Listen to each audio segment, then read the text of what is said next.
Good morning, everybody, and welcome back to Harp Con Online. My name is Samantha Ballard, if you don't know me, and I will be your host today. Yeah, I'm really excited. It's been lots of prep coming to this day, but it's finally here. So last year, we met up for a similar event. Let me know in the chat if you were here for that last year. But if not, no worries, because we've got a great day ahead for you. So what is HarpCon?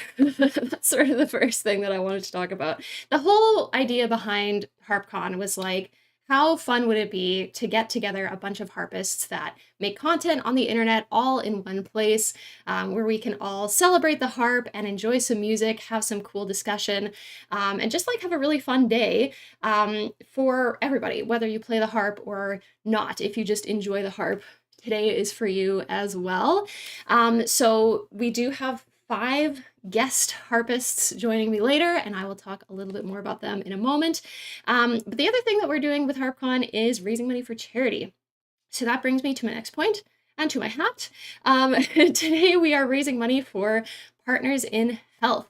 So Partners in Health is one of my favorite charities, and one of the reasons why is because they really focus on working together with local communities to strengthen health systems for just better everyday health outcomes, as well as more resilience in times of crisis. So Partners in Health comes in and really listens to local community members, local healthcare workers, local governments, and works to improve infrastructure and train local healthcare workers. I just think their work is really, really incredible. And last year we raised $2,120. So we'll see if we can beat that this year. So just want to take a moment to say hi to everyone that's in chat already. Victoria with Talking Harps, good to see you. Good morning. It's bright and early in Vancouver this morning, so good to see you here. Heather, good to see you. Connie, great to see you as well. Ode to Order is here. Foreman Spike, Caladrius, Keith is here. Good to see you all. Patrick, Brandroid is here. Let Love Win. Melinda, hello everyone. So we have a few folks who were here for last year's HarpCon, and hopefully a few new friends as well. So let's talk a little bit about our donation goals. So I'm going to switch to our other screen for a moment here. So last year, my donation goals were not ambitious enough, and we hit the first one like before we even started the first segment. So I've set them to be a little more ambitious this year, and we'll see what we can do. So at $1,000, if we can raise $1,000 for Partners in Health, I will be adding an additional concert at the end of the day, which, is me doing the concert. If we hit $2,000, I'm really excited for this one. We'll be doing what I'm calling Viewers' Choice Challenges. So you get to test me, essentially. You get to challenge me. You get to potentially make a fool out of me, and I'm perfectly okay with that. So it's going to be taking harp-related challenges from you. And so how we're going to be doing that is just like, if you think of an idea for a cool challenge, you can just type that in the chat at any point during the day, but especially during our breaks. And Victoria is going to be grabbing those and saving them for later, because we're very optimistic that we're going to reach that donation goal, and we'll get to use all of them. Now, our stretch goal, see if we can make it there. It'd be really cool if we can. If we raise $3,000 for Partners in Health, I will do a presentation on how to record the harp. This is something I've gotten a ton of requests for over the years. So that is our stretch donation goal. So lots of exciting goals and donation rewards there this year. Let's see. We have Kristen, who's not out of bed yet. Yeah, fair enough. I feel like I would probably also be in my pajamas right now if we were doing HarpCon, so totally get that. Caladrius says, making a fool out of oneself for charity, no better way, absolutely. So Yes, the way that we will be taking donations today is through Tiltify. Tiltify is essentially a payment processor that works specifically with charities so that when you make your donation, it goes directly to Partners in Health. I do not see any of that money, it does not end up in my hands whatsoever. It goes straight there. So if you would like to donate, there are links in a couple of different places. So in the pinned chat, in the live chat, you can get to our donation link. There's a donation link in the description of the live stream. And there is also a chat command. If you type !donate, the chat bot will bring up the link to donate as well, as Victoria from Talking Harps has just demonstrated for us there. So before we start, just want to say a big thank you also to Victoria from Talking Harp. She's been helping me a whole lot with preparing for today, with coming up with content ideas, and prepping interview questions, and emailing folks, and all kinds of stuff. So this really could not have happened at all without Victoria. At the end of last year, I said, if we're going to do this again, I really need help. And Victoria immediately came forward and said, I would love to help. So huge shout out to Victoria from Talking Harps. So let's go over what the schedule is for today. So I'm going to go back to our schedule screen for a second here. So in about 20 minutes, we're going to have Naomi SV on to talk about videography and the harp. She's a very skilled cinematographer and editor, and so she's going to share some of her expertise with us. At 10 a.m., these are all in Central Time, by the way, so that's in a little over an hour. We're going to have Tamsin Dearnley on to talk about composing, game music. She has a really interesting story and does all kinds of cool work, so really excited to talk to her later. And then at 11 a.m. Central, we're going to have Heather Downie with a concert, which I've gotten to see a sneak peek and I am really excited. And after that, we're going to get to talk to her about teaching and creativity. And at 12:30 Central Time, we're going to have a concert from Ralf Kleemann. And then at 1 p.m. Central Time, we're going to have Amy Turk back. Really excited to have Amy back this year for another live concert. And then we're going to get to talk to her afterwards to talk about the making of her debut EP called Syzygy. It's a word with a lot of Y's in it. And then after that is time for the charity incentive. So however much money we raise for Partners in Health, that will determine what we end up doing later. But yeah, that is what we've got lined up for today. I'm really, really excited. I've been doing sound checks with folks all week, and it's going to be great. It's going to be really awesome. Let's see. Ode to Order said, Naomi's videos kept me sane while I was saving up for my harp. Oh, that is true. That's a tough wait. That's a tough wait, saving up for a harp. Yeah, Victoria said, I love her encounter with a deer while playing the harp outdoors. That's a very magical, like, Disney princess moment for sure. Very, very cool that she caught that on camera. All right. So, also just wanted to say that during the interviews today, we are going to be doing some Q&A with the YouTube chat as well. So we'll be taking your questions during interviews. So as long as you've got either a Google account or a YouTube account and you're signed in, you can type questions into the chat during those portions, and we'll be trying to answer as many of your questions as possible. And yeah, just want to say thank you to all of our guests as well. I'm sure some are still kind of getting ready. And I saw Heather's with us already. So thank you to all of our guests. Obviously, HarpCon would not be the same without them. I know everybody's very busy and has a lot on their plates as well. So I want to say thank you to all the guests as well. And so if you're interested in any of the guests we have on today and you want to learn a little bit more about them, you want to see more of their work, we do have links for everybody's YouTube channels, websites, etc. In the description of the live stream as well. And if you have to dip out for a bit during the day and you want to come back and watch later, the whole day will be available to replay at the same link. So this page that you're watching right now will also be the replay link once the stream is over. And just before, I'm gonna be kind of taking a little bit of a minute just to kind of set up for Naomi. But before we do that, I want to say a big thank you to everyone that's already donated so far. So Victoria has started us off with a $50 donations for Partners in Health.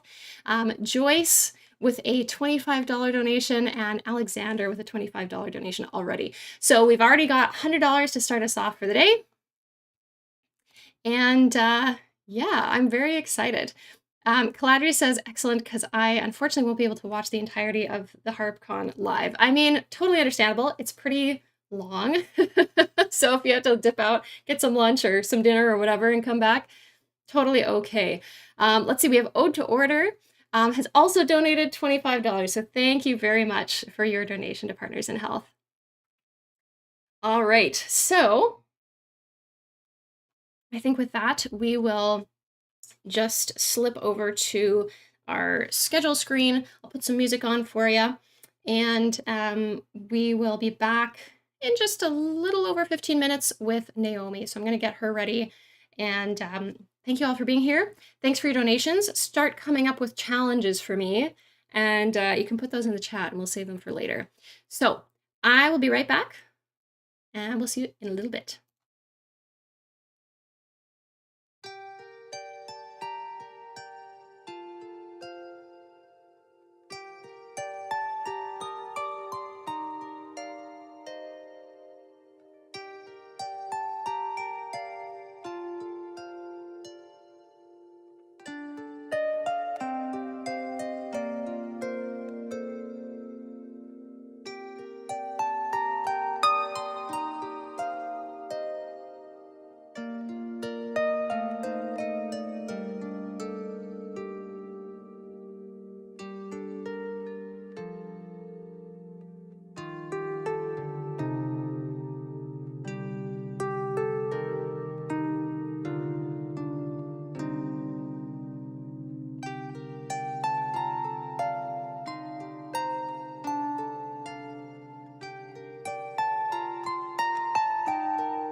Thank you to Nina for your donation of $25. Thank you very much.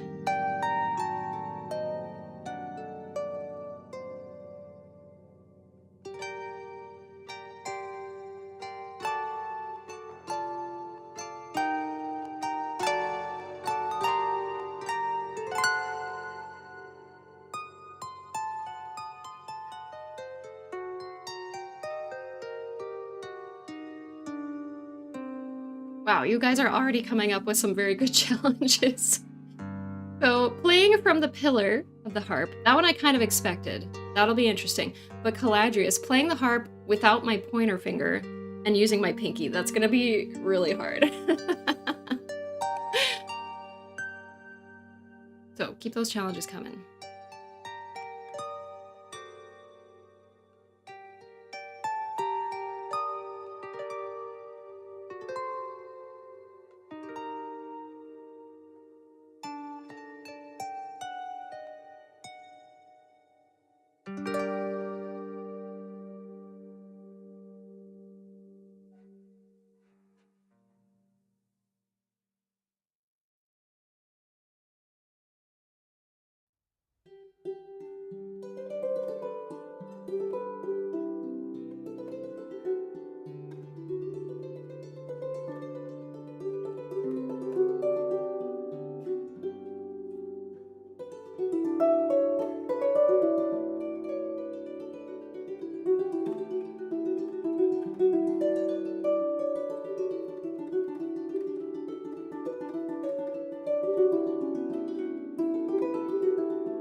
Okay, everyone. So just before we get to the interview with Naomi, first of all, I want to say thank you to Kathy for your donation of $50. That brings our current donation total to $200. Just a reminder, we are raising money for Partners in Health, a really awesome charity that brings healthcare and stronger healthcare systems to the places in the world that really need it the most. So thank you for all the donations so far. And just before we get to the interview with Naomi, just in case you don't know her and her work, we're going to play one of her videos for you so you can kind of see her videography and cinematography skill at work. So without further ado, here is a video from Naomi. This song is called Red Right Hand.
Okay, we are back with Naomi SV.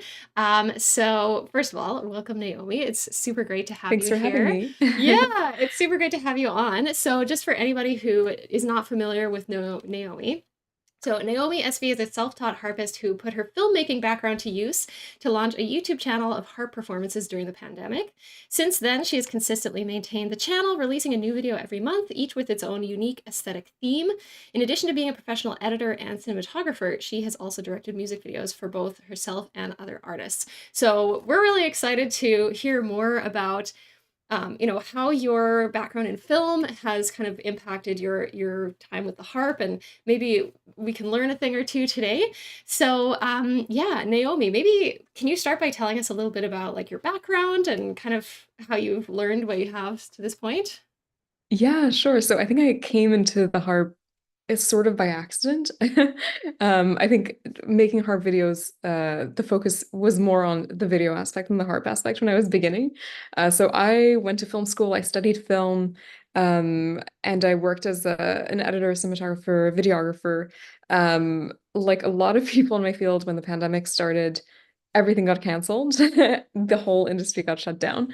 And I had just started playing the harp with a harpsichole in December 2019. So when the pandemic struck, I was like 3 or 4 months into learning the harp and kind of figuring things out.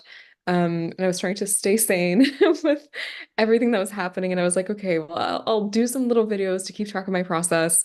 And I had all my equipment. So I was like, okay, well, might as well make them fancy. Might as well like throw up some lights, put on some costumes. And yeah, that became a bit of a routine. Uh, and yeah, I've tried to keep it up with about a video a month since then. And yeah, initially the plan was really just for myself to keep track of my progress, send to friends and family, be like, hey, I'm learning this weird instrument. And then it just kind of took off. And yeah, I think people enjoy them. But it's nice to have this sort of creative outlet and try to challenge myself to always do something a little bit different, try to think about the themes of the music and how it interacts with the visuals as well. And try to do that within the confines of my one-bedroom apartment is also a good challenge. Yeah, I was actually like really wondering. So, do you film all those videos like in your house?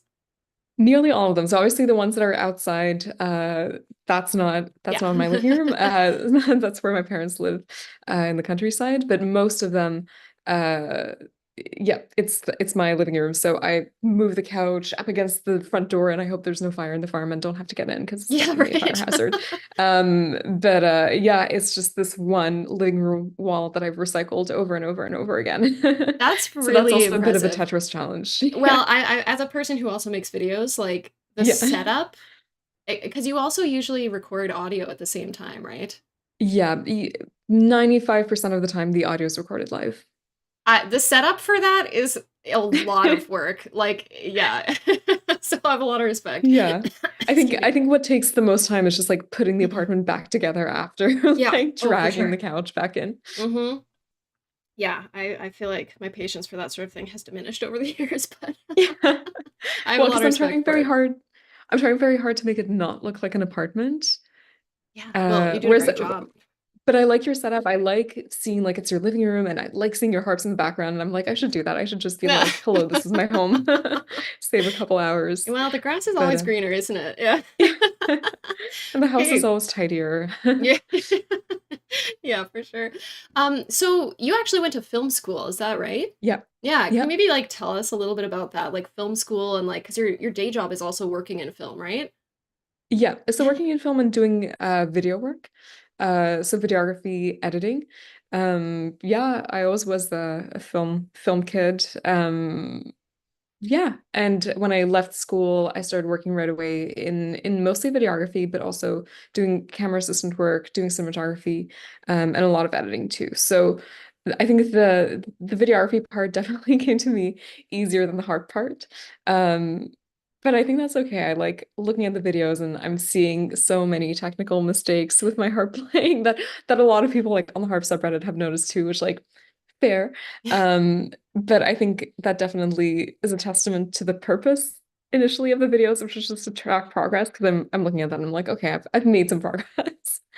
Yeah, Um, for sure. And I think too, like I also really respect like the willingness to just jump in and just play mhm. and just share and just make something, even if you're like, okay, I'm not a professional, but Yeah, I can just do this. Like I can just play, yeah, I can just share this. And I think like a lot of people would be very scared of like those comments on Reddit about like I don't go on Reddit, so maybe people comment on my technique. I have no That's idea, probably but better for like your sanity. yeah, you're probably right about that. But yeah, I think that's actually so cool that you just jumped right in. And then like like did you ever imagine that it would kind of blow up the way it did? No, never. And I think that's always like a bit of a weird moment for anyone who's had a video go viral. It's just like, what the fuck? Like, how do you comprehend what the scale of numbers that don't really mean anything in real life? Yeah. Um, yeah, and I think the main thing that happened with that is just that it gave me a push in the back to actually keep making things, to stick to a schedule and be like, okay, there's actually people watching. And it's not to say that making videos is only for the sake of like getting views and stuff like that, but it is nice to know that there is a bit of an audience and you have like your regulars who will like come back and watch your videos, and that's always encouraging and Hmm. rewarding. Yeah, yeah, I think so. It kind of gave a sense to this sort of meandering hobby that I had. And it pushed me to keep improving both of the harp, but also keep exercising the creativity muscle of like, okay, well, what are we doing for this video? And like how to surprise people and how to do something different every time. Yeah, that's super, super cool. Just before I get to my next question, I'm just going to let everybody watching know that towards the end of the interview, we are going to be taking questions from the chat. So I've started a Q&A in YouTube. So if you have a question for Naomi, just type it right in. YouTube will save it for me for the end, and then we'll ask some of those later. So definitely, if you have any questions, type those in the chat. So one of the things that we were going to talk about today is like, why should like a musician, whether you're a harpist or you like play a different instrument, like why should a musician like care about making videos? Well, so it's interesting because I work with a lot of different artists as a videographer. So, musicians, dancers, actors, and I think that any sort of artist needs videos to showcase their talent. And especially now, where even actors, for example, are doing auditions through self-tapes and recording themselves at home, you need to be ready to show yourself and show your talents. And technology's gotten so advanced and so affordable that we, for the most part, are able to put something together that's way above the quality that we would have gotten 10 years ago or something. And yeah, in my work as a videographer, working with artists and musicians, you realize how important it is. Like sometimes you're working with someone and it's their first demo reel or their first music video or their first performance video, and they're like, okay, well, I really need something. Because if you're looking someone up, either like someone that's been recommended to you for a job, or just someone who's like, oh, check this person out, or someone you see live, the first thing that you do is you want to see them perform and see a record of their talent. Um, and it's really frustrating sometimes, especially in this day and age when you can't find anything online with a person. You're like, who is this ghost? So I think it's really essential, and it doesn't have to be too complicated. It doesn't have to be too fancy. And a lot of things can be optimized to do things yourself, because that's often like the simplest way. It's essential depending on what your career goal is. So for example, specifically for musicians, like if your goal is to play events, like to play weddings or parties, you need to be able to show yourself, and especially uh, in a live performance setting, even if it's in your apartment, but as opposed to an audio recording that can be edited to show like, hello, this is me, this is how I perform. This is what you're going to get on the day of. Or if you're looking to be hired as a session musician too, all the more important to be able to show that you can record at home if that's something that needs to be done. And even just for personal reasons too, like if you want to like share arrangements that you've made or share compositions for sheet music purposes. If you want to, like me, keep track of your learning, I find that super encouraging. I love to be able to look back at videos from 4 years ago and cringe. I think that's the best possible sign of progress. And you know, if your goal is to build an online presence, the quality of your videos does play into that. I think it's important to have something that's um technically fun, like well made, but also fun, like visually or conceptually, that makes people want to watch it. Um, and yeah, I think It doesn't have to be complicated and doesn't have to be like a different concept for every video. And sometimes the key is really just to experiment and find a setup that works for you. And I've seen like some YouTuber friends who have been doing it for so long that, okay, they know that like this is our setup. Okay, you know what? We're just gonna drill like a light stand in the ceiling because that's where the light's always going to be and the mic's always going to be here. And it expedites the process so much. And it's just one less barrier towards making a video and making a good quality video too.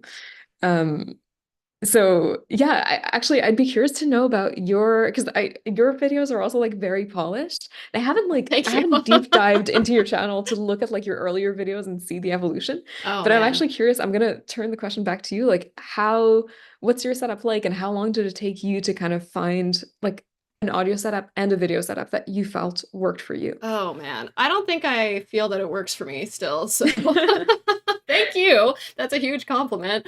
But it's really funny because my first videos, I mean, I started my channel over 10 years ago. I'm a YouTube oldie, I guess. I don't know.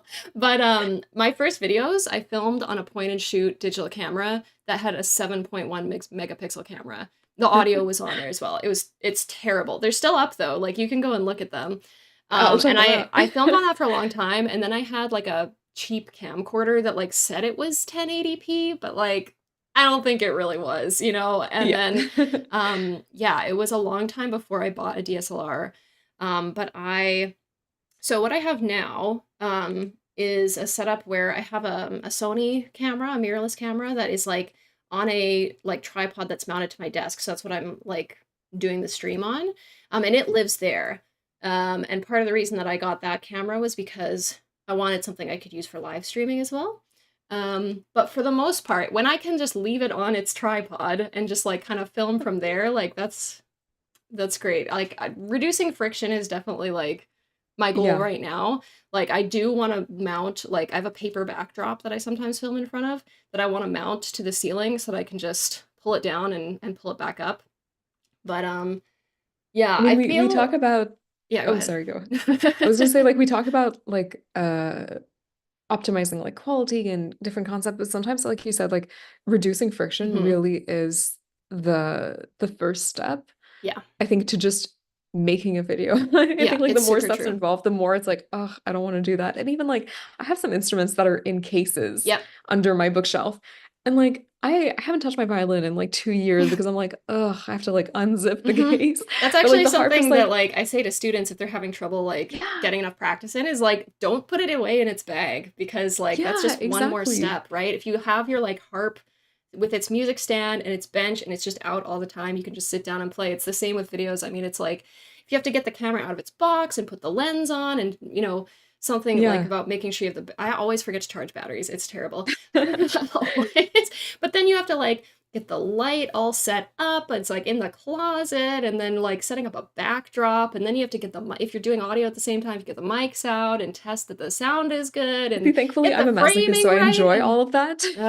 God, it drives me nuts. Like I used to always like when I started my channel, I would always do like single takes, and I would always record audio at the same time as video.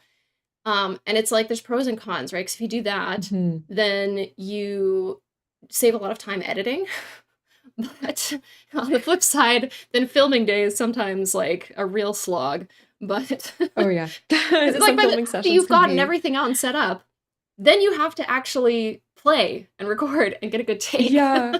So So, like my video filming days, it sounds like I'm gonna say my video filming days are over. No, my video filming days are long. So typically what I'll do is that I'll set up all the like art direction and lighting in the morning, take a break, take care of like hair and makeup and costume, take a little break, and then start doing the performance. I'm a perfectionist, and I will usually take about 2 or 3 hours to record because I always want to yeah. make sure that I have at least like 3 or 4 like I'm gonna say like perfect takes. hmm But takes that I know like, okay, like this was usable, and then that gives me a bit of choice.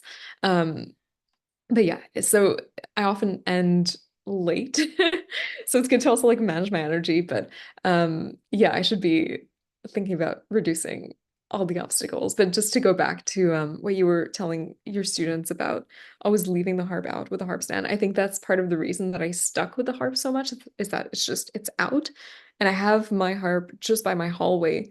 So whenever I pass it, I'm like, oh, well, I need to take the laundry out. But you know what? I'm just going to sit down. I'm going to practice for 5 minutes and then I'll do the laundry. Or like, I'm going to get a glass of water. No, I'm going to sit down and play and then I'm going to get my glass of water. There's ways to get like these mini practices in the day because I have a really hard time just like sitting down and playing for an hour. So I think that's really good advice that you give your students. Well, that's also really good advice from you, and I'm glad to hear that's working for you. Yeah, that's fantastic. Just Um, place your harp like right in the way of everything that needs to be done. yeah, for sure. Also, just wanted to acknowledge in the chat. So someone mentioned that the pinned message was hiding the Q&A box. So I've unpinned it. So hopefully you all can find the Q&A box a little bit easier. But yeah, let's maybe talk a little bit about like what makes a good video. Like what are kind of things like if someone wants to get into filming themselves or maybe improve their videos, like what are some things to think about? So there's a saying in film, which I think definitely applies to this, which is that bad visuals can be forgiven, but bad sound can't. So if you think of like, found footage movies like Blair Witch Project, it's shaky camera, but the sound is going to be crystal clear. Because it's just, uh, it's not something that can be explained away by style. It's really an immersive quality. And when you have bad sound, it just kind of breaks you away from reality and takes you out of it. And I think especially for music, obviously that goes without saying, but I think videos often get thrown in the background, especially like performance videos or like one take videos where like, okay, you see the concept and then maybe you like go onto another window. You want the audio experience to be optimal. And I think regardless of what your setup is, that should always be the priority to the point of like sacrificing the visuals for good audio. Like my first video on my channel was a bit of an experiment in this where I didn't get good sound because I wanted to avoid seeing the mic in the frame. And then I switched my recording setup. So I can actually talk a little bit about my sound setup. And everyone's, I think, is different. And I think part of the fun is experimenting with your sound setups to, first of all, get the sound that you want, but also find the right setup for your specific instrument and for your environment. Yeah. So when I did my first video, I used like an H4n handy recorder with like the stereo mics. And I didn't want to see it in the frame because I didn't want to break the illusion. So I had it just a little bit too far away from the harp. And it's a harpsichle, like Yeah. it's not a concert harp, it doesn't project. And the sound is really, really like thin and flat. And then when I did my second video, I was like, oh, what if I put a mic inside the harp? And I was like, it's gonna come out muddy and disgusting. And I listened to the audio and it was actually really, really nice. And I think one of the issues sometimes with doing this, with putting a mic inside the harp, is that you get so much resonance, which I think works really well for solo harp. But if you're mixing in harp with other instruments, it can get a little bit muddy because you're um losing a little bit of the attack because you have so much resonance. So it's Mm. harder for the harp to pierce through.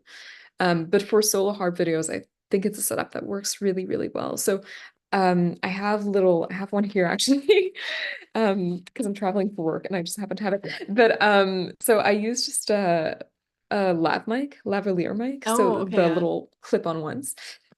So I had this clipped inside the sound box of my harpsichle. And now I do the same thing with my dusty strings. I tape it inside. Um, and I find it really, really, really practical because it's so tiny. Because if I'm playing with my harpsichle strapped on me outside, I can just put it in my pocket. And that's actually what recorded the sound of the deer video where all the comments were like, this is fake. No, no instrument could be recorded so well outdoors. And it's like, but it just works really well.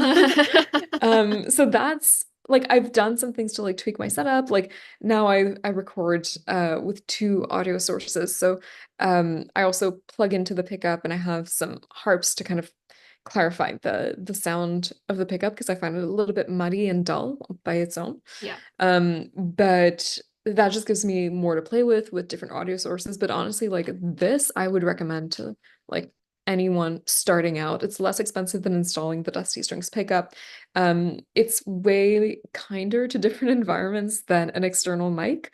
I don't have a treated audio space. If I cough, there's this weird like echoes Oh, in my yeah. living room. So it's like the idea of recording music with like an external mic, I'm like, it's not optimal. I can hear the neighbor doing their dishes, I can hear the cars outside. Mm. But this playing outside, for example, cars are passing by and you can't pick them up. Um, if a neighbor's like mowing the lawn, you might start to hear it a little bit, but it's very faint, because it's so close to the audio source. It's so close to the strings. It's in the resonance box. So I highly recommend that. It's It's not going to give interesting. you, Like I actually never tried the like mic in the sound box thing. I think I was always too scared that it would be too muddy, like you said. I think especially because like I have the Line and Healy harp behind me that Mhm. I record most of my videos on, and it has a very rich, like kind of mid-tone. Yeah. So which is something that I struggle with a lot, but I also love it. So it's like Yeah. Well, I think but like using a room mic, you need to be in a good space, yeah. obviously, but it's a more realistic sound, and I think that there's Yeah. less post-treatment that needs to be done with it. So the downside of using this is that because it's so resonant, like you get so much of like that bass resonance. Mhm. So I always need to EQ a little bit, because it gets overwhelming and just like busts this, like trying to listen to it on like laptop speakers. They're like, nope, we're gonna distort that. Um, but I'd be curious to try it, and that's what I was saying about like the right setup for your instrument. Like I would love to hear the setup with a different harp. Like I've never tried playing pedal harp, but I would love to Yeah. hear the difference in tone in person, but also in a recording. Yeah, I think something you said earlier that's really, really important when it comes to audio is like experimenting, which, Yeah. like, to be honest, that's something that I really didn't do a lot of until like quite late in like my video making journey. Like, I would kind of just be like, well, I'm doing this and I will just continue doing this and hope for the best. And But what do you record sound with? well, I won't get too far into it just because we do have a donation Oh, goal true, true. No for spoilers. Okay. We can skip but that. I mean, at this point, like I record stereo, like I have a couple of, like I have a large diaphragm mic and a small diaphragm mic. When I started, I just had like a blue snowball mic, um, which was fine, but like I just used that for like 5 years or something. Like, Yeah. I mean, um, one thing that I will say for sound, a lot of people like on sound forums, I think it's really easy to go down the rabbit hole of trying to find like the yeah, perfect mic and the best possible mic. yeah, But what a lot of people end up saying, which is true, is that your recording technique is more important than the quality of your mic.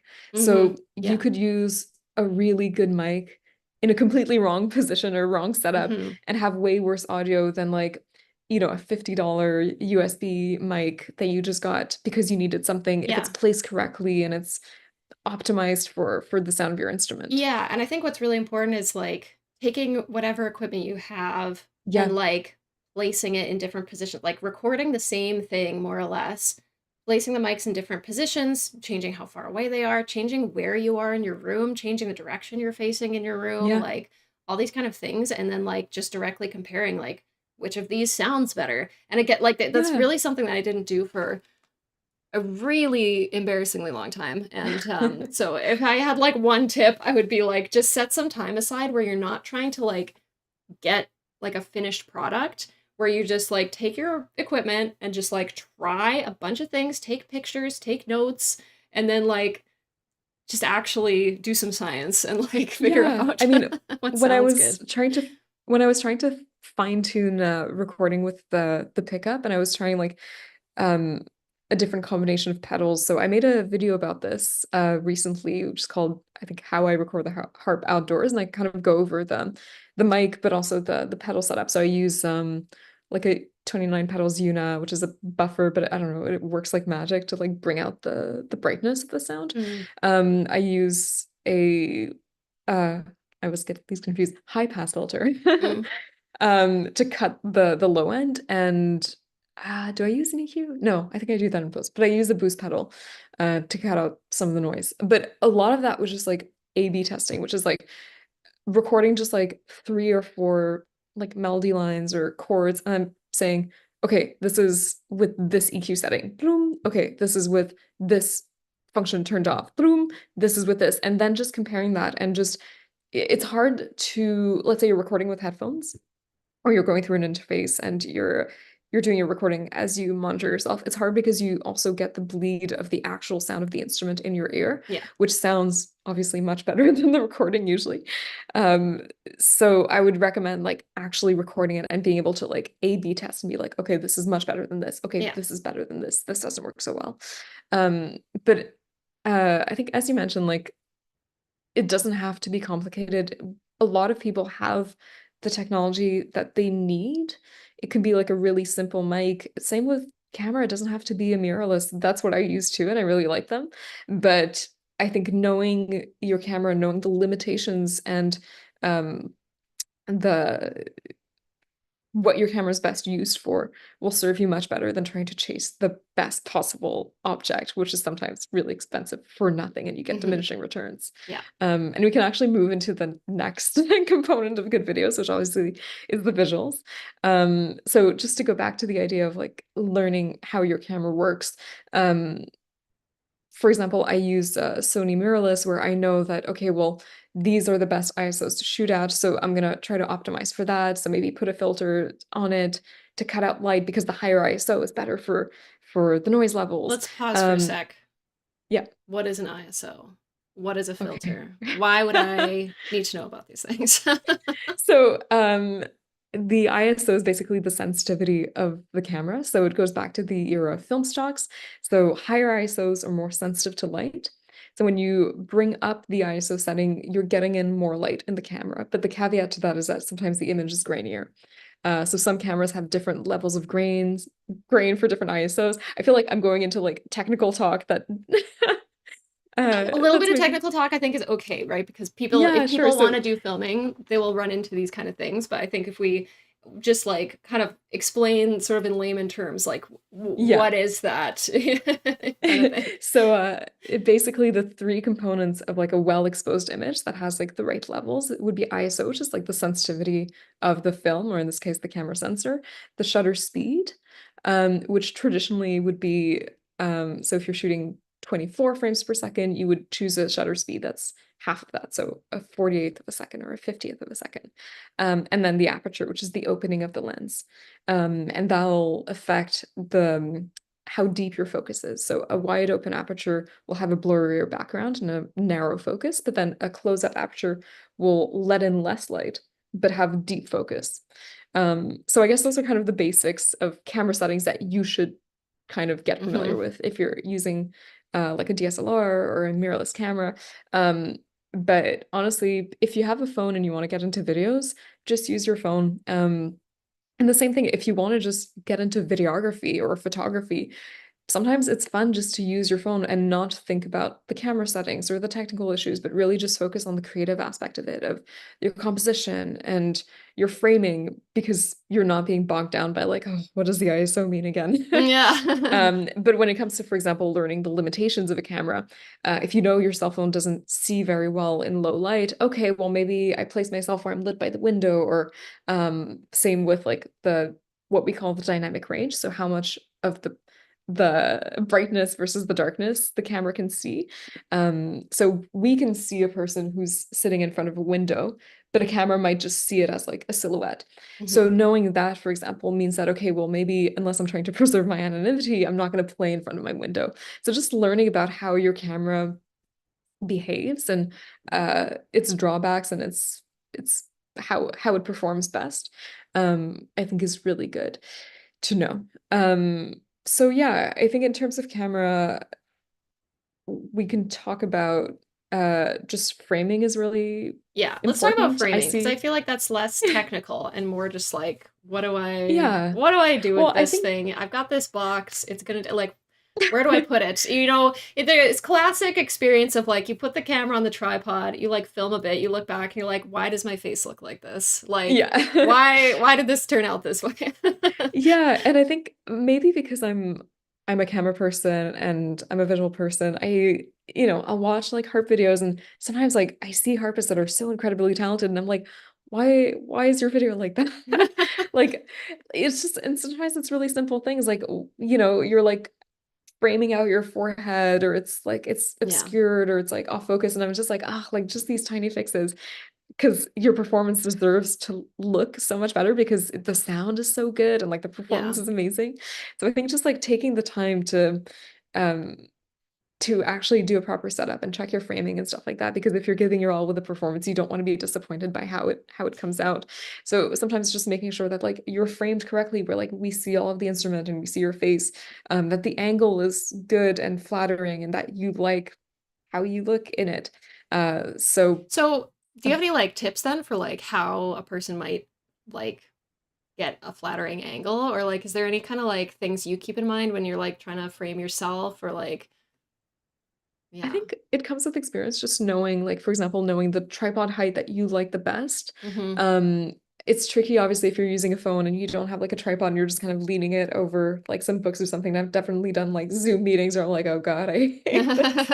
Um, but yeah, so I'm not gonna, the point of this video is never to like tell people to buy gear, but you know, if you're filming with your cell phone, maybe it's worth getting like a dedicated tripod just for that. And again, like reducing the friction of like having to pile up books and like having the phone not fall over. Mhm. Just being able to like set it up and like boom, it's done, it's there. I like the way it looks. One really small thing would be, I guess it's not that much of a small thing, but like art direction. I use this very, very broadly just to say everything that's in front of the camera. So it can be, you know, I like doing some art direction, like the video that you showed before the talk. I put up newspaper all over my apartment. I forget why. There must have been a reason why I thought it would look cool. I think it does. I think it looked Um, cool. but sometimes art direction just means like tidying up. Like if you work on a film set, you see art directors, a big part of their job is just to look at the frame and be like, okay, this prop needs to be moved a tiny bit. Okay, we see this power cord there. Okay, this chair needs to be angled a bit differently.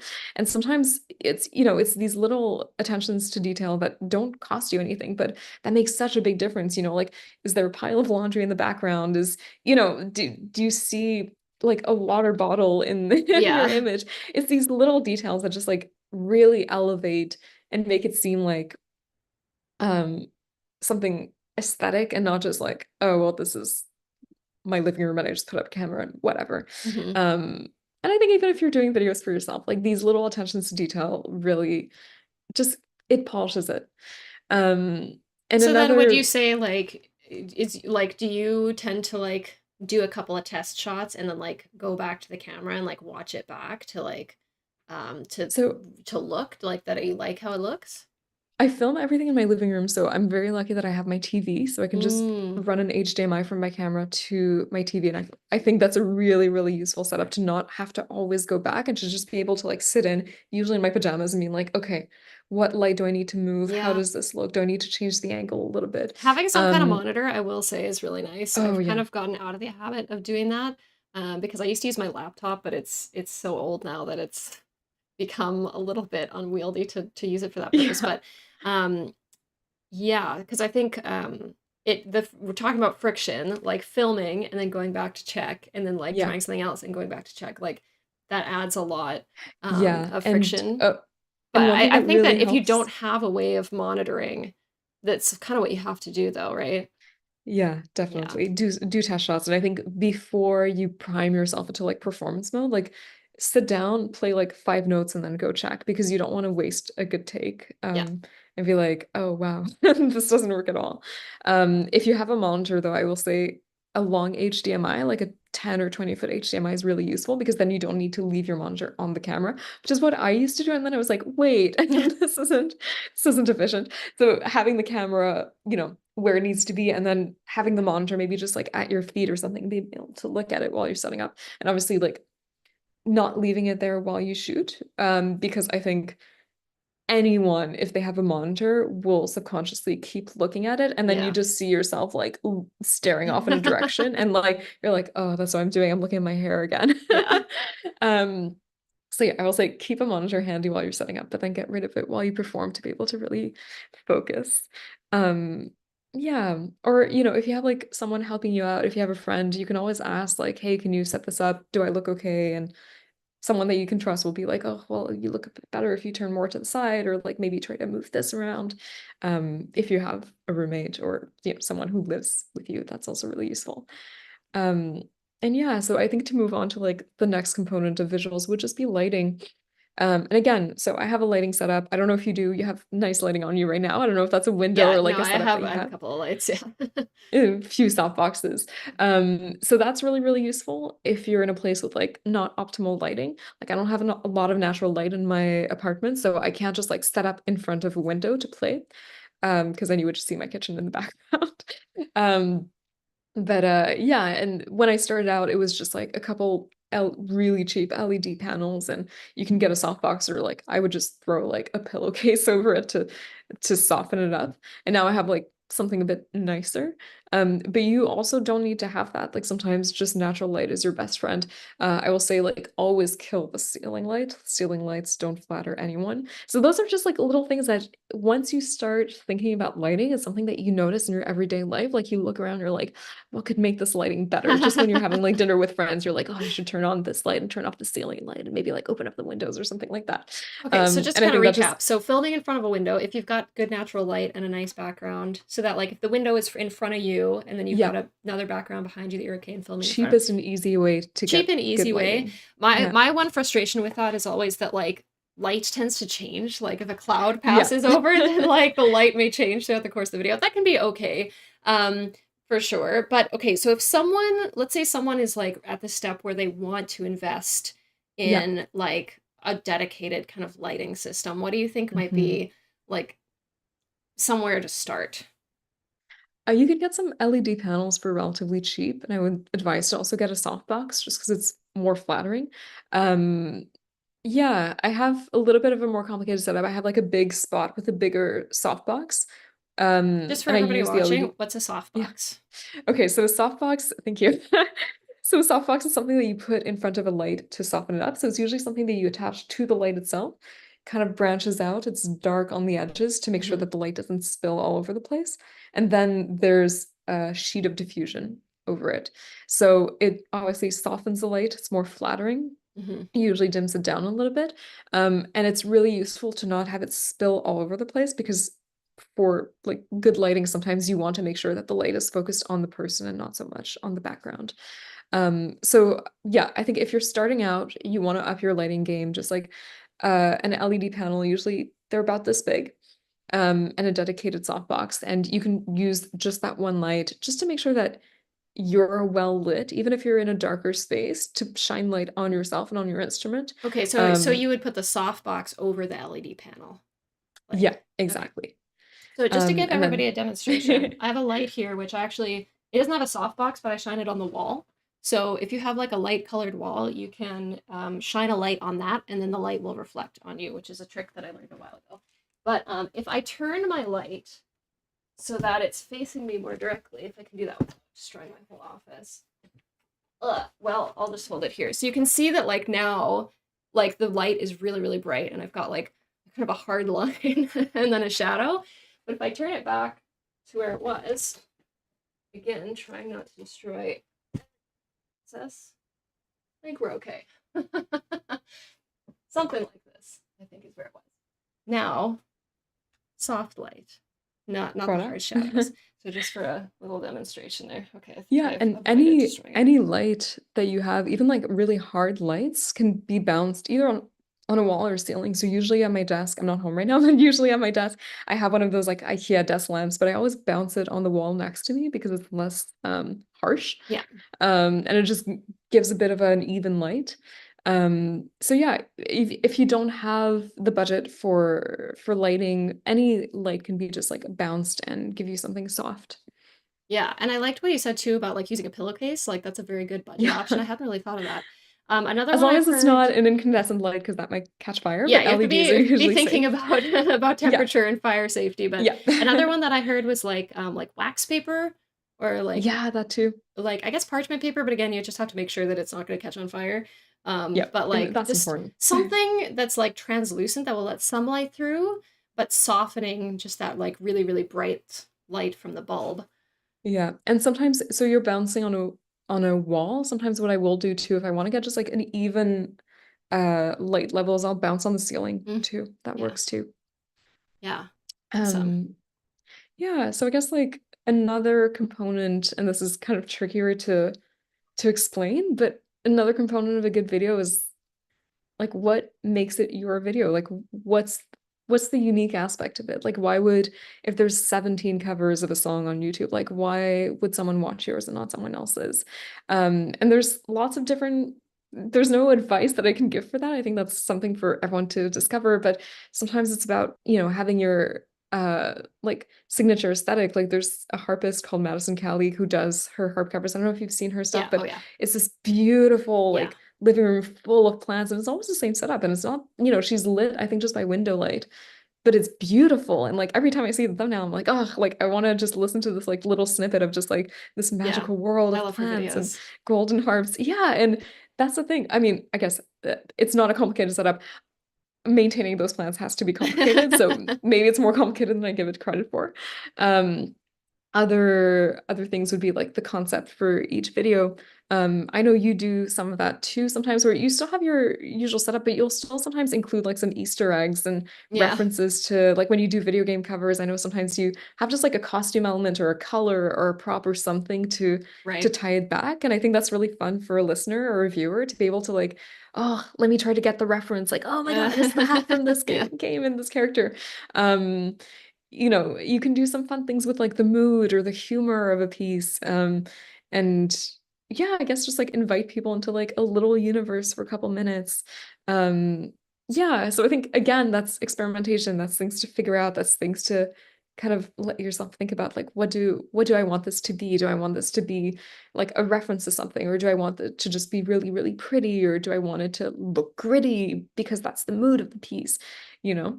Yeah, absolutely. I want to just go back to lighting for a second. So Yeah. let's say you've got your LED panel and Mhm. your softbox. Where should you put it in relation to yourself? So again, that's a lot of experimentation. I think Hmm. like a classical sort of placement would be, so if you're lighting yourself directly and not bouncing it. So for example, if you want yourself to be like a little bit more cut out than the environment, so have it not too bright a background as you would have if, for example, you were bouncing on a wall or ceiling. Typically you want it a little bit higher than your face, so maybe 45-degree angle down. Um, Experiment with placement. I think everyone has like their angles and their preferences. Figure out like what's the angle that looks best for you. I know like I always know which side I want my lighting on, what angle, and that makes it again like faster for me to set up because I know what's my go-to. But I think just experiment for yourself. One thing that I will say is if you're shining light on yourself as opposed to bouncing it, try to keep some distance with the background behind you to avoid like big shadows. So always leave like a couple of feet. And it's a small detail, but it really, really makes a difference. Same Yeah. like for photography or portraits or things like that, like just background separation. Um, but yeah, otherwise just experimenting. The harp is very tricky because it has this big column and it casts a huge shadow. Hmm. So on like for film lighting, often you'll have what's called like lighting on the far side, which means the light would come from this side and light a bit more of this face, this side of the face and that side of the face. With the harp, it's very, so with the harp this way, it's very tricky to do that because it casts a huge shadow. Yeah. So again, experiment with your own instrument. And if you're playing a harpsichole, obviously like the shadow is going to be way less pronounced than if you're playing a Lion and Haley. Yeah. Yeah. I will Um, say, like, I tend to put sort of my main light kind of to my left so that it's mhm. not hitting the column. And then sometimes I'll put a secondary light kind of straight on just to like soften up some of the Yeah. shadows without getting an additional shadow from the column. Yeah. I find the other thing that I sometimes struggle with is that with a pedal harp in particular, like the column becomes very shiny because the Oh light is yeah. like just reflecting right off of it. But Yeah. And I mean, we're talking about like I guess like more traditional like high key lighting, like very like flattering and even, but you can experiment with lighting and like you could decide like, hey, I want to be in silhouette. I want to be lit from behind. I want to just be able to see like the mhm. outline of my face. I want to be, top lit. I want to have light coming from above, and then you can get that kind of far side lighting. Or even the video that I played, I mean, that's just like a light bulb swinging around. And there's no rules for lighting. I think again, with the idea of like the uniqueness and trying to find your concept and your aesthetic, lighting is a part of that, art direction is a part of that, the camera framing is a part of that. So experiment with all those aspects and find something that you like, even if it's not traditional or typical or the kind of thing that you would usually see. And Yeah. sometimes that's even better if it's different than the usual. Yeah. Awesome. Okay, so I do want to take a couple of questions from the chat. Yeah. So, Ode to Order asked, how do you decide which harp to use for which song? And does that then influence your plans for the video? For example, are there some themes that work better with the harpsichord versus the Ravenna or vice versa? Yeah, so obviously the range is a big part of that. So the harpsichord has 26 strings, the Ravenna has 34. I will say I tend to use the dusty strings more often. I just prefer the sound. I think when I use the harpsichord, it's either for visual reasons. So for example, I did a cover of YMCA where I'm jumping around with the harp in a gym. It's kind of hard to do with the dusty strings. So that was a big part of it. I had another like Valentine's Day video where I was like serenading a stuffed animal where I was sitting at a table where the harpsichord just happened to fit better in the space. Initially, I was going to play it on the dusty strings and I was testing it out. And I was like, oh, I can't get this with the table. I find for acoustic stuff, I tend to prefer the dusty strings. The harpsichord I will use more with pedals or with effects because I find the acoustic sound it's fine for the instrument that it is, but I think it doesn't shine as much as the dusty strings. So I'd rather use that one to like experiment and get some like funky Yeah. sounds. And then sometimes, yeah, it goes back to like conceptual reasons. So I did a cover of like Father and Son by Cat Stevens, which was a duet between the harpsichord and the dusty strings because it's like big harp and the little harp. So yeah, I think my default tends to be the dusty strings. I also have an electric harp, which is Electric Luna, which is like a white electric harp, like fully electric. So I think the sound usually comes in first. Like, what's the sound concept that I want? So if I want something with effects, then I'll typically go for either the harpsichord or the Luna. And then aesthetic consideration comes first. And I kind of build around like the idea of like, okay, well, I'm going to be showcasing like this little harp or this big harp. Yeah. I hope that answers your Yeah, question. that's great. HMR28 asked, when you're using your lav mic, are you taping it in the soundboard, like halfway up the string? Is it like on the front side or is it like behind? Where So I is the lav haven't mic going? we're talking about experimentation. I think I need to experiment a little bit with the placement within the soundboard. So typically what I will do is that I'll place it trying to picture my harp. So I have my dusty strings. I think I'll place it around here just Okay. because it gets so bassy and resonant.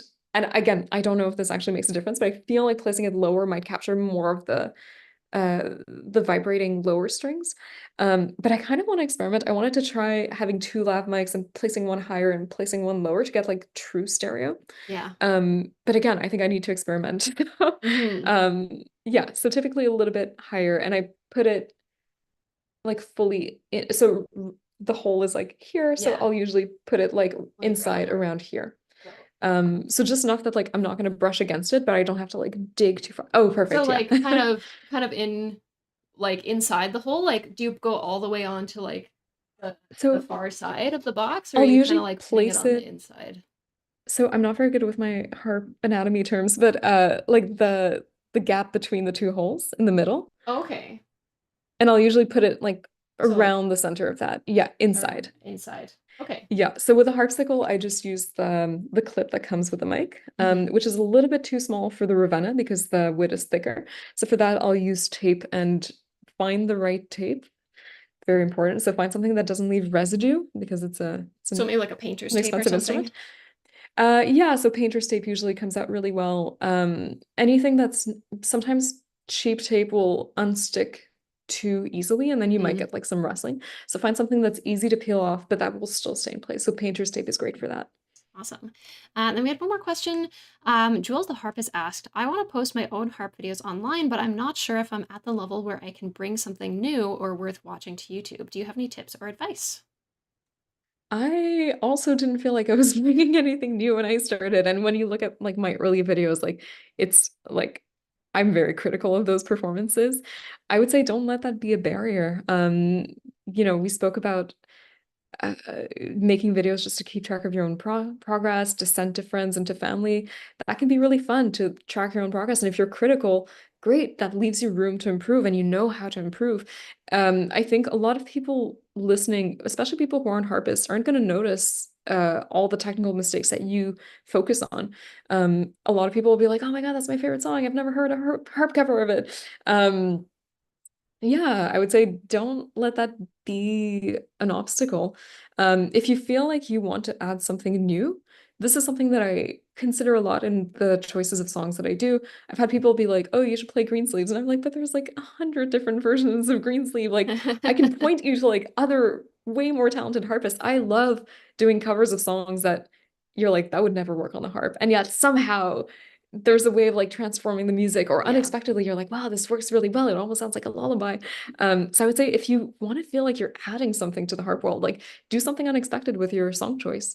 Pick a song, like pick a metal song and do it like really soft and really sweet, or take a song that we all know and just make an arrangement that is unexpected. Like maybe I've seen like some people who like I've never mastered this, but who like mute strings and then they like strum the Mm. strings. That's super cool. You have people like Amy Turk who does like really cool things with like percussion on the harp, or like she puts like what do you call it? Like the thumbtacks, not thumbtacks, but like the things to like mute the Yeah. I can't find the word.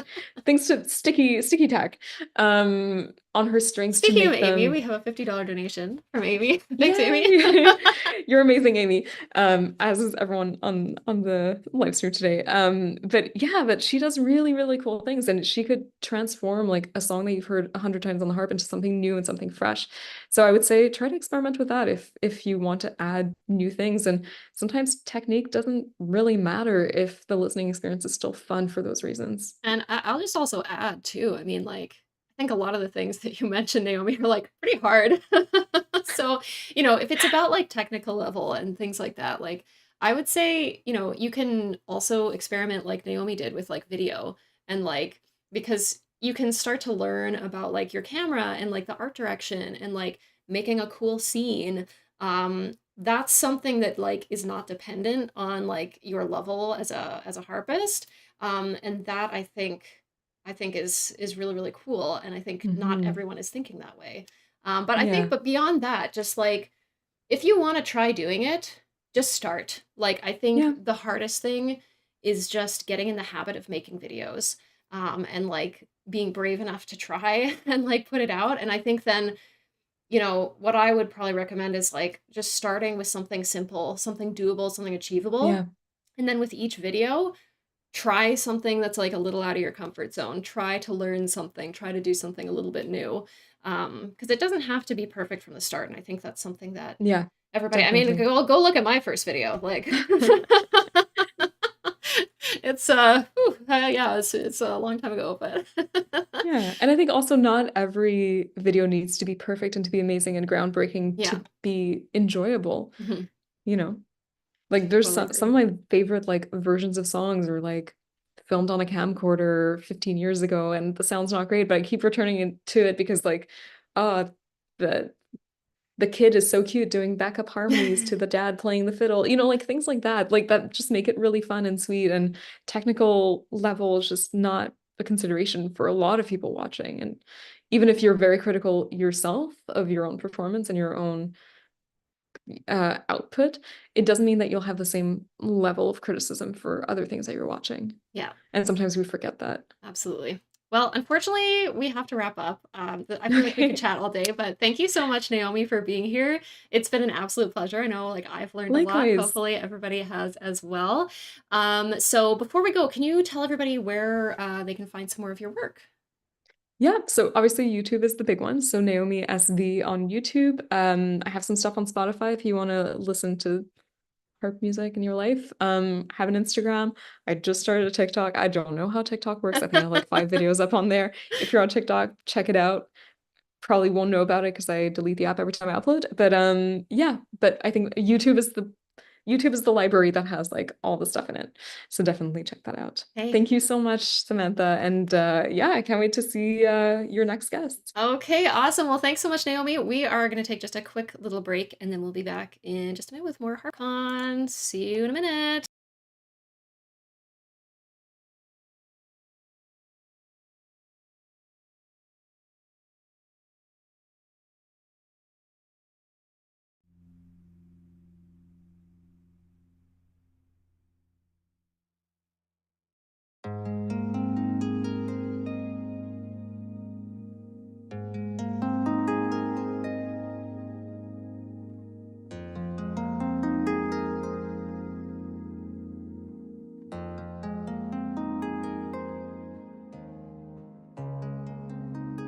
Okay, wow, that was so great. Huge thank you to Naomi for joining us today. Again, like I learned so much there. That was just so great. Okay, I will stop waxing on about Naomi, and I want to say thank you for all of your great questions, and thank you also for all of your great donations.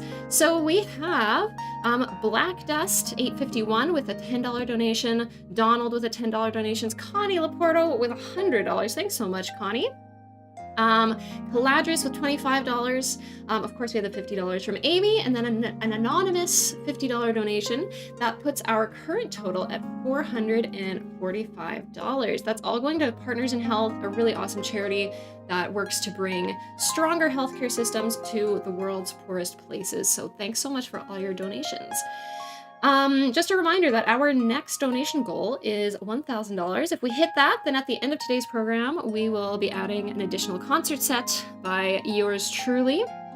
If you want to donate, there is a link in the description of the live stream, or you can type !donate in the chat. That'll take you to the Tiltify page. Tiltify is a payment processor that works directly with charities, so all of your donations go directly to Partners in Health. Oh, we have Naomi with a $50 donation as well. Thanks, Naomi. Really appreciate that. But yeah, I don't see any of your money. It goes straight to the charity. So thanks to Tiltify for that, I guess. So yeah, keep those coming in. In a couple of minutes, we're going to be talking to Tamsin Dearnley, who's got a really diverse musical background, does a lot of work with Celtic harp, has even written some video game soundtracks. So really excited for that conversation coming up in just a couple of minutes. We might be just a minute or two behind schedule because you girls got to go to the bathroom. All right, I'll be back in just a minute.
everybody. So just before we get to the interview with Tamsin, we are going to play one of her videos because I want to introduce you to her work.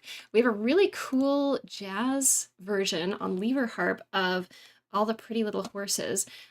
So without further ado, I'm going to play for you a little bit of Tamsin Dearnley. Here we go.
All right, welcome back, everybody. I'm here with Tamsin Dearnley. So just to get us started here, I'm going to introduce you. So Tamsin is a harpist, composer, and sound designer. Her background is somewhat eclectic. As a beginner harpist, she learned to play medieval and traditional music by ear. As a, in brackets, very broke student, she learned on the job to play jazz in a wine bar. As an adult, she went back to basics to improve her technique and sound, becoming a passionate advocate of the versatility of the lever harp. Tamsin has always been fascinated by sound, be it the simplicity of a scale or the complexity of birdsong, and she enjoys nothing more than exploring different sonic worlds to use in her work. In addition to musical work, she also creates soundscapes and sound effects for both art installations and video games. So you do a lot of things. When you list it like that, it sounds, it sounds like a lot. Yeah, so can you like tell us a little bit about like the work that you do and like some of the different things that are like kind of part of your, I guess, everyday life? So, I mean, right now I just moved house after living with my parents for 7 months with all our stuff in boxes. So right now my everyday life involves unpacking boxes. But when I'm not doing that, I do a whole mixture of stuff. So I used to do a lot of event work, like I know a lot of us do. That was pre-baby. But I've always composed. So now what I do is I mostly divide my time between composing and sound designing, and also teaching. I love teaching. I absolutely love to teach. Both the harp and also composition, which is, I just think it's such an important thing to kind of get an outside perspective on, because I know some people say you can't teach composition. But yeah, so that's what I do is playing the harp, designing sounds, and composing mostly. Very cool. I do. I'll just want to mention for everybody watching right now, we have a Q&A running for this interview as well. So if you want to ask a question for us to get to at the end of the interview, there's a Q&A. I think you have to click on the box at the top of the chat, and then you can ask a question there, and it'll be saved for later. So I guess maybe a place to start would be like, how did you get into playing the harp? Like, what has that journey kind of looked like? So it's not been the most straightforward path. Although it feels kind of almost inevitable. So I decided when I was 3 that I wanted to be a harpist. And I told my mum this, and she said, oh, that's lovely. Here's a piano. I said, but mummy, I want to play the harp. And she said, yes, that's really interesting. But we have a piano, so maybe you should start on the piano, because it's there. And I don't remember this, but she says that at the age of 5, I started telling her what to do. So no piano for me. I still to this day cannot play the piano. I can play a scale of C, maybe G if on a good day. I don't know. It's like trying to speak a second language. It just does not compute in my head. So when I was 9, 6 years of nagging, we went to see an orchestra just in like a local cathedral that had a concert. I do not remember the concert, but I remember very specifically going up to the harp in the interval, and the harpist, who I wish I knew who she was. I have absolutely no idea, because I'd love to thank her. Let me touch her pedal harp, and she let me like strum of it, and I was just like, oh. It was like all of my dreams come true. So she gave my parents the number of a local harp teacher who luckily lived like 5 miles away. So I grew up in West Yorkshire, which is not exactly, I hate to say, a hotbed of culture. So I'm from Bradford, if any of you are familiar with UK geography. So to find a harp teacher like within 10 miles was just such a stroke of luck. So I went there, and I think they thought I'd get over it. And that was 30 years ago, and it was complete love at first sight. And unlike the piano, it always felt just kind of right. I don't know, I guess because I'd wanted to do it for so long. You were born for it, clearly. I mean, I don't know, but I just really wanted to do it. It was just perseverance. So my harp teacher was absolutely wonderful. She introduced me to all different kinds of music. She was very, very open-minded. She'd sort of make me play South American music and Celtic music, and she was really into early music, so I played a lot of medieval music. And she'd organise stuff, different things going on. And then at that time, so we're talking the sort of early to mid to late 90s, the accepted route if you wanted to keep playing was to move to the pedal harp, because the lever harp was not considered as a proper instrument at that time. You couldn't take exams past the lower grades on the lever harp. So I switched to the paddle harp when I was about 12 or 13. And let's just say, I love the pedal harp, but it's not my instrument. Like, I love it. It's a beautiful thing, and I wish I were better at playing it. But again, it's a different world now. But then it was quite narrow-minded, and like, you will play 19th century repertoire, and you will play it just so. It was like no shade on the people in that world at that time, but it was not as open-minded as it is today. And I went from playing like improvised folk and South American, where I could kind of do what I wanted, to like, you have to play what's on the page. And I was like, but why? And my teacher was like, well, because it's Debussy. You can't change Debussy. I was like, but why not? I was probably quite obnoxious. So I think I lasted a couple of years, and I was just like, I love the harp, I love it so much, but this is not the right path for me. Like, I could see myself like getting down the music college route and just hating it, and just, I don't know, and I didn't want to hate something that I loved doing so much. So I was like, right, that's it, I stopped, I quit. And my parents were probably like, oh my god, we got her a pedal harp. Oh my god, what do we do? Like, I like, as a parent myself now, I'd be like, I sort of understand their fear, but like, all power to them. They left me to it because I think they knew how much I loved it, and I think they knew I'd come back to it. So yeah, then I went to study Japanese at university because, why not? And I did that, and then I got quite a bad back injury. So I told you it was not a straightforward path. I got quite a back injury, and I got a lot of referred pain down in my hand, and I realised I couldn't really play the harp very much anymore, which is very sad. And I met an old friend in a bar, as you do. All good stories start this way. And he said, "You know what you should do?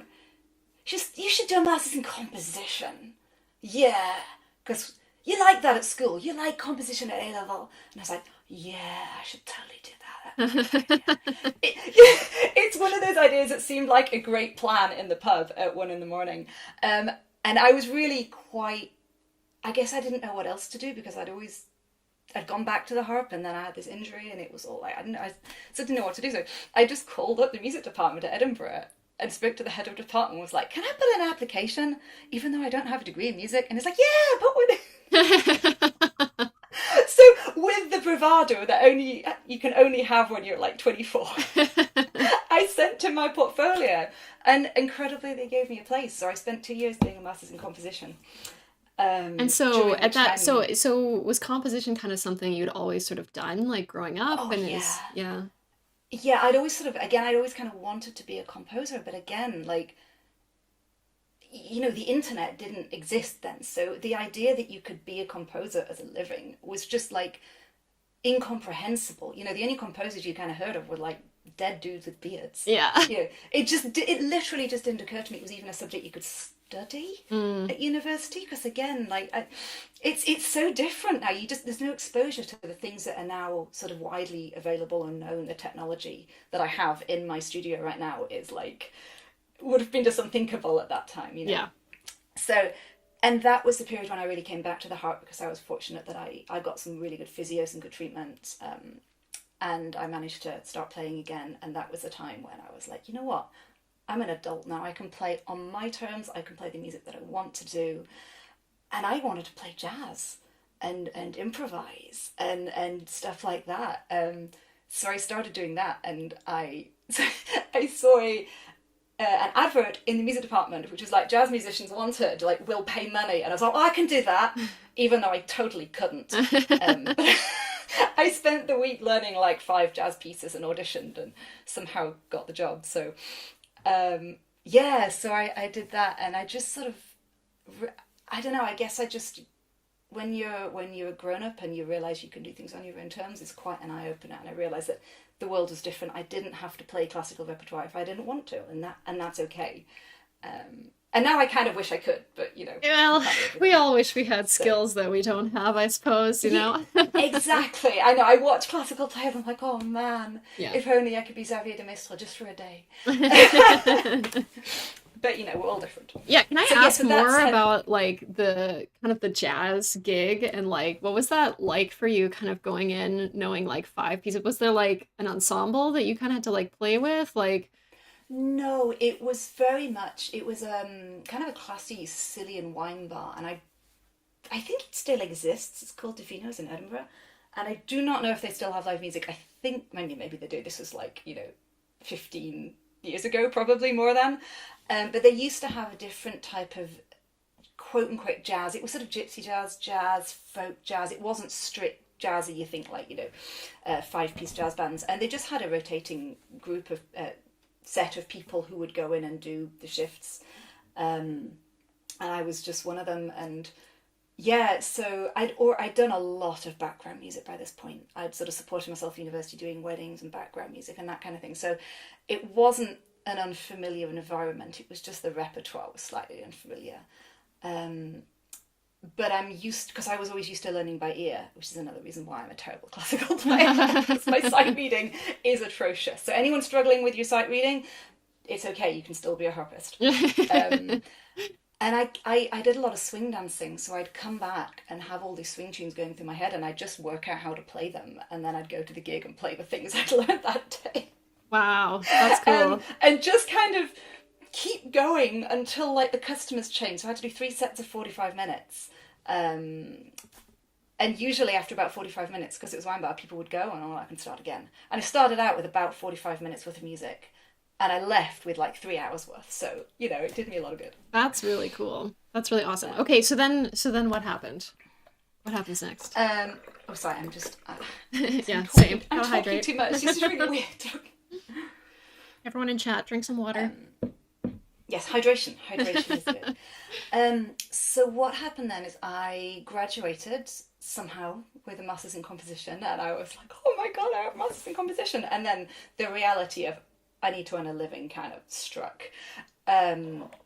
So I kind of threw myself more into gigging full time. I took on more teaching.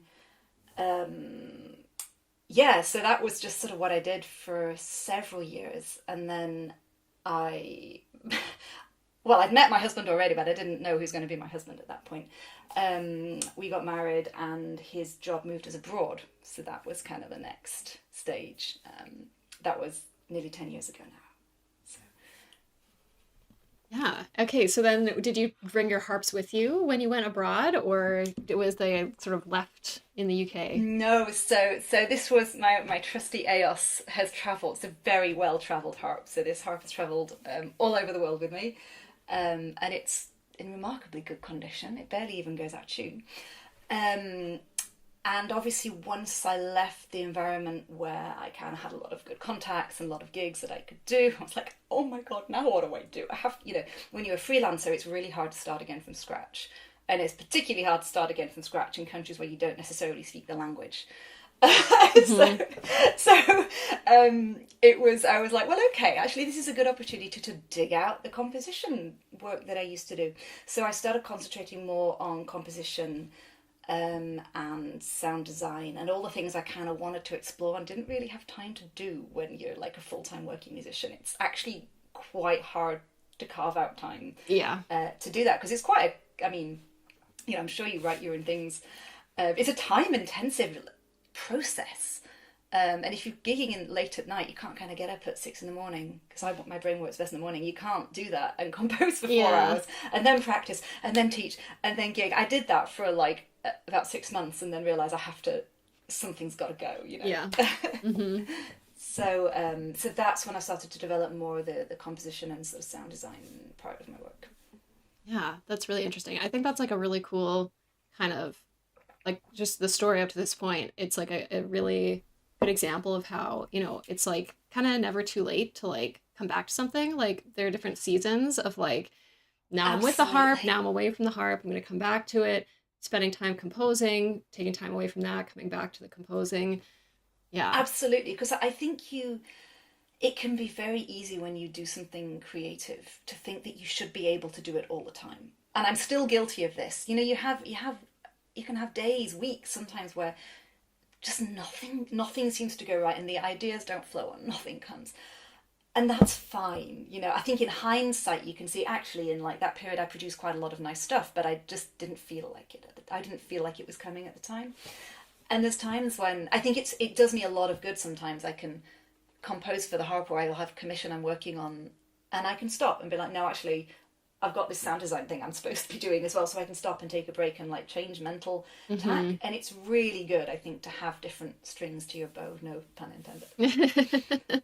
Yeah, that's really cool. So then, can you tell us like how you kind of got involved with like video games, sound design, and composing for video games and that sort of thing?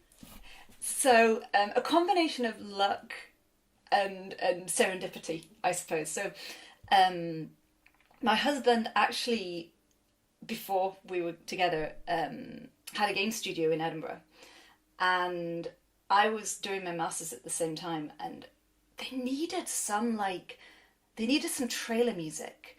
And he was like, you're the only composer I know. This is what we need. We need some like music for like, it's like a steampunk trailer thing. Do you think you could do something? And I was like, that sounds like so much more fun than writing atonal string quartets. Oh my goodness, yeah, I can do that. Like, I mean, I love writing like, you know, pretentious bitonal music. It is great fun, but occasionally your brain needs a break. And so I was like, yeah. And all of these ideas just kind of kept like flooding into my head. I was like, this is so much fun. And I just like sketched out a few ideas for them, and they were like, yeah, can you do that? So I ended up writing like this kind of slightly corny ragtime piece to fit with their trailer, and they were like, this is awesome. which is very flattering. And yeah, so I did that, and then I guess we got together, and then he moved abroad. He took a different job for various complicated reasons. But in the meantime, my sister is a folklorist, and she does a lot of installations. So I do kind of music and sound for that. So like interactive installations about fairy tales. So you have to create like a soundscape, and sometimes they'd be very interactive where you move into this part of the room and then the bird song will go off, or you move into this part of the room and you'll get like the witch's cackle or whatever. And we get quite elaborate with them. And actually that's very much kind of like sort of the VR, basically. It's the same kind of idea. So then when my husband got back into games, he asked me to basically carry on like, can you do that, but like for this instead? And then I got quite offended when he's like, I kind of need this like electronica type soundtrack. That's not really your bag, is it? Like, I'll get someone else to do it. I was like, excuse me. I was like, at least let me try. Like, I love working with synths because they're like, again, they're so different from the harp. Like, you can just kind of go nuts and do really weird stuff with them. So again, it's like a fun challenge because somebody will say, I need this kind of atmosphere, I need this thing, and they'll give you examples, and you're like, okay, it's not like my own kind of personal composition where it's like, I want to write this kind of thing for me on that, usually on the harp. You know, somebody gives you a set of parameters and you have to work within those, which is a really fun challenge, actually. So again, that's how I got back into it. That's really cool. So I have to imagine there's a lot of like technical learning that would have had to go along with that, like, you know, learning how to use synths and MIDI and like kind of setting up a soundscape so that it changes to different sounds when you're in a different part of the room. Like, how did you kind of learn some of that stuff? Was it all like self-taught with videos on YouTube, or like did you take a course, or like how did that happen? So oh my goodness, so we moved around a lot.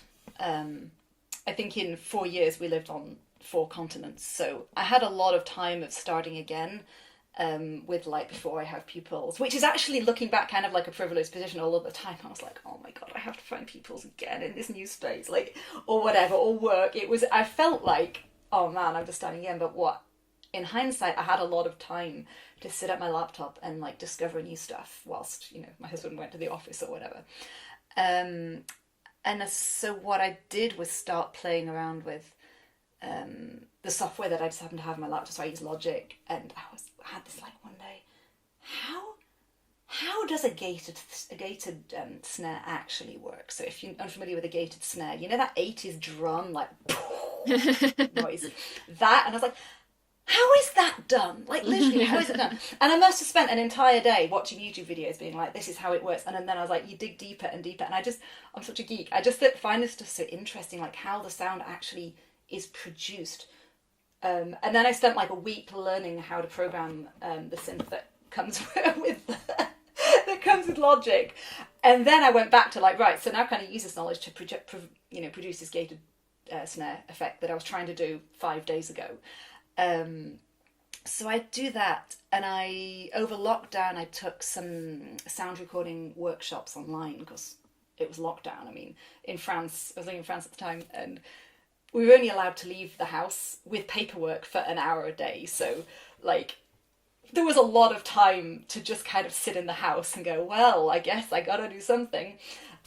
So that was actually a really good time to do that, because it's not like there was anything else to do until, you know, you got back up online with teaching and stuff. We all switched to Zoom, and then I was much busier. But that, again, I feel very fortunate now that I had that, even though at the time, again, I'm sure we were all like, oh my god, you know, our livelihoods are disappearing, but we got through that. Yeah. So yeah, I have to confess, I can't take credit for the interactive one. That was my husband. We collaborated on that project because I was like, I want to do this, and he did a thing where it's very elegant, and I don't really understand it, but basically using a webcam and mapping out different areas of the room. So we collaborate a lot on projects, and I'm very lucky for that, because it means that I get to do things that I maybe wouldn't have otherwise had the opportunity to do. Yeah, that's really cool.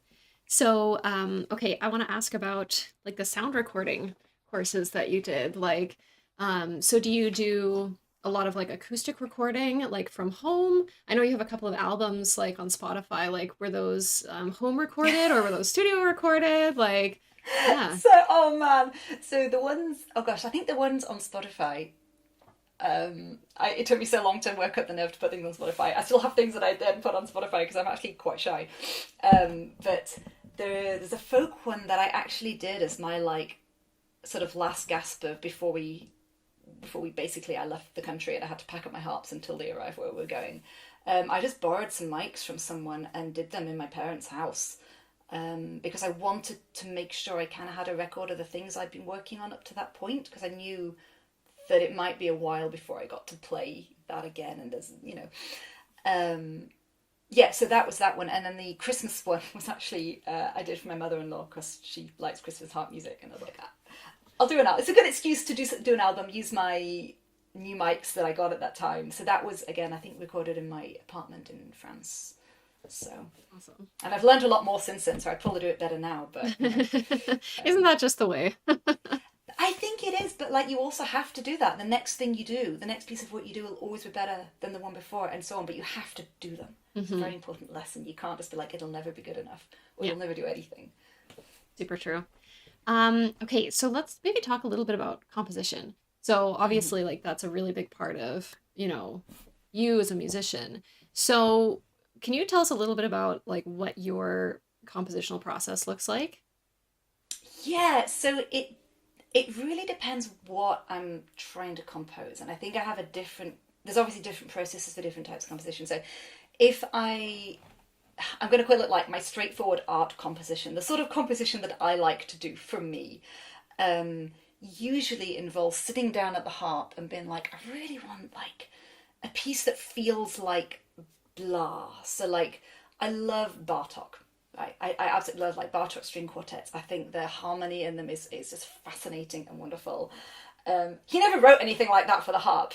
Like, it's not fair. There is nothing like that for the harp. And I'm not for 1 second saying, I'm like Bartok at all, but it's sort of inspiration. So I might maybe listen to something like that and think, what is it that I like about this? And usually it's the harmonic things that he uses. So I'll like maybe use, I don't know, a particular scale that he uses, because he used a lot of sort of different scales, like octatonic scales and stuff. Messiaen as well, I really like. So again, I might look at a piece or listen to a piece and like analyze just a little bit, maybe a few bars that I think is really cool, and go, okay, he used that scale.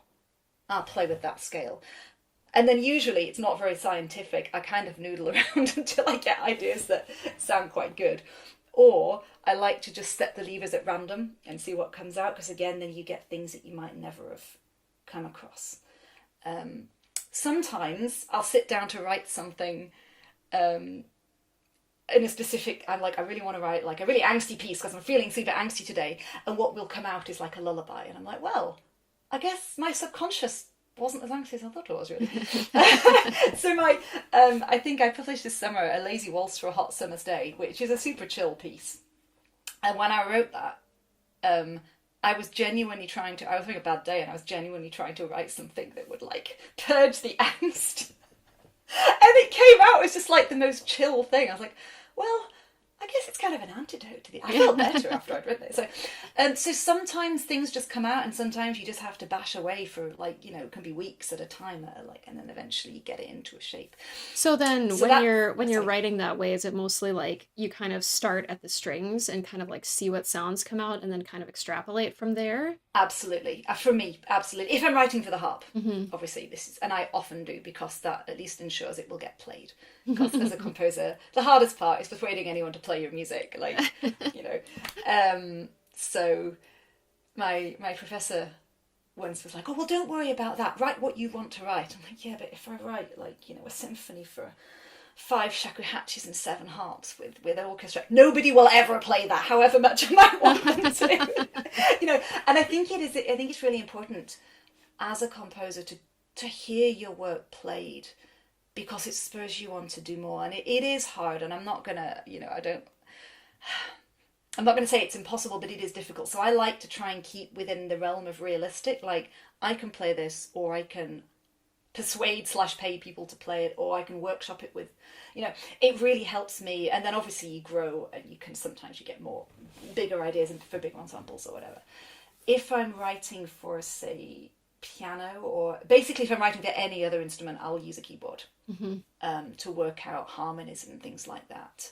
Because I'm not a pianist, my hands don't fall into any kind of shape, so I can get, again, more maybe interesting different harmonies than I might get on the harp, because my hands have no preconceived idea of where the chords are. So that reminds me of like a quote. I don't know who it's by, but basically the mind of a beginner has an infinite amount of possibilities.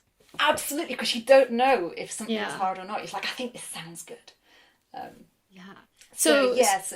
Sorry, I was just going to say, so then, do you ever compose where like you kind of have an idea like of a melody or a harmony like in your head already that you're trying to like find, or is it really just more about like kind of exploring the actual sound kind of in the real world? Usually it's just about exploring the actual sound, unless I want to write something specific. So that's the kind of fuzzy area between like a commission, or like I want to write a lullaby for my baby or something, and so then I might think, well, I'll be humming to him and think, oh, that's quite a pretty tune, or something like that. So some things do just grow out of I'm just humming to myself. But usually I just sit down and play and hope that something comes out. That's and sometimes really it doesn't. Yeah. Sometimes it doesn't, and that's fine. Do you ever find that you kind of like when you sit down to play and just kind of find something, like do you find that you kind of fall into familiar patterns like a lot, and then like do you have a way of kind of like breaking yourself out of those? Yeah, so that's, I guess, a thing that we all do. And I think however much we might try to like not sound like ourselves, I think we probably do, even if I try to like, sound like somebody else. So the main way that I try to get out of that is by using different scales and different lever settings, so that one of my favorite things is just to change the levers and just put them on something completely random. Then even if my hands fall into the chord shapes, the notes I think are going to come out are not going to come out. So that will give me different harmonies. And if I like them, I could be like, well, is this practical? I don't have to keep it that way, but it'll help me find chords that I might not otherwise have found. Yeah. So that, I think. And sometimes also just going, giving yourself a compositional exercise is a great way to get out of a rut. So like, let's try and write a piece in the style of Syzygy. Let's look at a couple of pieces and see if we can analyse why they sound the way they do. And it doesn't have to be good, but can I just write and complete something that's in that style? Or maybe can I don't know, write a melody a bit like Brahms? The answer is usually no. But give yourself a short exercise to do and make yourself do it, and that will make you complete something which usually inspires you to do something else, which is maybe the thing you were trying to do in the first place. Yeah. Really cool. So then once you kind of have like experimented at the harp a little bit and you've got like a few ideas you want to work with, how do you then kind of like take those like inspirations, shall we say, and then like kind of expand that into a full piece? Like what does it kind of look like to expand or like revise, or like what does that kind of look like?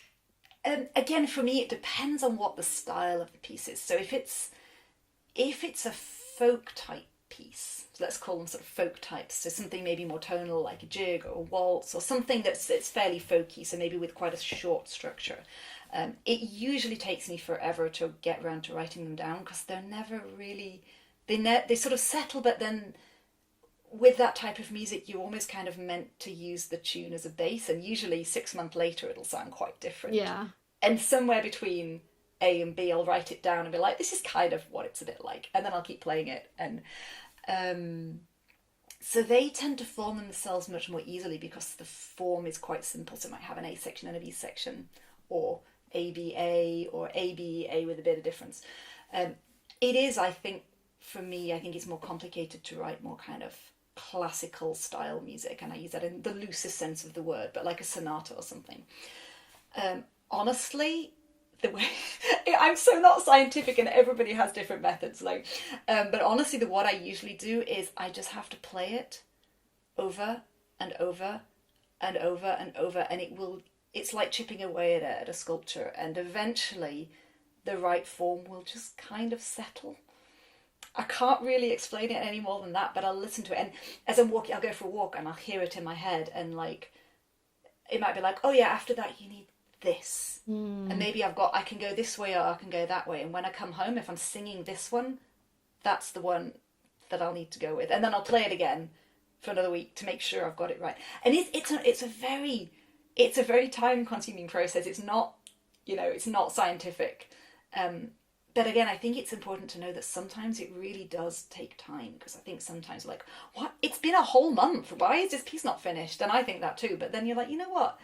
It's a complicated piece I'm trying to write. There's maybe like 5 minutes long. That's not bad, it's not bad going. And sometimes you hit a wall and then you'll break through and suddenly it's finished. And you're like, there you go. Like, yeah. So I just like to keep chipping away at them until they feel right. Which... And that's great. I think that's awesome. I mean, like you said, everyone has their own process, and so I think it's really cool to hear yours. So when you're like playing these kind of different iterations and you're playing it over and over again, do you like usually record yourself so you can like literally hear it back, or do you just kind of have it in your head, like where it's at? Not usually. Usually I will just have it in my head. Post children or post child, I now will sketch out ideas. If I have a thing I like, I will then make a voice memo on my phone, because I will almost invariably be interrupted. And then he'll come and play with my levers and I'm like, oh my God, what was I even doing? So now I'm much better at just like, even if it's just like a couple of bars, like, oh, I like this idea to come back to when he's, in bed or something. But usually I will keep it in my head, because if I can keep it in my head, that means it's maybe better formed, if that makes a that does make sense. a lot of sense. If I can't hold it in my head, even if it's a big idea or a complicated idea, if I can't hold it in my head, that means to me that the form is not very good. The structure is not very solid. And I know when I can hold it in my head that the structure must be kind of stable, if that makes sense. Yes, that does make a lot of sense. Thing. Yeah, I think it does make sense, because I think, we've all heard music that gets stuck in our head, right? And so if it gets stuck in your head, it means there's something about it that resonated, right? So I think that makes a lot of sense. And I think it also makes a lot of sense that for the most part, you kind of keep things in your head because you started off learning by ear. And so you have like a capacity for holding music internally. I think that's absolutely right. It's how I learned. It's how I've always done. And I didn't learn to write down music until I was a teenager. So I used to like get my mum to write it down, and then when I was a teenager, she's like, "You really need to figure this out for yourself." I was like, "Yeah, you're probably right, Mum. Can you teach me?" That's so funny. I find that I tend to be quite the opposite. Like I can't hold anything in my head, but maybe that's something to try. That'd be cool. But as you say, we all have different ways of learning it. Like I wish sometimes that I were better at just putting ideas down on paper. And reading it off the page, because, sometimes I look at my notes and I'm like, oh man, now I have to try and sight read whatever it was I was working on last week. And because my sight reading's so bad, it can be it can take me ages to remember what I was doing. So, yeah. Yeah, really interesting. Okay, so I wanted to also ask you a little bit about, just like your passion for the lever harp. I know you mentioned before that like pedal harp kind of like didn't like resonate the same way that the lever harp did, and so is there any sort of like, I don't know, like do you feel like where do you like to kind of like take the lever harp and like, I don't know, tell us a little bit about your love of lever harp. My love of lever harp. So it's I didn't start playing the harp thinking I want to play the lever harp, because honestly, like I didn't know anything about the difference between any of the harps when you started, like probably most of us don't. And I probably wanted to play the harp with some idea that I'd wear a pretty dress and play a big harp. Like, I don't think my ideas were any better formed than that when I was, 6. So it definitely wasn't an intentional move. And again, I kind of did want to, when I started, I definitely thought that I wanted to go, I guess, to music college and play the pedal harp and maybe play in an orchestra. And like, I guess because I didn't know that you could do anything else. I'd never, again, in Scotland there's a lot of traditional playing, but I wasn't in Scotland, I was in West Yorkshire. So there just is no like culture of harp around there. So I think I was really disappointed kind of with myself when I realised that I was not ever going to be maybe I could have been a good pedal harpist or a perfectly competent pedal harpist, but I didn't have the drive for the pedal harp that I did for music in general, if that kind of makes sense. I love making music and I love playing, but I just got so, like, I was 15 and I had better things to do than spend 6 hours a day playing the harp. Like, I just didn't want to, basically, because I didn't love it that much. And I still think 6 hours a day is too much practice for a 15-year-old, or anybody, frankly. It's not healthy. I think there was this culture of hot housing, and everyone I'd ever met that went to music college, as once you get older and you get friends who go to university, every single one of them came out hating it. I was like, I want to do that. I like what I do, Yeah. So I just, and I'm not saying I think it's different now. I think it's really different now, but I just didn't want that element of competition and like people backfighting and competing with each other and all. There's a place for competition, so it absolutely is, but it wasn't for me. I just don't think it's necessary. There isn't, like, I studied in a circus school for a year before going to university, and one of the best things that anyone ever said to me was, I asked, what is the difference between gymnastics and acrobatics? Because, like, when you've never done either, they look kind of the same. And she said, gymnastics is a sport and acrobatics is an art, loosely speaking. So she said, in gymnastics, you go to a competition, there's a right way to do a thing, you get graded on exactly how, perfect you are, and everyone is measured on the same thing.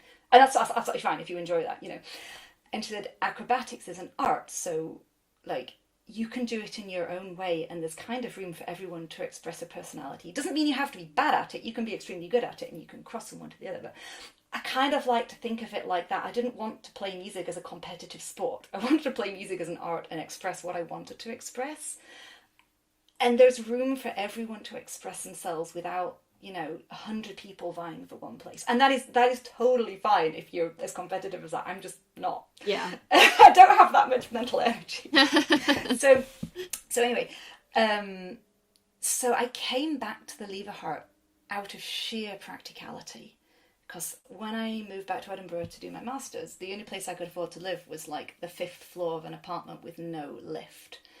I got the pedal harp up there, and I was like, this is not leaving the building. It's never leaving the building, because I simply couldn't, especially after a back injury, I simply couldn't move the thing. No. Like, it was completely impractical. I had it there and I would compose on it a lot, actually. I went back to the lever harp because it was the only one I could move. And then I realised that I actually really liked it, and I genuinely found it more practical for jazz than the pedal harp.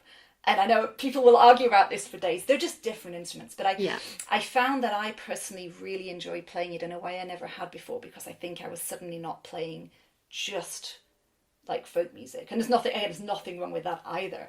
But I think it can do a lot more than people give it credit for.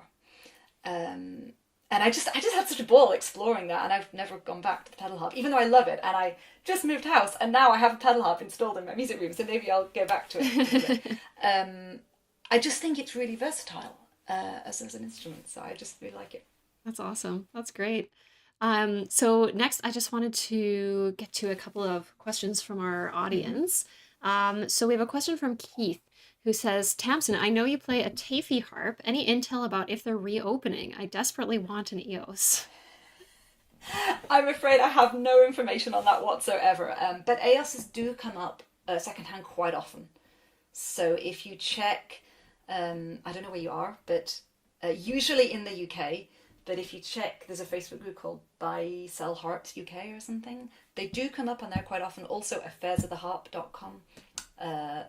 There certainly was one for sale on there a little while back.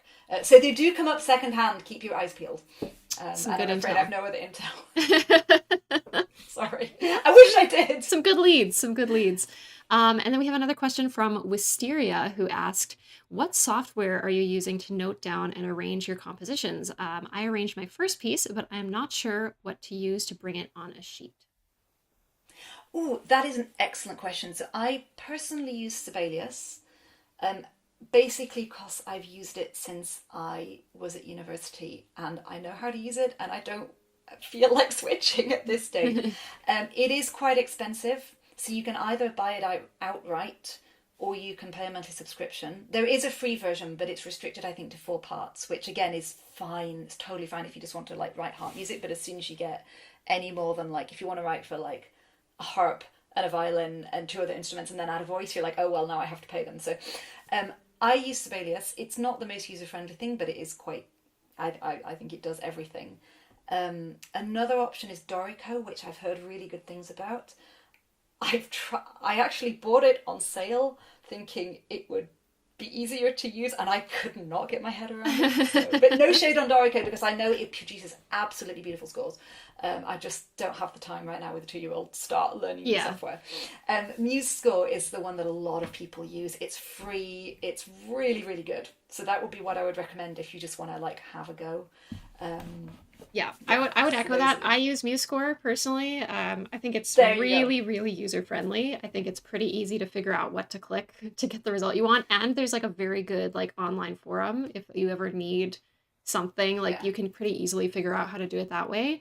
There are limitations to it, but I feel like, again, if you're mostly doing harp music, it's like mostly okay. I feel like it's more so if you're doing like larger scores or you need to do very specific like symbols and things like that. That's where MuseScore starts to hit more limitations. I started out using, is it Finale or MuseScore at the beginning of my masters, and because I was doing sort of more contemporary stuff, that's the only reason that you need to do some really esoteric score marking that like the free software doesn't do. But if you don't need to do that, and let's face it, most of us don't, even I don't now most of the time, I think MuseScore is really, really good. So I know people who use all three as well. Finale sadly has been discontinued recently, but I hear that Dorico has better customer service, but I've never used either Sibelius or Dorico, so I believe Dorico is better for page layout. So if you're like trying to do typesetting or like write a music book, I think it's probably better for that. Interesting. Sibelius is terrible for typesetting and graphic design, so I usually export stuff into a graphic design program and then do my page layout, which is a massive pain in the bum. So if you're starting from scratch and you don't mind paying some money, I would explore that, but try the trials. Or just use MuseScore. Because it is very user friendly. I think the main thing is like whatever you pick, learn how to use it well, and then it'll probably serve you. Exactly, you're absolutely right. Learn to use your tools.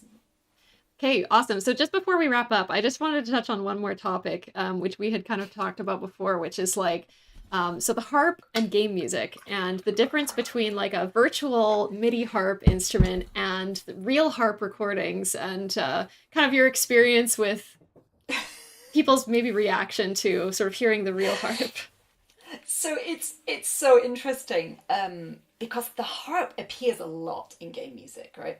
But I feel like the harp that people often have in their heads when they think of the harp in game music is actually not, you'll probably be familiar with it, it's not the actual harp. It's like the MIDI harp from like maybe about 1997. And sort of a lot of the early Zelda music with their harp sound has now become this kind of iconic harp sound. And I have had people kind of disappointed with the way my harp sounds. Because they're like, but it doesn't sound like that. I'm like, well, no, I'm sorry. That's the point. It's a real harp. And to be fair, I have actually been guilty of this because I wrote something just for fun and I put it in like a kind of, early Zelda-esque kind of harp MIDI. And I was like, oh, it does sound like the thing, doesn't it? So I think that is really interesting. And now obviously a lot of games have big orchestral scores with real harp. Then this attitude will probably start to change. I'm working on a commission right now, which is for, I suggested, they wanted harp, but I suggested harp and clarinet because I think it's a really cool combination. And I'm hoping they're going to be okay with the actual harp and not assume it's going to be a MIDI harp. There's just so much to be said about that. And can I also say, if you're needing a harp VST, Samantha did the most wonderful harp VST I've ever heard in my life. Oh, thank you. Oh my goodness. If I didn't play the harp, I would be using it all the time. So just for anybody who doesn't know, a couple of years ago, I collaborated with a composer by the name of Zach Hade, who actually came to me and said, I really like your harp sound. Let's record a VST. And at first I was like, that sounds like a lot of long hours recording single notes. But we actually kind of worked out a way that it wasn't too terribly strenuous. But yes, I have a virtual harp instrument that I recorded. I think it is fabulous. It's like literally so much better than anything else I've ever done. Well, thank you. I think it's like $30 or $40 or something like that. So Something like that, yeah. Not so there are some pretty pricey VSTs out there, so it's Yeah. But incredibly I expensive. hope that things like that will encourage people to get used to the sound of what a harp actually Yeah. sounds like. Because I had someone come to me once actually for they were trying to learn, came to kind of like a masterclass, and they were trying to learn a piece from a video game. I forget which one it was now. And they came and this my harp doesn't sound like it does in the thing, and well, how can I make my harp sound like that? And I was like, that's not a harp. I felt so bad. And she's like, "Oh, but I want it to sound like that." And I'm like, "Oh, really? Like you can play, but that's like a Yeah. bunch of MIDI with a ton of reverb. Go Mhm. play in a bathroom, and it'll sound a bit Yeah, better." right. That's great. Well, unfortunately, we're out of time, which is too bad because, again, I feel like I could just chat all day. But thank you so much for joining us today, Tamsin. This Thank you was. so much for having me. I hope that has been informative. Oh yeah, it's been informative, just like really, really interesting. I've really loved hearing about like your story and like your journey with the harp. Like, I think that's fascinating. So before we go, can you tell everyone watching like where they can find more of your work? Yeah, so I have a YouTube channel, so you can have a look there. I also have a website, tamsindearnley.co.uk. If you Google Tamsin Harp, I think I'm the only Tamsin who plays the harp, apparently, on Google. I always hated my name, and then the internet came along. It's like, oh, having a weird name is actually quite useful. You can always, if you have any questions, you can get in touch, tamsindearnley@gmail.com. Yeah, and if you are an aspiring harpist or composer, if I can just say, like, just do it. Don't wait until you feel like you're ready. If you want to compose, just write stuff. And if you don't think it's good, that's fine. The next one will be better. And so on. Because I think it's really important to know that it is a thing that people can do. Like, don't be like me and think you have to be a dead dude with a beard. You don't. You can be a living composer, and you can write music and people will play it, or you can play it and show it, put it on the internet, and then show other people what you do. And just do it. Put yourself out there. Awesome. Well, wise words. So we'll wrap up here with Tamsin, and I'll be back in a minute with more HarpCon. See you in a bit.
All right, everybody. Wow, what an awesome interview with Tamsin. That was like so interesting. I love hearing about how people get started with the harp because everyone's journey is a little bit different.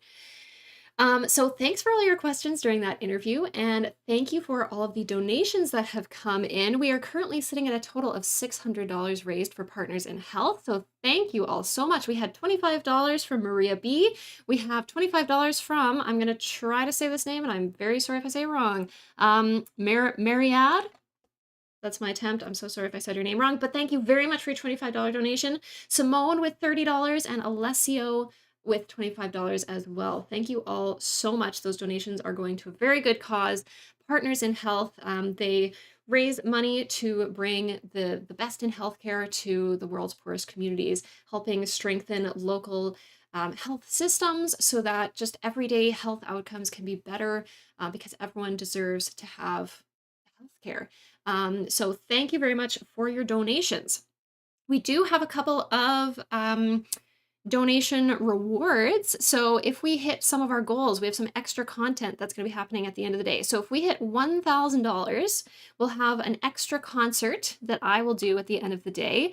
We're 60% of the way there. To $1,000. If we manage to hit $2,000, we're going to be doing viewers' choice challenges. So I will be taking harp-related challenges from you. So if you have an idea for a challenge, please put it in the chat. At any time today, you can do it now. You can do it at any time. We're saving those because we're very confident that we're going to hit that $2,000 mark. Last year, we raised $2,120. So let's see if we can beat that this year. And if we do, you'll get to see me do some very silly things later today. And our stretch goal, if we blow past $2,000 and we make it all the way to $3,000, being a little more ambitious this year than last year, I'll be doing a presentation on how to record harp, how to record audio with your harp. So thanks very much for all the donations so far. Craig with a $10 donation just now. Thank you so much. Really, really appreciate that. And let's see. We've had some really good chat all the way along. I've kind of been keeping an eye on it, although I'm trying to stay focused on the interviews. But yeah, I think that was such a lovely interview with Tamsin. I think, really being in touch with like the artistic side of music and focusing less on competition and just going for things and just doing it. I think Tamsin's career is like a real testament to the power of just doing it.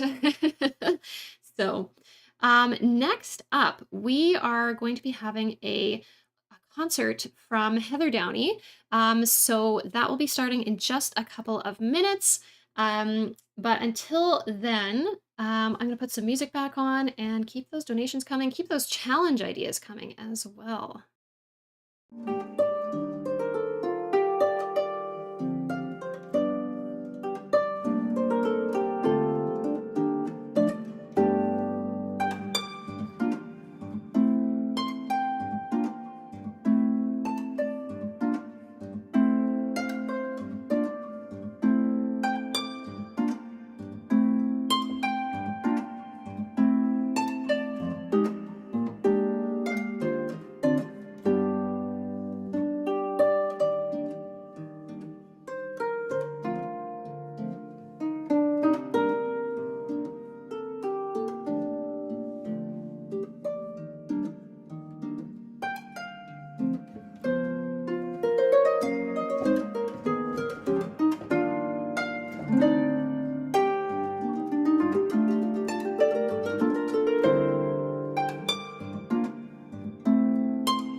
everybody. We are going to have a concert next up by Heather Downie. So Heather graduated from the Royal Conservatoire of Scotland with a first-class honours degree in Scottish music and a master's in performance, and began her career as a performer touring globally. However, teaching has been at the center of her career since she discovered very early that it was what brought her the most joy and fulfillment in her own harp journey.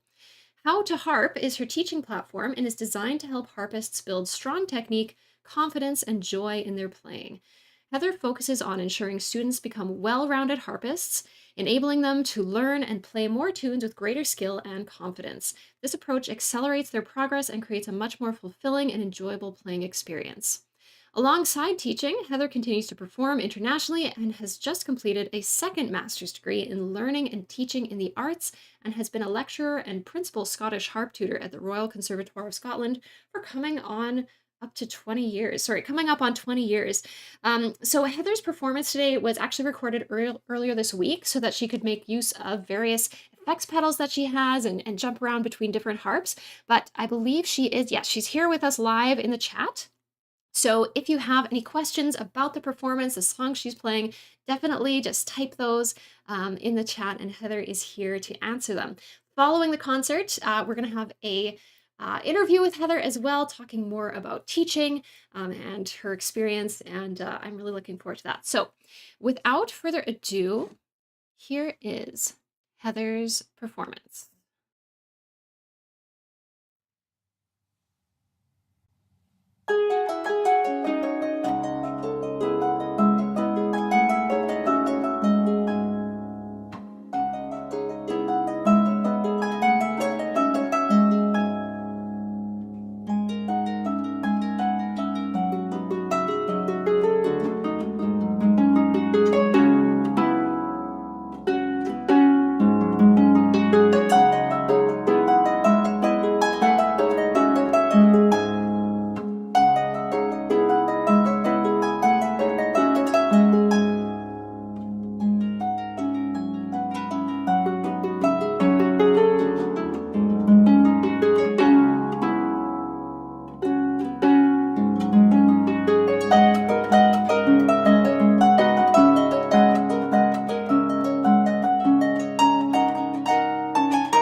Hello everyone and welcome to my concert as part of Harp Con. Thank you all so much for joining me and listening. And of course, a really big thanks to Samantha for having me here as part of Harp Con. I was so excited watching along last year, watching everybody's playing and talking, and now I get to be involved in the action too, so I'm just thrilled. And thank you as well for letting me pre-record this concert. What this means is I can play on all of my different harps, I can use all the different pedals and beats, and I'm really excited about what we've got lined up for you. So the piece I just started with is called Baz Valan, and that is a piece by the Breton harpist Christa Noguez, one of my all-time favourite harp pieces. It's really fun to play. And we're going to go from Brittany all the way back here to Scotland, and I'm going to play you a piece written by Hamish Henderson called Freedom Camoyi. Now, this piece is featured in my How to Harp membership, but I'm going to present it to you with something with a little bit different because I'm going to sing this song. Now, Hamish composed the lyrics for this song along to the melody The Bloody Fields of Flanders in 1960. And he wrote the song for the peace marches in Scotland. I feel like it's a very apt song to share with you all now, and it's a song that's very close to my heart. The sentiment behind the song is, no matter where you're from, no matter the colour of your skin, the language you speak, your culture or your history, we're all equal together and we want to have peace all together. And so I hope you guys all enjoy this. We're going to jump from my harp studio into William's studio, which is very exciting, and onto my Kamak electro harp. So this is Freedom Camoyi by Hamish Henderson.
welcome all ye at him with freedom. Never heed what the hoodies croak for doom. In your house, all the bairns o' Adam will find bread, barley brie and painted room.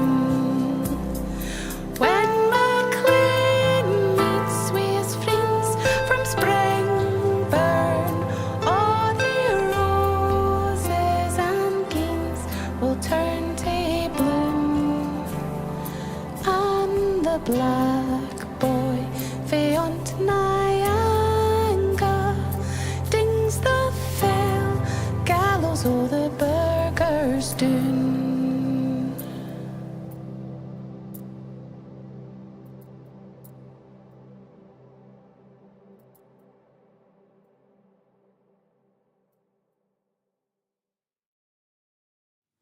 Thank you all so much. I'm going to continue on now with some Scottish tunes, a little set of Scottish tunes. So I'm going to start with a Puirst the Veil. This is Gaelic for tunes of the mouth, so literally translates Puirst the Veil, tunes from the mouth. And these are tunes which were sung often during a céilí, during a gathering. Often people would step dance to them, and the words that are sung to them are sometimes, they're not necessarily nonsense words because they do have a meaning, but there's not a huge moral story behind these songs. They're kind of little fun songs to sing. And this one is a Strathspey called Batantalia. This one also features in the How to Harp membership, and what I've done is I've taken the beginner, the intermediate and the advanced arrangements and kind of patched them all together to give you a little demonstration of the different ways that you can approach the tunes.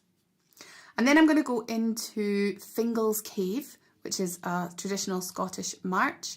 And there's a great story behind Fingal. He was a giant in Scotland who walked between Ireland and Scotland. And so I feel like as you're listening to the tune, you can almost hear Fingal walking across the causeway. So I hope you guys can hear that too. And this is my own arrangement, and it's very similar to one that features on my album, Nae Sweets for Shy Bairns. So I hope you guys enjoy Batantalia and Fingal's Cave.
I'm going to jump to a different harp again, and I'm going to get out the wonderful Flo. She is my newest harp. She is a Camac canopy pedal harp, and she's an absolute delight. And I don't often get her out, so I'm really excited to be able to share a piece on Flo with you all. And I'm going to do another piece from the How to Harp membership. This is Morning Mood by Edward Grieg. And it's got lots of pedal changes in it. It's a really lovely piece, but it's very chill and relaxing. And I really love the way it feels. Like sometimes I'm walking the dogs. I like to walk them at 6 a.m. as the sun rises. And I think that this piece really is morning mood. And so I hope you guys all enjoy, and in particular, enjoy the wonderful Flo.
Okay, so next up we have a traditional Scottish ballad for you all.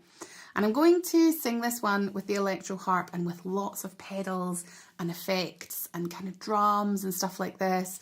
So a really fun arrangement of this one that William and I have been working on together. Now, the Dowie Dens of Yarrow is a very sad Scottish ballad, like most Scottish ballads are. And it tells the story of a young woman who's fallen in love with a ploughboy. But there's 9 noblemen who vow to fight for her hand in marriage. Well, as they come over the Dowie Dens of Yarrow to fight for her, the ploughboy John meets them. A battle ensues where 3 of the knights are killed, 3 of the knights flee and run away, and 3 he wounds very badly.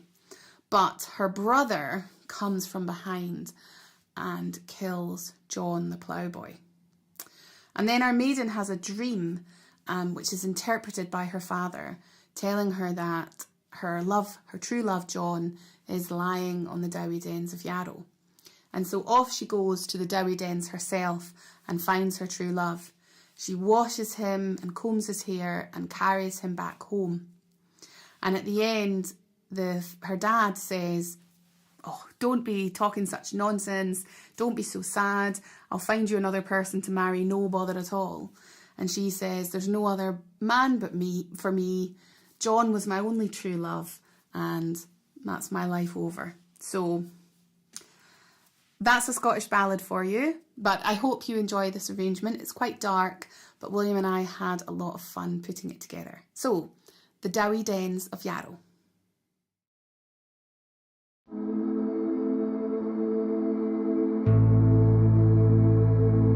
There was a lady in the north. You scarce could find her model. She was courted by 9 noble men. The blue boy John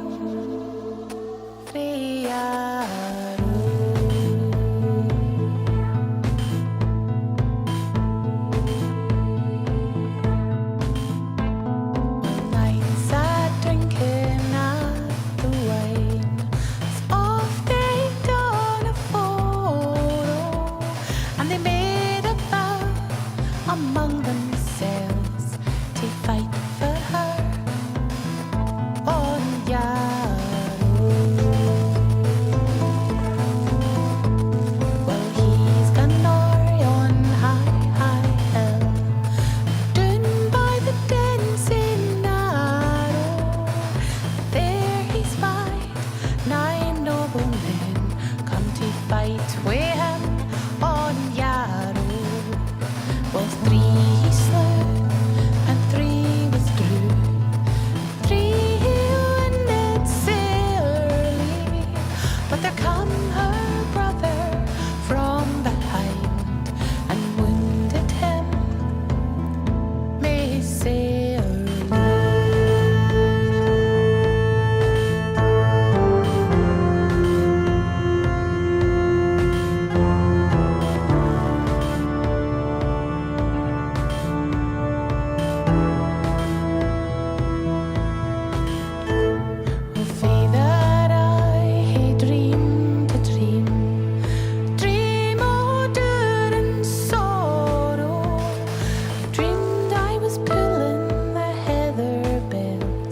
on the Dowie Dens, oh Yarrow. Oh daughter dear, I ken your dream, I ken it will bring sorrow, for your true love John lies pale and wan on the Dowie Dens, oh Yarrow.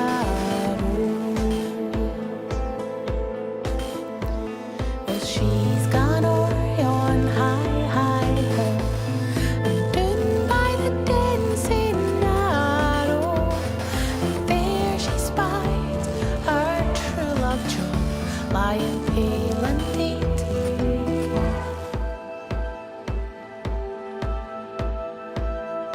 on Yarrow.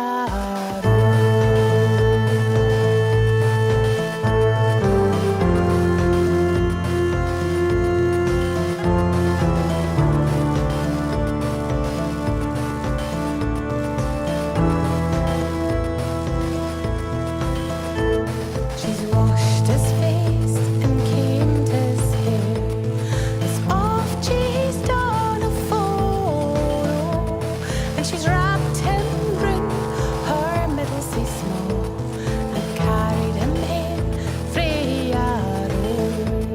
Oh daughter, daughter, hold your tongue, what need for all this sorrow? I'll wed you to a far better man than that blue boy lad frae Yarrow.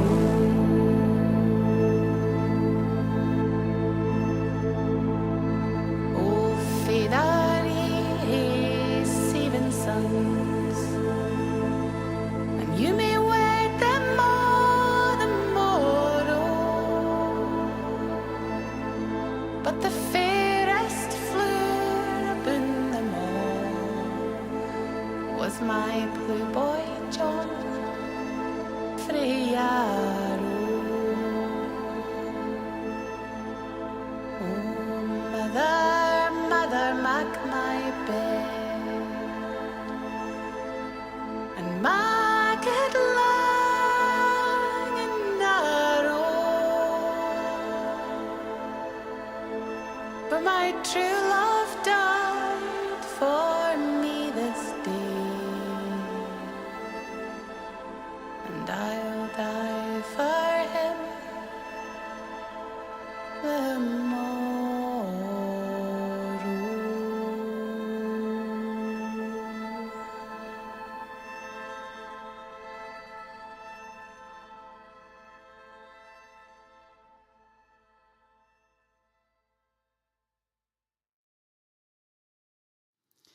Well, we've come to our final set for my concert. I hope you have enjoyed it, and I hope you'll join me in our little chat with Samantha after this, where we'll be talking about learning and teaching. And I thought I'd finish with a song related to my journey of learning and teaching, because I've just recently completed a master's in learning and teaching the arts. And I actually graduate on the 31st of October. I'm very excited about this. But part of my exploration in my master's, we weren't just learning about teaching the arts, but we were also learning about developing our own arts practice. And I did a big study on authenticity and what that means to a traditional musician. And it really did go on quite a journey with this one. And I started to really question my own understanding of authenticity, and even what I was doing with my music and why I was doing certain things with my music. But this song, as I was working through my master's studies and projects and my thinkings on authenticity, this song became very important to me, and it really spoke to me. So this is an arrangement of a pop song by Billie Eilish, What Was I Made For? And just the lyrics they're really significant to me and where I was at the time when I arranged this song. And so I feel like it's really apt to share it now, as I'll be graduating in a few weeks, and I hope you guys all enjoy it. So to finish us off, What Was I Made For?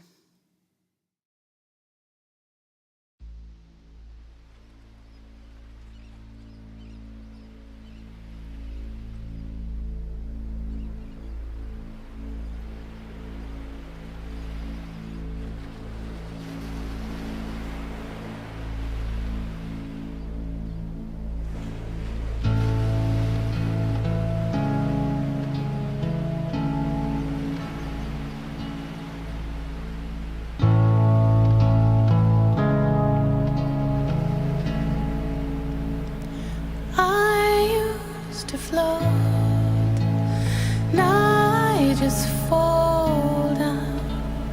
I used to know, but I'm not sure now what I was made for. What was I made for?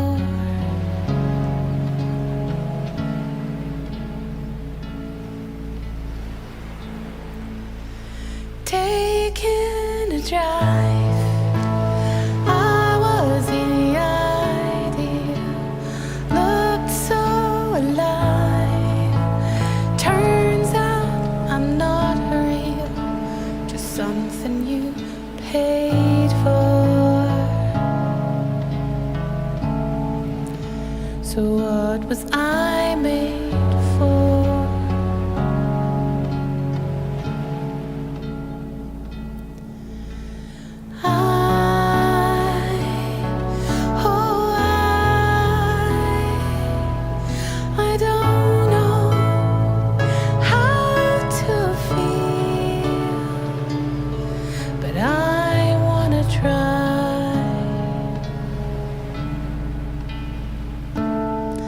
I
not what he's made for.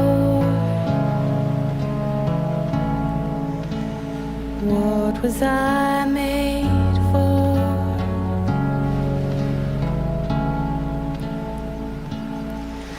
'Cause I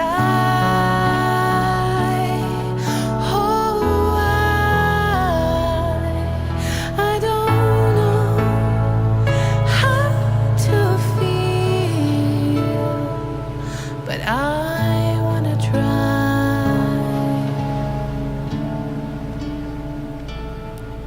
I don't know how to feel, but someday I might. Someday I might.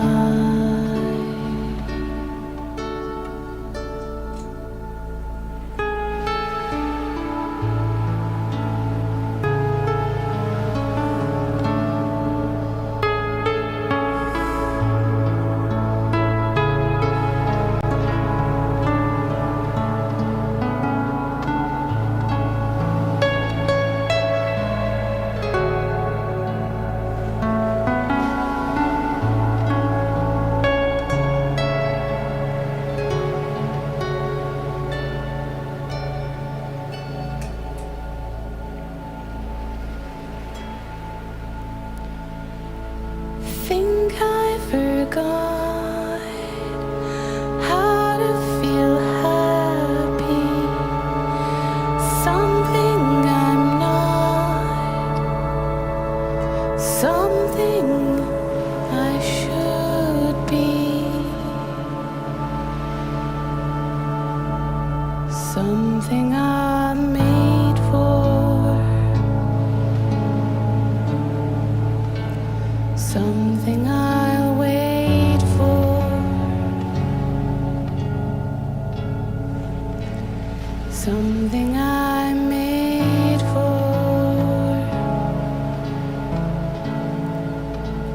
something I'll wait for.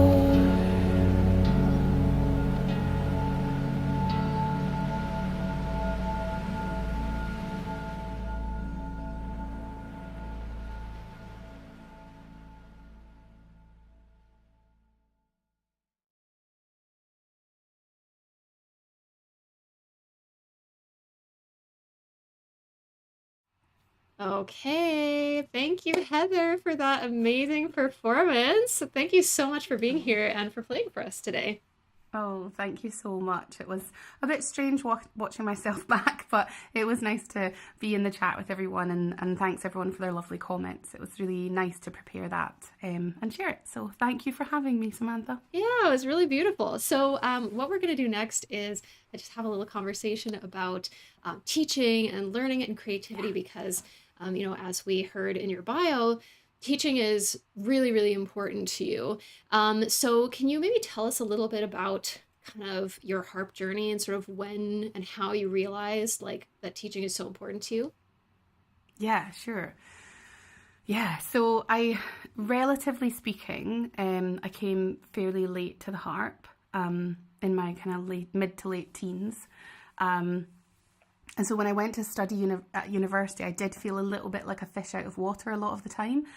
And I have to say that looking back on my kind of my own learning journey and things, sometimes I guess I felt like some of the teachers I had were quite surprised that I was there or that I was doing things and things like this. So I think that sort of informed a lot of what I do. But when I was at university, everything that I did was really focused towards kind of becoming a performer. And I did my 4 years at university, and then I did a postgraduate diploma in performance studies after my years at university to kind of really get my performance more ready. And then I kind of went out into that big world and started performing. And I think what I really love about music is sharing, like that kind of community feel and sharing something with people.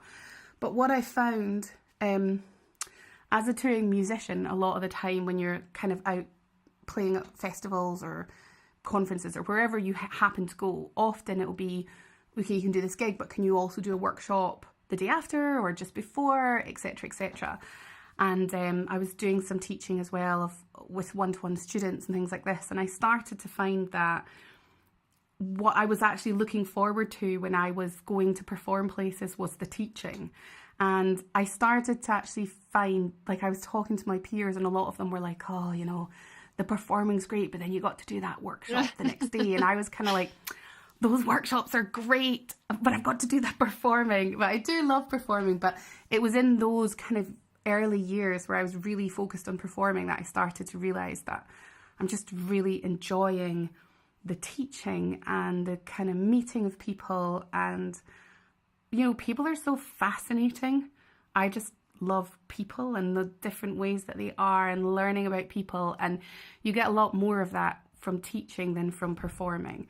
And so I think it was probably in my early 20s that I was like, actually, I'm really loving this teaching thing. And I think I want that to be more of my focus. It's still the performing on the kind of more on the side. So it's kind of swapped round now, right? So it was performing with teaching on the side. And now it's like, actually, I love teaching and I do a bit of performing too.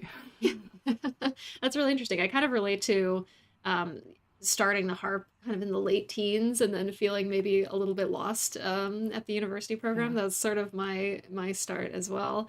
But I wanted to ask, like, what do you really enjoy about teaching? Obviously, you know, like meeting people is one thing you've already said, but what else about it, like, really, like, inspires you and makes you love it?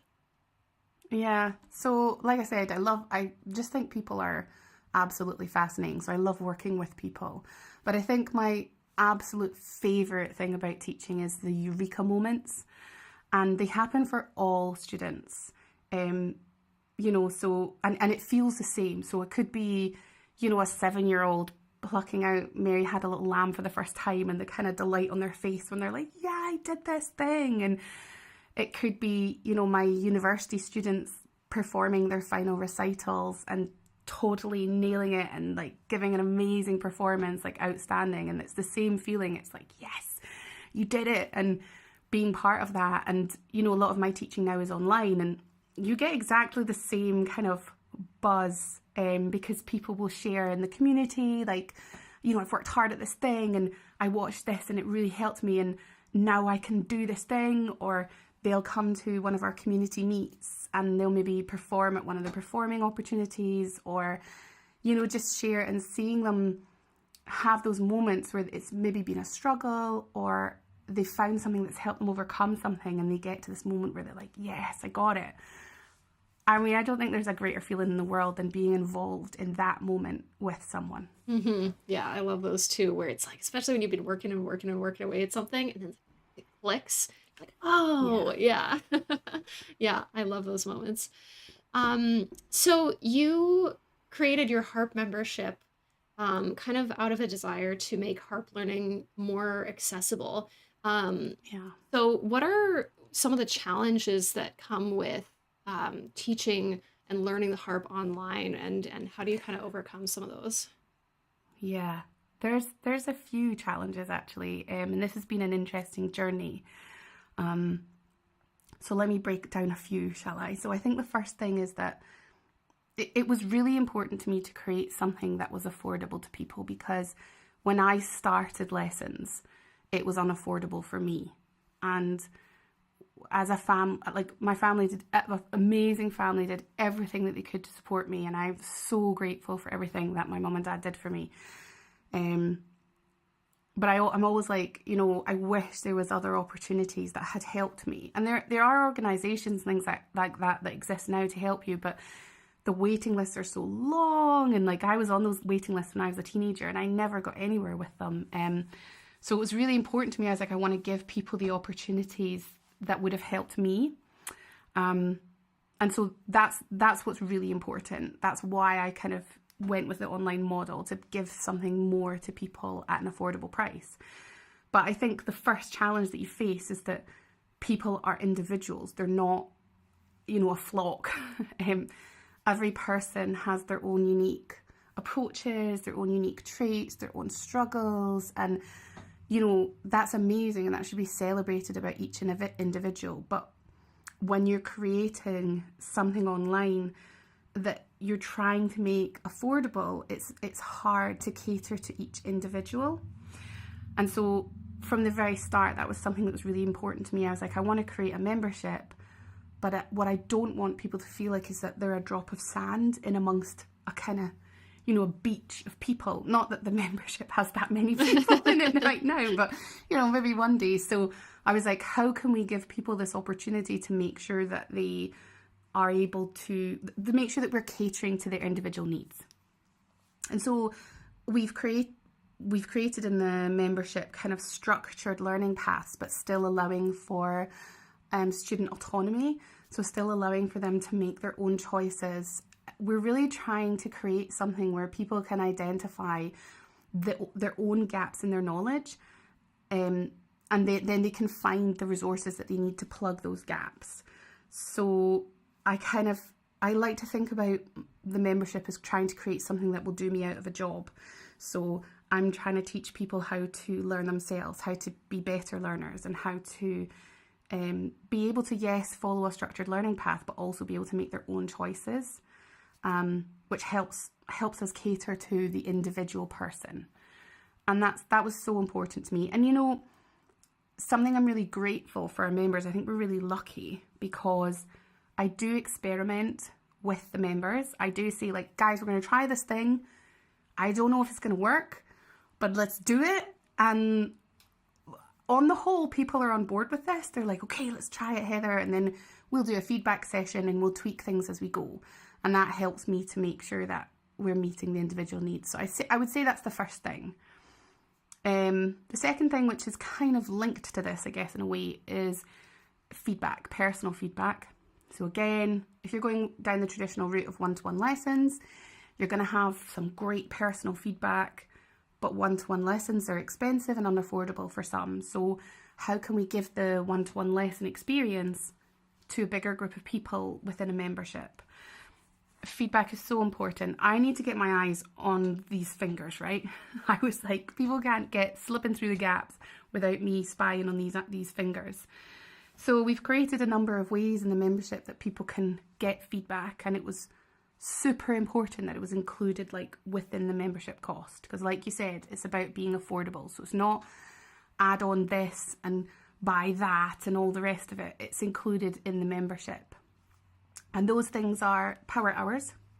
So this is a monthly live session with me where people can come and ask any questions that they want. They can come on screen with me on Zoom and say, hey, you know, this doesn't feel right. Can we work on it? Yes, we can. Or I'm getting buzzing here. Can you look at this? And we'll look at it together. If people aren't able to attend live, they can send in videos of themselves. If they don't need to demonstrate, they can write in questions. And those power hours are super important for the students getting their feedback. So that's one way they can get feedback. And the other way is we also have masterclasses that students can sign up to, again, included within the membership fee. So this is where essentially someone's getting a one-to-one lesson, but there's other people on Zoom watching.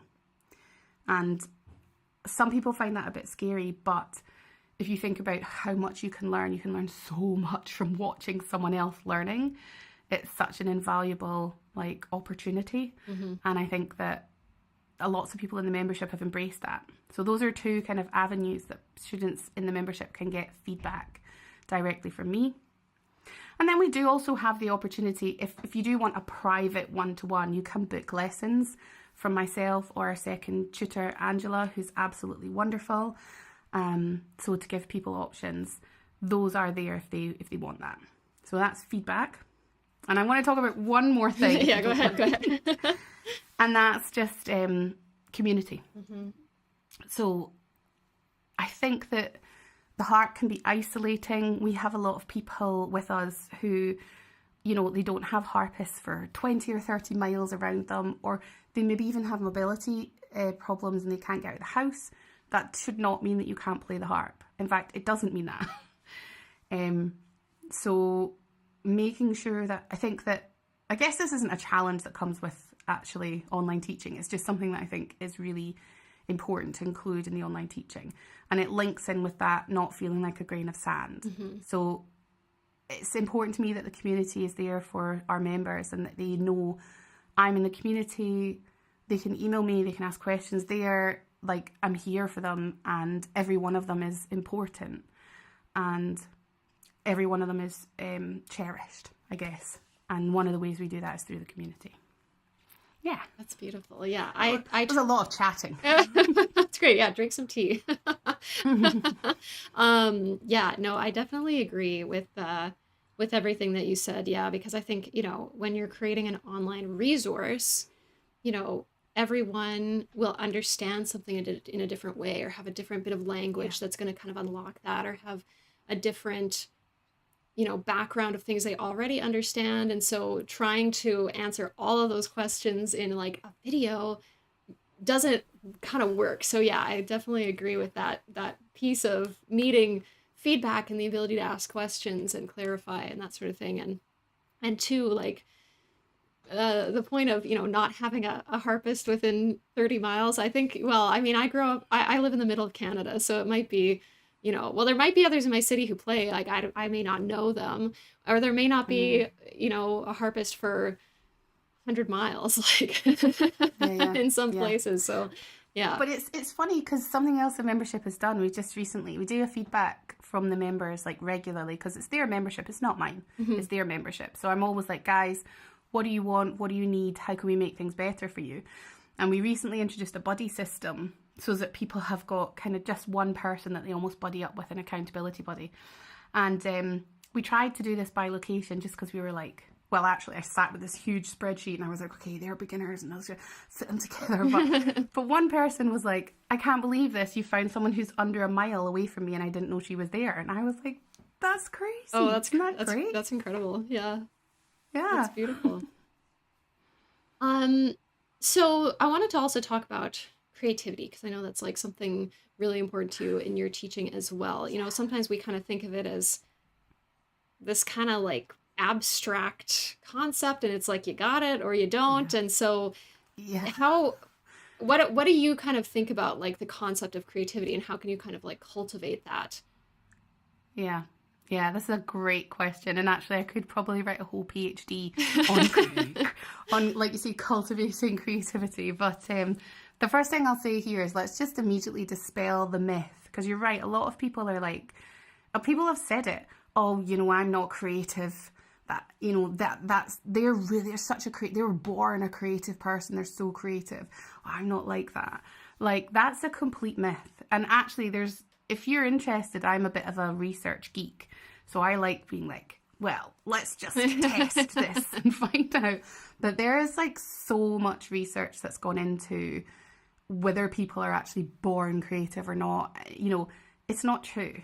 Creativity is a skill like any other skill that you practice, you cultivate it, you grow, you change, and you develop. So it's not something that one person has and another person doesn't have. I think that it would be true to say, in my experience, it would be true to say that some people have more confidence in experimentation, and some people perhaps need a little more support to move into that area. But it's not true that it's not something elusive that's up in the sky that, you know, you can't access. Everybody can access it. Creativity is just about expressing yourself through your music, and maybe thinking about what the music you're playing means to you and how you can put yourself into that. It could be something as simple as, you know, you're playing a piece of music and you decide on what dynamics you're putting in. So you say, I'm going to go loud here and I'm going to go soft here. You're being creative. That is creativity. And, you know, it doesn't have to be, oh, I've composed this concerto, so I'm creative. You know, yeah, that's creative, but so's even choosing the music you want to play. That's your own creativity coming out in your music. So if it's something that you want to do more of and you want to develop, great. I think we should all do that, but we all have it. And so how do we cultivate creativity? That was the second part of your question. I love this. And I'm glad that you didn't say, how do you teach creativity? because I've had a lot of people ask me to go and do workshops. Like, I was asked at the World Harp Congress there, and I've been for a few other conservatoires, like, come and teach our teachers how to teach creativity. Well, to be honest, you can thank Victoria for that. She wrote this question. Oh, well done, Victoria. Because teaching creativity, I don't really believe that's a thing. Cultivating creativity, supporting creativity, encouraging creativity, that's a thing. Because as soon as you start, I guess there's something in the word teaching that almost, to me, has a very directional approach. And when you're asking someone to be creative, they have to have their own direction, if that makes sense. Mm-hmm. So I like the term cultivate creativity. That's great. And really, it's about encouraging your student to explore in different ways that they haven't thought about. So I actually have a YouTube kind of video on this. It's called the Frankenstein Project.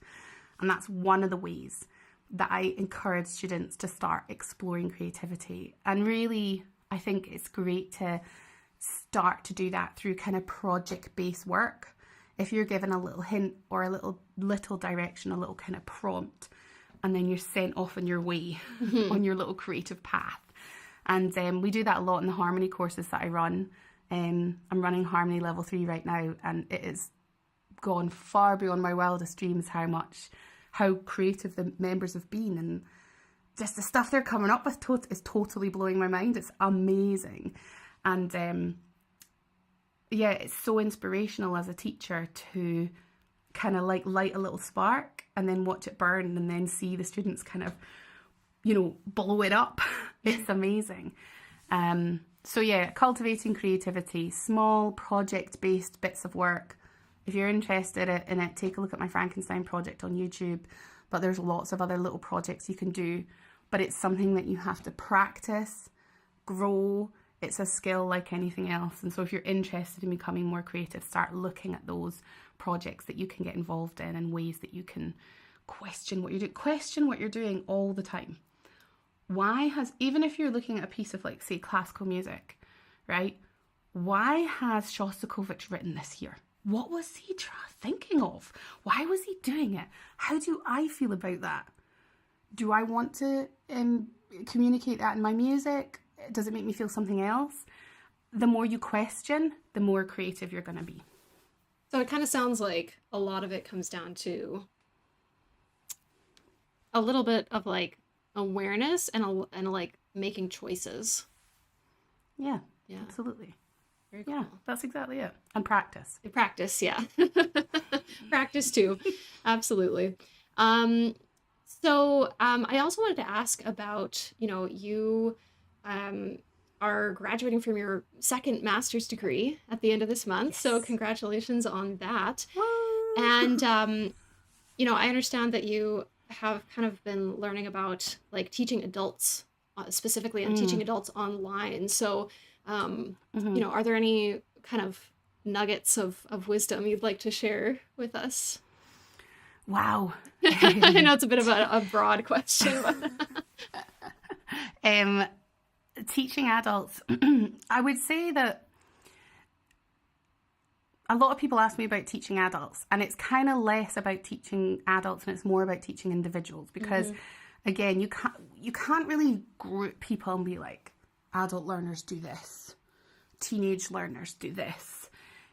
Everybody is an individual, and that should be celebrated. However, there are certain things that are more common amongst a group of adult learners that might be less common amongst a group of younger learners, for example, children or teenagers or conservatoire students. And I would say that the things to watch out for if you're an adult learner, the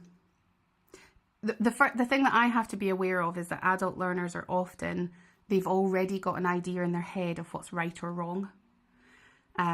And they're very hard on themselves. They have expectations about what I should be here, or I should have learnt that, and that person's doing this, so I should be doing that too. And that's not the case. Everyone's on their own individual learning journey, and there should be no shoulda, woulda, coulda. It's just, having fun on your learning journey. And I find myself frequently saying to adult learners, slow down, okay? Like you're only racing against yourself here. And I think that sometimes when they're adult learners, as opposed to maybe musicians who've been learning for a long time, I have to remind them that for me, if I'm playing a piece that I want to get up to performance level, I might work on it for a year. You know, it might even be longer. It's not a kind of like 2-week thing and then it's done and I'm ready. And then their answer is, oh yeah, but you know, you're working on stuff that's so much more difficult than what I'm working on. And so I should blah, blah, blah. And I'm like, yeah, but I'm just working on something that is challenging to me and you're working on something that is challenging to you. So it's actually the same thing, comparatively speaking. So I think that's the first thing is just getting adult learners to realize that the whole thing is a journey. And yeah, you should set yourself goals, but by the time you get to that goal, there's just another goal and another goal. So unless you start enjoying your learning, you're never going to have a great time. Yeah, that's super true. I once heard someone say, you know, when you're trying to do something, it's like you're like climbing a mountain essentially, and you can see someone at the top and you go, well, I should be at the top. Why am I here at the bottom? And then you don't even want to take a step forward, because if you take one step forward, you're like, well, I'm still at the bottom, you know. But if you don't keep taking steps, you know, it doesn't really matter how high up the mountain you get. Like, there's always another mountain, right? But, exactly. But if you can... There's always another peak. Exactly. If you can kind of just enjoy where you are at, which if you're on a nice mountain, it's probably very beautiful, even if you're at the bottom, you know? Taking our analogy. Exactly, yeah.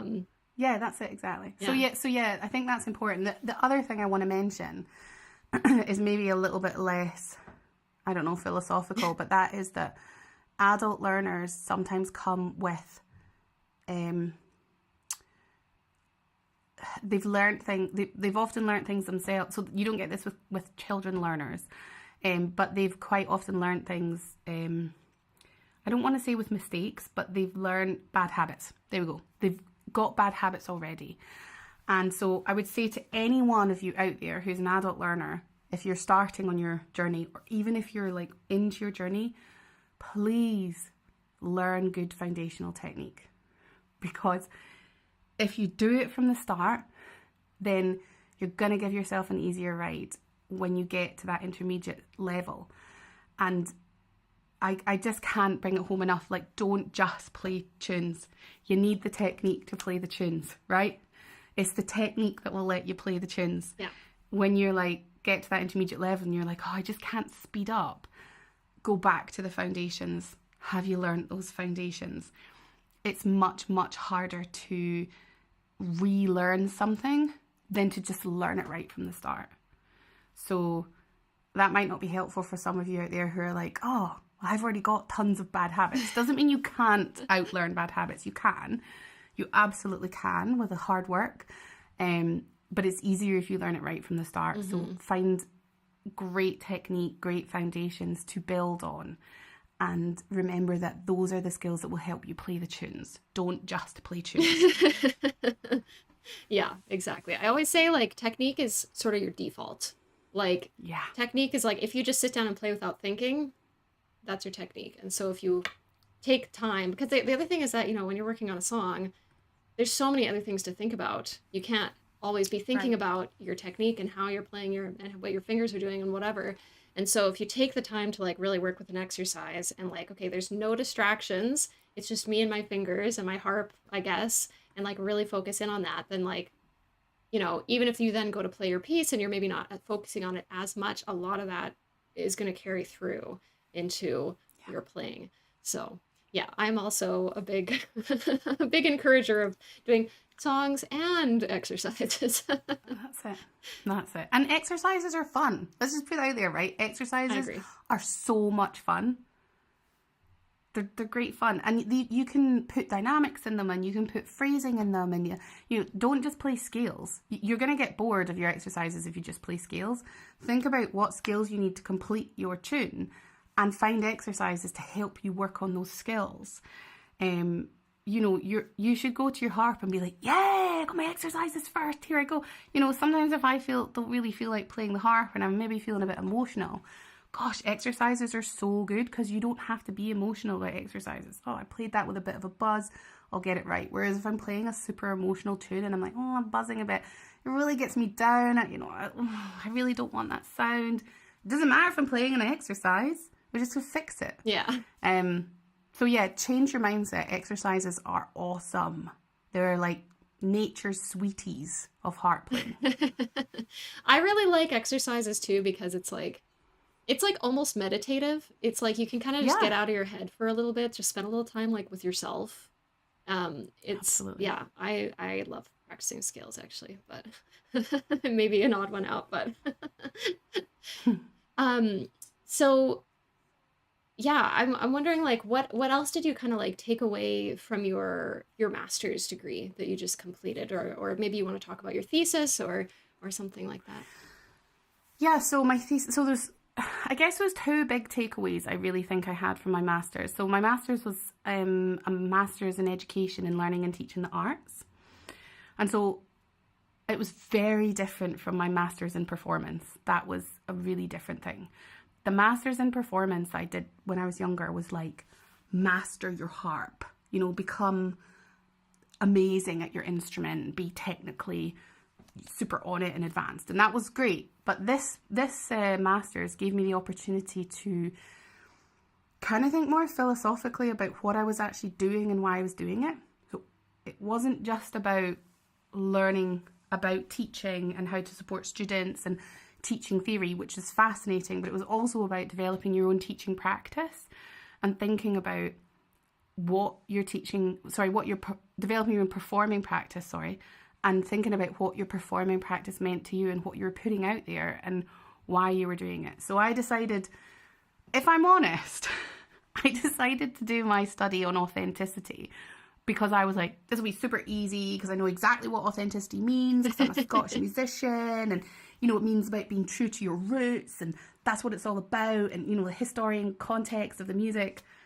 Well, as you can imagine, I was totally like, oh, I don't think I do know what authenticity is. So like I was saying before I sang the last song there, What Was I Made For? I kind of went on this journey, and I would say I'm still going on it because I started to question whether what I was actually being authentic to the music of the past, authentic to myself, authentic in relation to women in modern society, authentic in what way. And it really, really made me question what I was producing, and I loved that.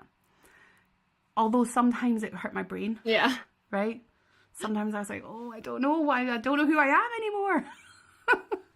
Which is why the song really resonated with me. Mm-hmm. So that was the first thing, because I think questioning is just amazing. We should all question more. We should question all the time. So I was glad that I started questioning something that I had become, I guess, so certain of. So that's the first thing. That was kind of not related to learning and teaching, but something that was really important to me.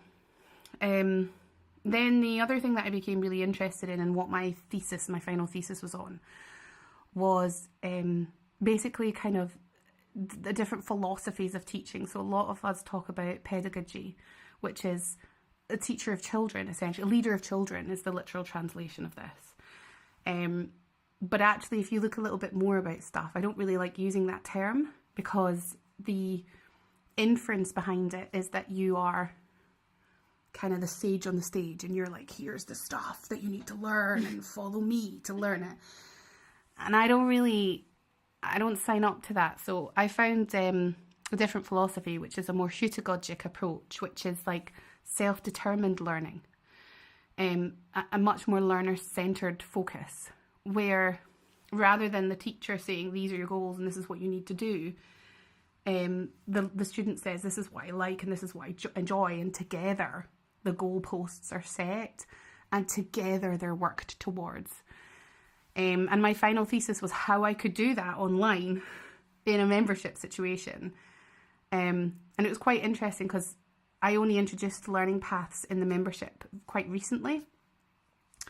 And I guess maybe I shouldn't admit this, but I'm just going to share it. Sometimes I was a bit frustrated because I had created this membership and I was kind of putting all this stuff into it to help people pick and choose what they were going to learn.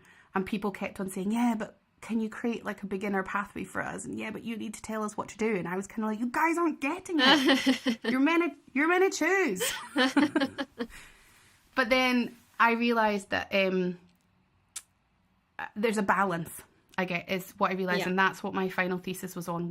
Where is the balance? How can I create the opportunities for people to be self-determined in their learning, but also give them enough structure that they are actually learning?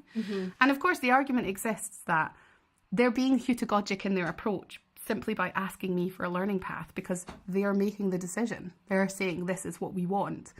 And therefore they are being self-determined learners, which kind of blew my mind when I thought about that during my master's. I've got a whole paragraph on that and how it's like, oh, it's actually a double negative. But anyway, it was a great study. And through the study, we launched the learning pathways in the membership.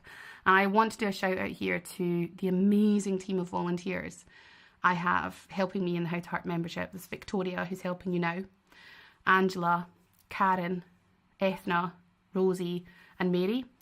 They're all in the membership with me, and they all let me bounce my mad ideas off them and give me feedback and tell me when I need to calm down a bit and help me to structure things, because my brain is definitely kind of a like firing on all sides a lot of the time, and that they've just been absolutely amazing. So yeah, the thesis and their help helped me to create the learning path, which I think have made a big difference in the membership. And they're not just level based, which is really important.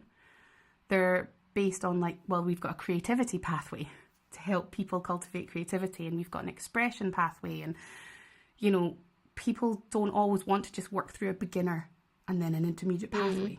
They're interested in developing areas of their music. And this is how we've created something that is self-determined in its approach, but also structured. Yeah. And you know, it'll change again and it will develop, and we're lucky to have that. Yeah, that's really cool, because I think, you know, as you kind of experienced, like when you're trying to learn something new, you don't know what you don't know.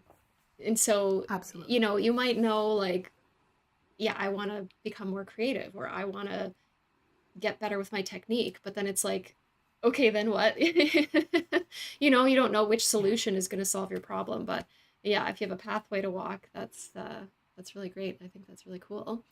I do also just want to mention to everyone in chat, we have a little bit of time to take questions for Heather. So if you do have a question for Heather, we have a Q&A box. If you click on that at the top of the YouTube chat, you can type a question, or if you just type it in the chat generally, I will see it and can ask Heather. And also just want to say we have had a few donations come in the last little bit. So we had a really big donation from Connie of $100, who said beautiful music from Heather. So thanks so much, Connie. We had $10 from Melinda and $20 from Colleen Jones. So just wanted to make sure I said thank you to all of those donations. And yeah, if you've been enjoying the content so far, if you enjoyed Heather's performance, you can kind of consider it like a tip, I guess, a charitable tip.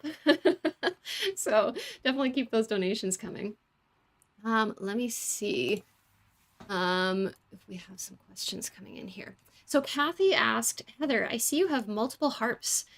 So what is your absolute favorite harp? She's asking you to pick a favorite child. Come on. You can't be serious with that one. That's a joke, right? It's a pretty funny joke. I don't have a favourite harp. So behind me I've got 3 of my 4 harps. I have 4 harps that I kind of use regularly. I use 3 of them in the concert. So on the end here, I'm amazed that I pointed in the right direction there. I really thought I wasn't going to. But on the end here, I've got my Kamakazilas. His name's Charlie, and he's got a very traditional sound, right? I would love playing slow Scottish airs on him and really emotive music. And he's also the harp that I got him when I was in 3rd year university. So he's been all over the world with me, and he's like really important to me for that reason. So that's Charlie. And then next door to him, we've got Buckley. This is named after Jeff Buckley because I love his singing. So this is my Kamakazilas harp.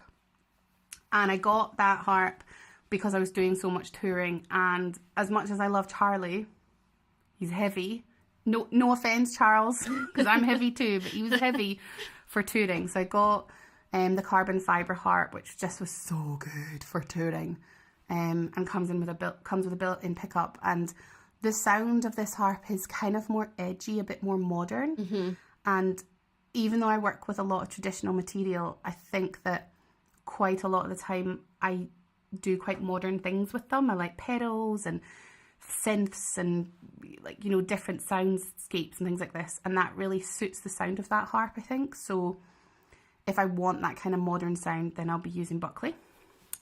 This is Flo. She's my pedal harp. She's a Kamak Canopy, and she's my most recent harp because I could never afford a pedal harp. And then my amazing husband, William, was like, let's just take out a bank loan and get one. And I was like, okay. That's so exciting. Right, it was amazing. So I got my first pedal harp. I did study a bit of pedal harp second study when I was at university, but we just couldn't ever afford one. So I love this harp. I'm still kind of getting used to her. She's still a little bit, if anyone out there's played lever harp like me for like however long it's been, 25 years or however long it's, maybe, I don't know how long it's been, but a long time.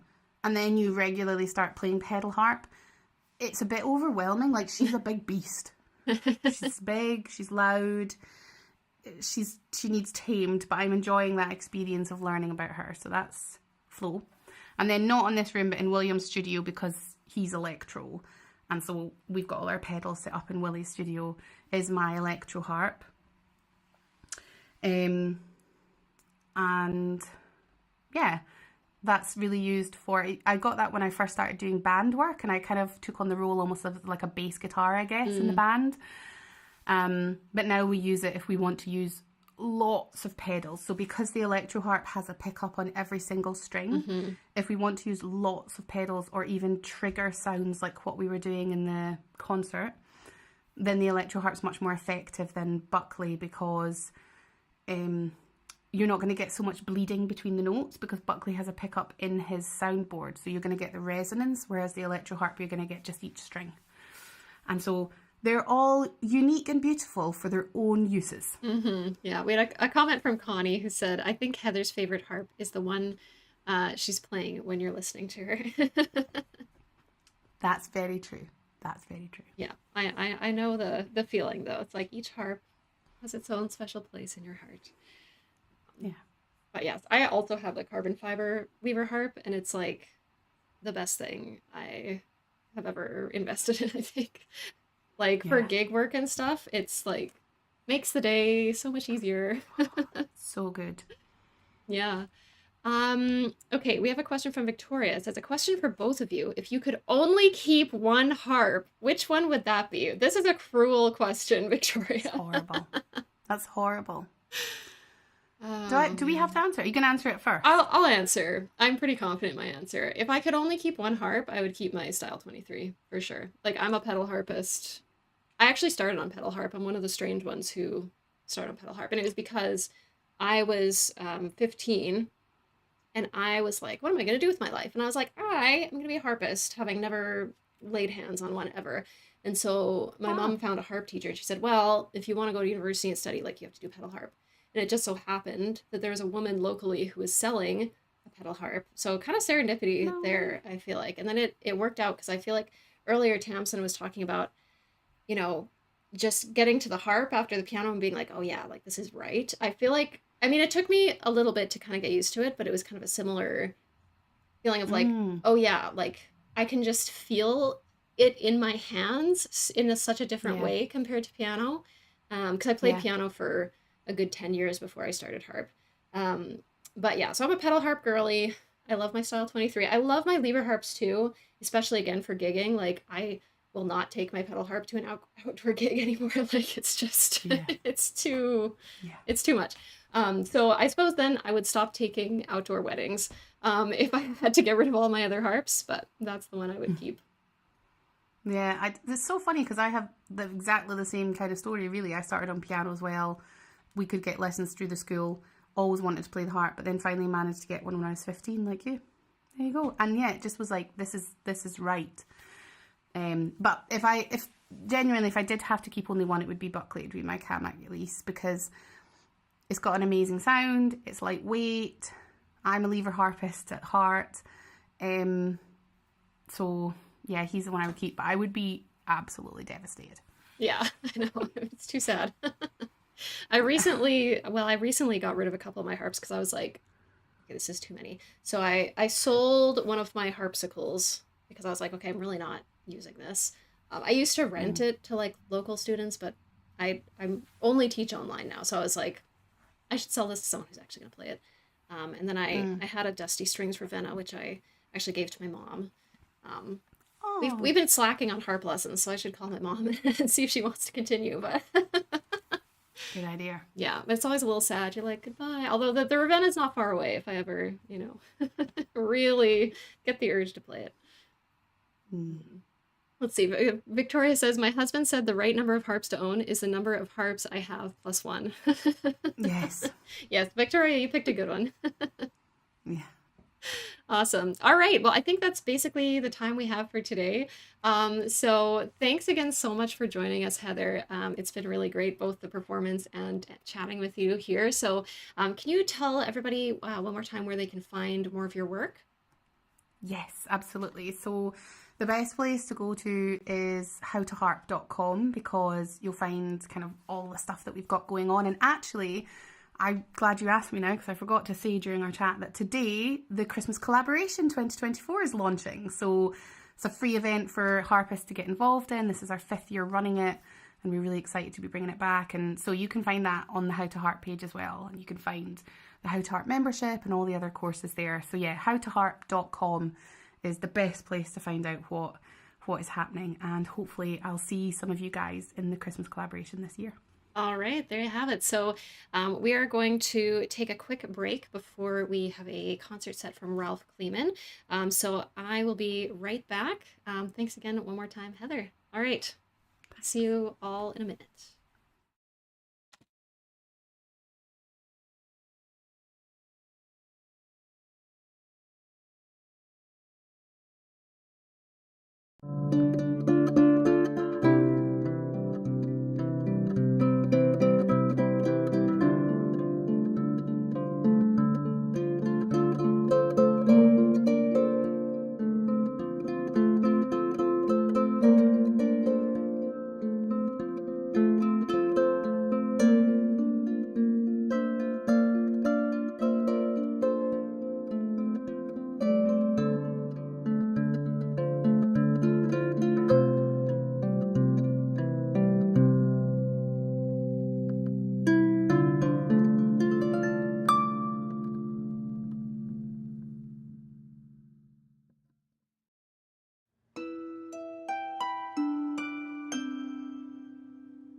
All right, everyone.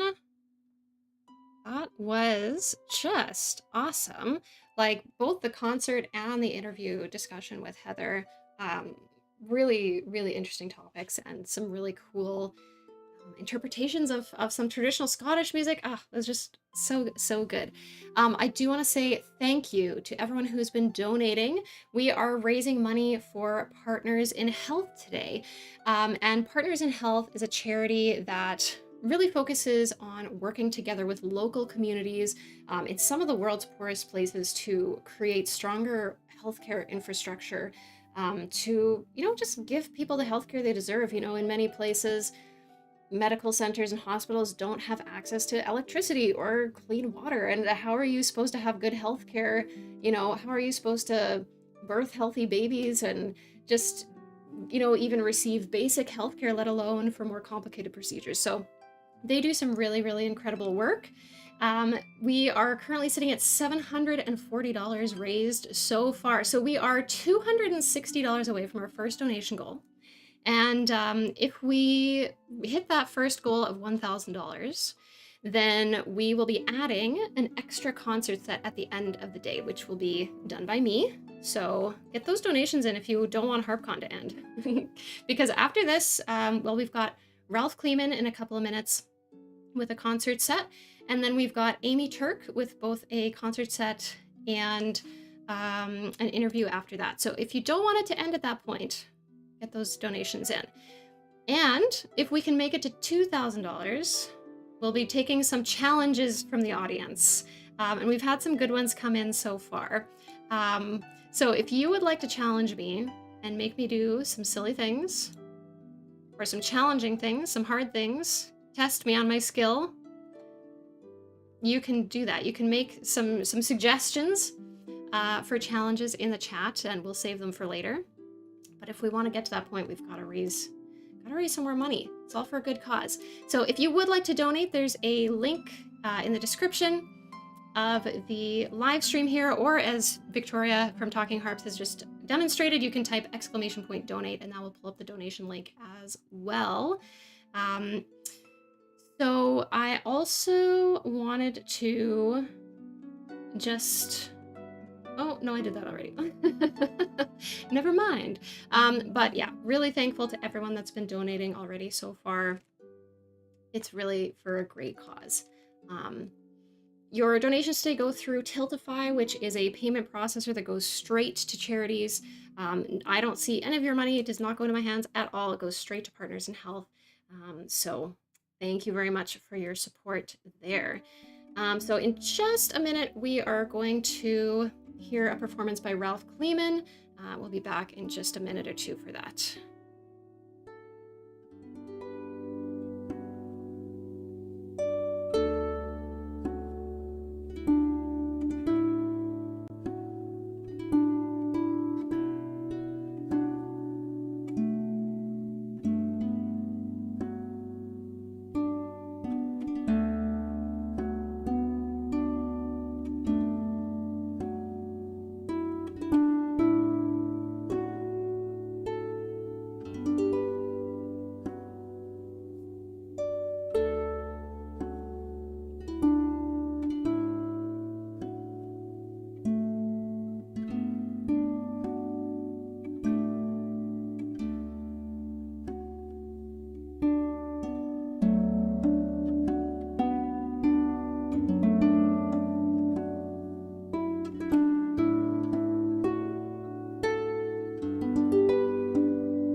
Okay, we are ready for a concert set from Ralf Kleemann. So, Ralf Kleemann, after piano training, recognized the harp as the instrument of his heart. I feel like that's similar to many of us, and developed a progressive musical language that presents the harp as a capable translator for his compositions and improvisations. He won the Prix d'Improvisation at the International Harp Festival in Dinan, Bretagne. I don't know if I'm saying any of these things correctly. And later the German World Music Award, together with the harp ensemble Trio Model. Ralph plays the modern Celtic harp, the pedal harp, as well as a smaller electric harp that he augments with a looper and effects. So Ralph unfortunately couldn't be here with us live today, but he was able to send us a pre-recorded set, and these are the program notes that he sent in. These are ambient harp improvisations by Ralf Kleemann, recorded live in St. Stephen Church in Hamburg, Germany. This set is all about the electric harp. You'll hear a scope of what the harp can sound like when combined with effect pedals and a looper. Let's dive deep. And just before we do that, I want to say thank you very much to Beverly for the donation of $25. Keep those coming. So here is Ralph.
All right. Really incredible performance from Ralf there. I love hearing these like ambient improvisations. Yeah, it's really, really great to hear that performance. I'm really grateful that Ralf sent us in that performance, even though he couldn't be here with us live.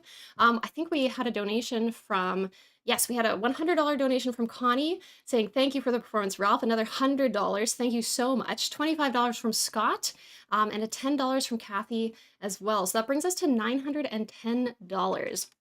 So we are $90 away from our first goal of $1,000. And so if we hit that, right? So next up we have Amy Turk. And then after that, we'll be interviewing Amy after her performance. And if we don't hit $1,000, HarpCon will be over. That'll be it. That'll be the end of the day. But if you want the Harp Fund to continue, we got to reach $1,000, and then I will do a concert set after that as well. So, right now we've got, I think, about 56 people live. So if each of us donated $2, we would hit the goal. Oh, Victoria with another 50. Thank you. Okay, so now if everybody donated $1, we would meet our goal. So definitely keep those donations coming. Those are all going to a really good cause, Partners in Health. So as I said, next up, we've got Amy Turk with a live concert. So I'm super excited for that. We're just going to get that all set up and ready to go. That's going to be happening in about 7 minutes or so. So we will get that set up, and I'll put some music on for you in the meantime. Oh, we had an anonymous donation of $10. Thank you, mysterious donor. And we will be right back with more harp music. Don't go anywhere.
everyone. Sorry about the glitchy music. I really don't know what happened. Can you let me know if my voice also sounds glitchy? Um, if it is, I am not sure how I'm going to fix it, but it would be good to know. Oh, we've reached the first donation goal. Oh my gosh, thank you everybody. So Jeremy donated $10, said watching harp stream is very dangerous because you might end up wanting to buy a harp, which is very costly. Be kind to yourselves and others. We had $10 from Jane and $25 from Patty. Says thank you for putting such a wonderful event together, Samantha. Thank you all much. So we're now at $1,015 for donations. So that means we've met our first donation goal, which means that I will be doing an extra set after Amy. Okay, voice is sounding okay, so it's just the music. Okay, so let me play the music one more time, and we'll see if it's just the music that's problematic, or maybe it will have miraculously stopped. Let's find out. Let me know if it's still weird.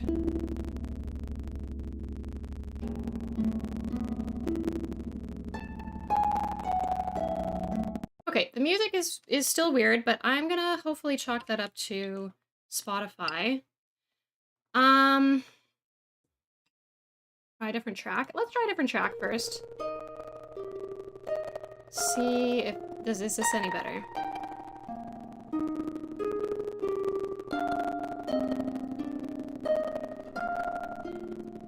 Still buzzy. Okay, hopefully it's just Spotify. I'm just gonna close Spotify down. We're mostly past the needing of background music anyway. But okay, if my mic is good, fingers crossed that Amy's sound is gonna be okay. Okay, so all right. Well, with that being said, is Amy gonna be live? Yes, she is. So I think what we will do is we will first of all say thank you to Erska, who's donated $10. Thank you very much. And second of all, I think we're gonna go for it with Amy, and we're gonna see what we get. And if it's bad, then we'll troubleshoot. I was saying to Amy just before this that I wasn't at all stressed about tech before today, and I tempted fate, so that's on me. But okay, we're gonna get Amy in here in just a second, and y'all let me know if sound is choppy or buzzy or whatever. And if it is, we'll do some troubleshooting. But for now, want to say welcome to Amy. Actually, maybe in just a sec. Let me talk to Amy and tell Amy what's going on. And then I'll be right back, okay?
All right, everybody. So here's the plan. I'm going to introduce Amy in just a second.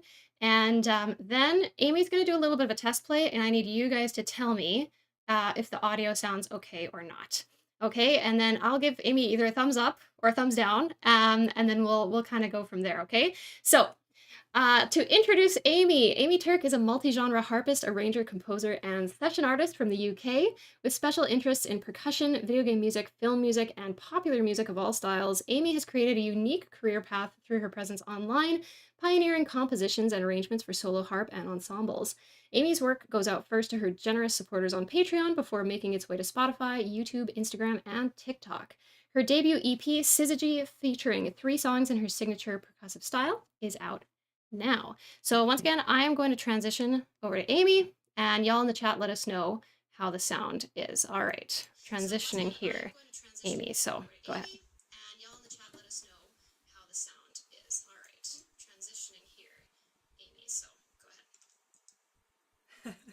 Hello. Well, this is not how I expected I would start my concert, but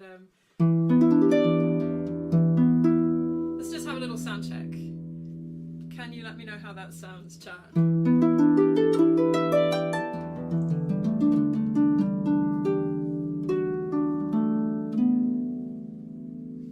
just be a minute.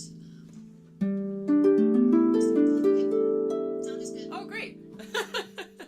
All right. Hold on a sec then.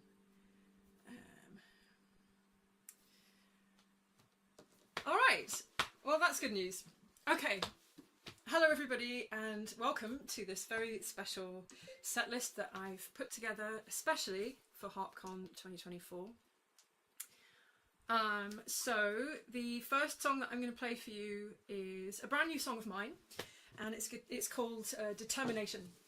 So this song is about the will to keep going and keep trying in the face of life's many obstacles.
right, so that was Determination, and speaking of determination, to honour our host, Samantha Ballard, I wanted to include some video game music in this set because VGM is a passion that Samantha and I very much share. And so today I've chosen a couple of piano pieces, actually transcriptions that I've done from piano pieces from games that I really love. And so this is the first of those. So I hope that you enjoy Snowy from Undertale after I've had a drink. Because hydration is important, as we've been saying today. All right, here it is, Snowy.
Right, so that was Snowy from Undertale, a game which touched me very deeply in my heart. I always remember the first time I played Undertale and I wandered through that snowy landscape and heard that music. It was very inspiring to me. I love the snow. So yeah, Great. The next song is another new song of mine, and this one is called Spirit.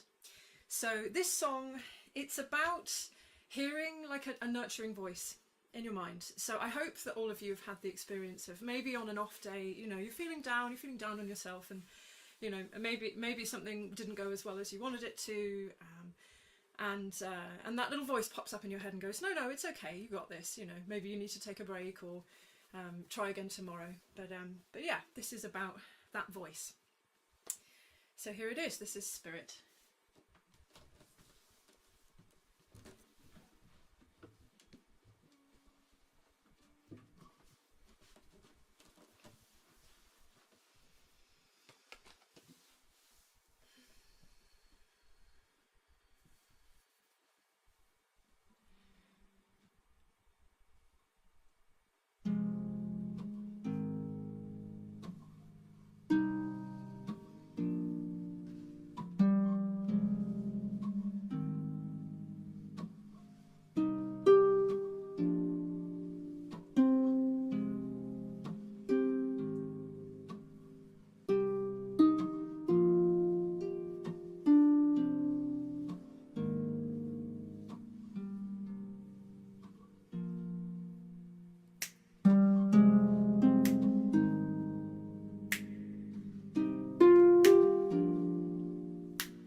So that was Spirit, and I hope very much that all of you have heard that nurturing voice pop up in your head. If you haven't, I'm sorry, but you will, and if it helps, maybe think about that song.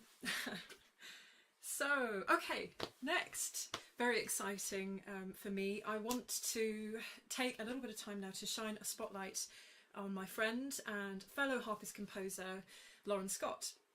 Now, Lauren and I are both UK harpists, and actually she is also my duet partner. We've been performing concerts together across this year, and I hope for many more to come. And I've had the pleasure of performing some of Lauren's duets that she's written, which has been absolutely wonderful for me. I love her music, I love what she writes, and it's a joy to play it with her.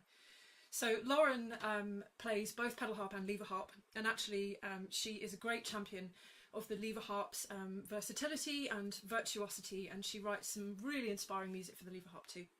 So this piece that I'm going to play by Lauren was actually written for the lever harp, but I've adapted it a little bit to do it on the pedal. It features a variety of pitch bending and tone altering techniques that you'll see as I go through the piece, and it also features a little bit of percussion that's supposed to emulate the sound of a heartbeat. So look out for that. So this piece is called Beyond the Horizon, and it's about floating up into the outer reaches of the Earth's atmosphere before drifting off into space.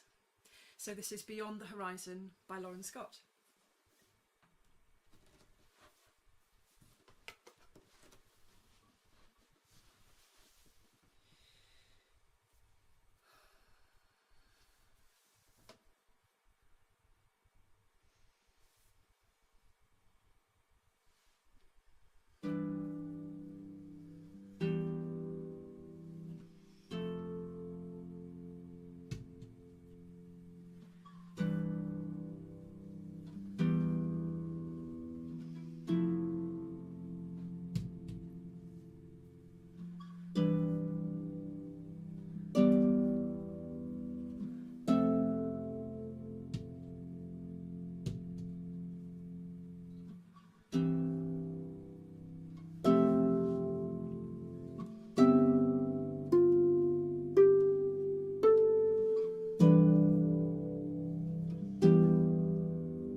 So that was Beyond the Horizon by Lauren Scott, played by me on the pedal harp, but originally written by Lauren for the lever harp. And you can check that out on Lauren's first album, which is called Beyond the Horizon. You can listen to that on Spotify, Apple Music, and all those sorts of places. And if you liked that piece and you want more, Lauren is also on YouTube. Search her up and check out what she can do. So I'm just going to retune those couple of strings that I was doing the bending up here with, because it does tend to make them a little bit sharp.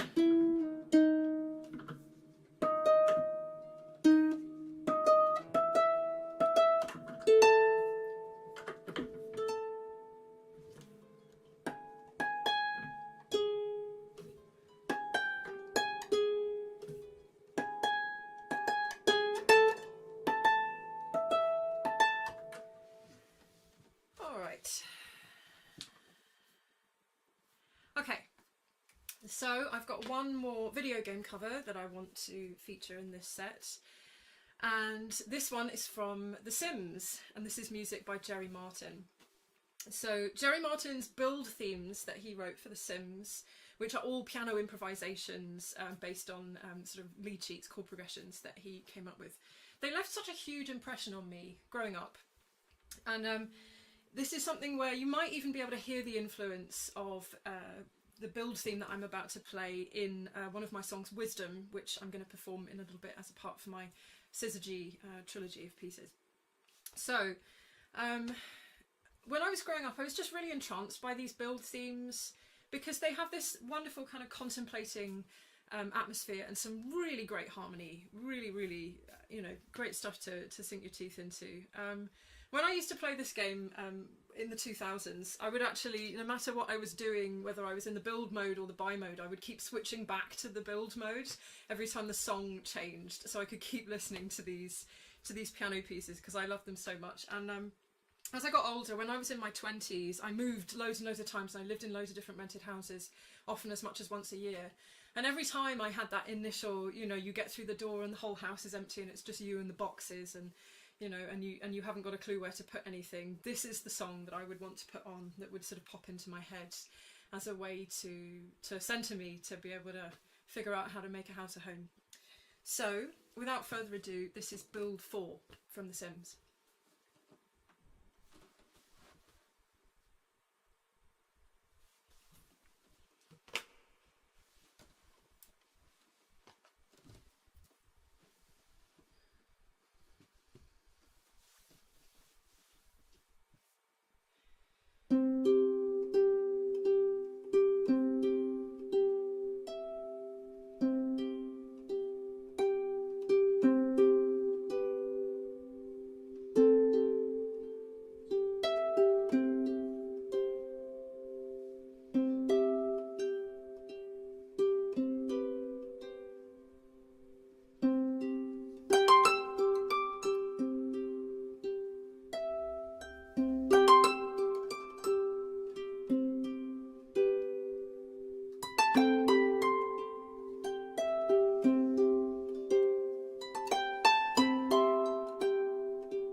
So that was build 4, my very favourite of all the build mode music in The Sims. And we're coming up to the final bit now. I'm going to play Syzygy, my new EP, in its entirety, and that's 3 songs. We're going to talk about Syzygy right after the concert, so I'm not going to introduce the songs to you between each one. So you'll hear 3 songs, and the songs are called Courage, Wisdom and Power. So I always had this vision that these 3 songs were a journey, so performing them where they run one into the other seems quite fitting, and I actually haven't performed them like this before, so this is a new experience for me too, and I hope that it's an experience that you enjoy. So you'll know when each song starts by the colour of the harp lights. I've got these this LED strip that's sort of attached to the mechanism of the harp here, and I've assigned, among many other sorts of symbolism, which we'll get into in a bit when I chat to Samantha and to you. I've assigned a colour to each song on the EP, so you'll know when the songs change from one to another because the colours of the lights will change. So I'm going to have another drink of water.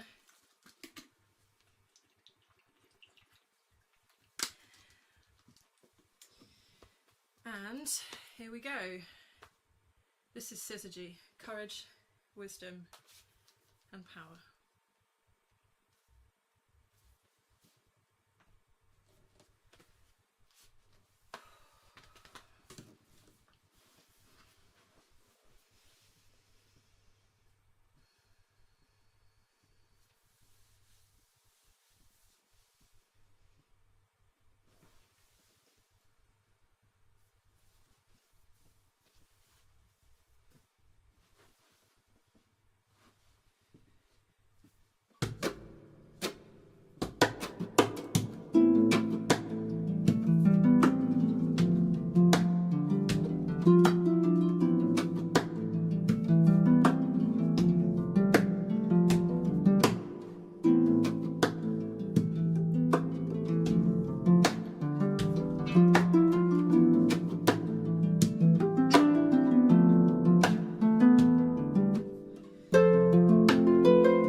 And there you have it. So that was Syzygy, Courage, Wisdom and Power. So that's the end of my concert. Thank you so much, all of you, for listening and participating in this year's Harp Con. Thank you very much to Samantha for inviting me back for a second year to be a part of Harp Con, and thanks also to Victoria for working tirelessly behind the scenes to make everything happen today as well. Thank you also to all of you who've generously donated to Partners in Health during the stream. If you haven't already, please do consider donating to help them provide vital healthcare and strengthen healthcare systems all over the world. So I'll be back with Samantha in a few minutes' time to talk about Syzygy and to answer any questions that you might have in the chat. So thank you very much, and I'll see you then. Okay. Oh my gosh. Amazing. So we're just going to be a minute while Amy changes her setup, and then we're going to be back for an interview really soon. So don't go anywhere, okay?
Okay, we're going to be back with Amy in just a minute here with an interview talking about Syzygy and her performance just now as well. We'll be taking some questions from chat, but before we do that, I want to thank our most recent donors.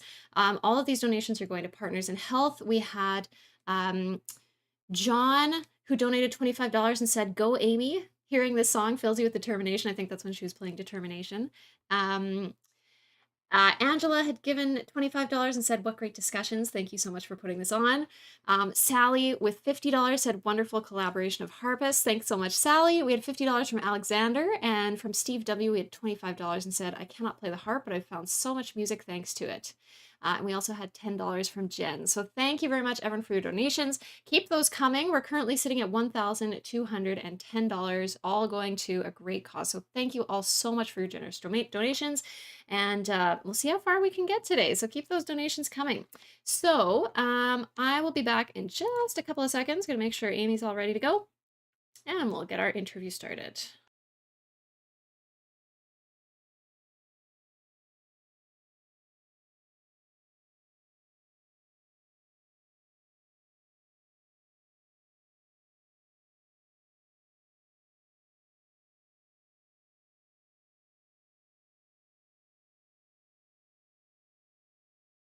Okay, we are back with Amy Turk. Thank you so much for your performance, Amy. That was incredible. Everyone in the chat was just absolutely loving it. So thank you very Oh, much.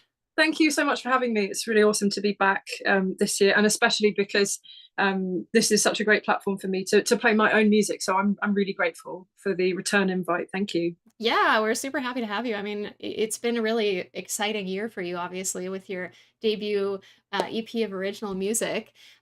So let's maybe talk a little bit about the music. Let's talk a little bit about, the performance if we want to. So I think one question that probably we're all wondering is like, is there some kind of like story behind this set of three pieces, or like what's some of the inspiration there? Can you tell us a little bit about that? Yeah, wow. Well, that's a big question because actually, Syzygy, it's kind of it's a story that goes way back. I started writing these songs. Oh, it was about 13 years ago. I first started writing them. So this has been a really, really long time in the making for me. But to summarize, it's a journey towards knowing yourself better and having the courage to make changes, and just trying to move forward into a future where you have better mental health and more resilience, and being able to just be more empowered.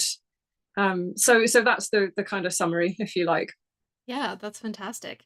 And I know there's a lot of like symbolism that was put into these pieces. Maybe we can start with kind of like the music videos. So obviously, we didn't watch them just now, but hopefully some of the folks watching have seen those. And if you haven't, definitely go to Amy's YouTube channel and check them out because they're really cool. But maybe can you talk us through some of the symbolism with these pieces and the video, and if any other symbolism, I guess that was kind of in mind. Yeah. Wow. Oh, okay. So also a huge question. But, Yeah, it is. But... yeah, we'll start off with the colors. It's funny because I figured at some point I'm going to beat you to it, because I figured at some point you would mention the obvious reference to The Legend of Zelda, which is kind of hidden there, not very subtly. So that kind of came about. The colors of each song actually do correspond to the colors of the Triforce. And that was kind of deliberate, kind of a homage, if you like, to that, because music from the Zelda series has been a really important part of my musical upbringing. But it's also something that happened quite naturally, and that I kind of lent into when it came to developing the symbolism around each song. So I decided to name Courage that before the kind of parallel with the Zelda reference kind of came in. But doing that was kind of one of the catalysts that made that seem to really make sense for me. So you have these three colors for each song. You have Courage with green, and then Wisdom is blue, and Power is pink.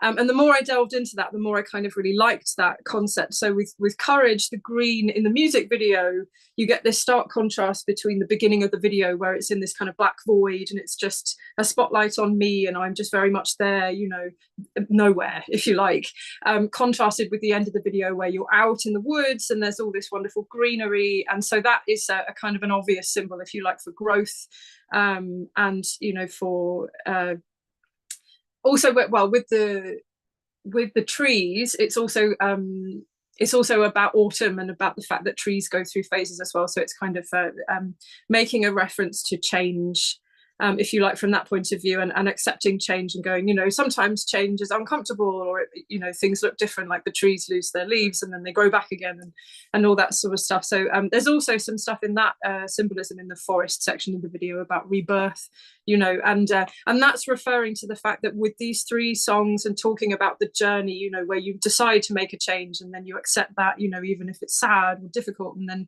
you're more empowered at the end of it, that's a cycle that you can go through as many times as you like, as looking at yourself in as many different ways as you want, and saying, what do I want to change about my life? So it's this kind of never-ending process of self-improvement that you can put yourself through in as many ways and as many times as you want to. Yeah. Okay. So that's like kind of some of the ideas behind Courage. So then Wisdom would be the next one. So what are some of the kind of ideas and symbols in that piece? Yeah, so with Wisdom, I mean, Wisdom wisdom is about grief, you know, so once you've made the commitment to make a change and had the courage to do it, any kind of change involves some kind of loss, or, you know, you're changing yourself in a way where, you know, you can't go back to who you were.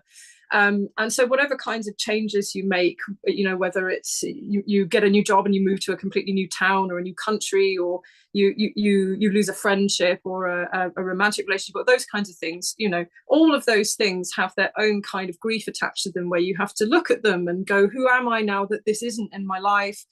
And be sad about it and accept it. So wisdom is kind of about all of those things. And it's also the video for wisdom. I was so lucky to be able to shoot the music video for wisdom at a place called Carnglaze Caverns in Cornwall in the UK. And the owners of Carnglaze Caverns gave me the full run of the place for 2 days, and I'm so grateful to them. They're lovely people, Lisa and Tony, who run Carnglaze, and it's a tourist attraction. So anyone in the chat, if you're ever visiting that part of the UK, I definitely go and check it out, because it sounds amazing down there in those caves, and it's just absolutely gorgeous. It's a really unique experience. But using that setting of the cave is a symbol of like the cocoon stage of healing, which is this term that people use to talk about retreating and going some, you know, having a phase of your life where you spend a lot of time in solitude, so you can really connect with yourself and start to kind of allow yourself to process these big things that you have to deal with when you go through big changes. So that was the sort of purpose of being able to use that setting. And we were so lucky with that setting as well, because Carnglaze actually put on concerts, and they have this stage, and it's just surrounded by these incredible slate cave walls, you know, and they have an RGB lighting rig, and they let me use the lighting rig and choose all the colors and everything, so I could have this the corresponding colors for the song. So that was a really unique experience, and really a great way to embody the character of the song by being able to use a really unique location like that. So yeah, that's a little bit about wisdom. That's really cool. Like I'm like, oh, I want to go play harp in a cave. That sounds amazing. Yeah, only thing I would say about playing the harp in a cave is the humidity is quite terrifying. Oh. And it's also most of the time when you go into a cave. So I'm a bit of a cave nerd now, having done the shoot at Carnglaze. I've been to another cave recently, locally near to where I live, and I'm fascinated by them. But they're very cold, so you'd normally expect, like somewhere like Carnglaze, it's 10 degrees centigrade, like all year round when you go inside. So you've got to put on a coat and a hat. And so in the video, actually, you won't see it because I planned this really carefully, but I'm wearing thermals under my dress to make sure that that I was going to be able to kind of keep like a core temperature to allow me to play over and over again, to be able to shoot the video. So yeah, that's the only kind of caveat that I would say. But if you do get a chance to play in a cave, take some warm clothes and definitely do it, because there's a unique acoustic and a really so peaceful in there, really special. Yeah, I've definitely had a few video shoots where it's like 10 degrees by the end. You're like, oh my yeah, fingers. Suffer through art, don't you? Those Oh gosh. Okay, so then how about Power? That one was like, I really loved that one. I mean, I loved all of them, but yeah, can you tell us more about some of the symbolism? Yeah, and Power is my favorite actually, because it's the end of the story. I put a lot of pressure on myself with this song, and maybe we'll talk more about that when we talk about the writing of these songs. But there was a lot riding on Power to be kind of like a suitable conclusion for the trilogy. And so with the video, it's very much it's playing on a couple of concepts. The first thing with Power is like a reclaiming of femininity, because when I was younger, I had a really, really hard time just kind of like being able to kind of feel like an empowered woman. And I think the ways that I kind of dealt with that, I sort of rejected femininity. And, you know, I had a phase, you know, as a teenager and going into my 20s where I like didn't want to wear pretty things, and I hated pink and all that kind of stuff. And so with Power, I really wanted to take lots of kinds of really beautiful like pink things and just embrace them and be surrounded by them, and to really just kind of revel in that, because things that glow in the dark and pink were two things that I absolutely loved when I was a little girl. And this is all kind of, that song is all about reconnecting with your inner child and kind of like making friends with them again. And so being able to just be like, everything's going to be pink was this, you know, great kind of almost like a rebellious statement to those other parts of me, those other people that I'd been, you know, as I got older, where I wasn't comfortable with that. I was kind of making a return to that. So the glow in the dark thing, actually, this always just makes me think of this one My Little Pony that I had when I was a little girl. I had the glow in the dark My Little Pony, and it had like a pink body with glow in the dark stars on it, and then it had this like holographic purple mane, and it was just the most awesome My Little Pony in the universe.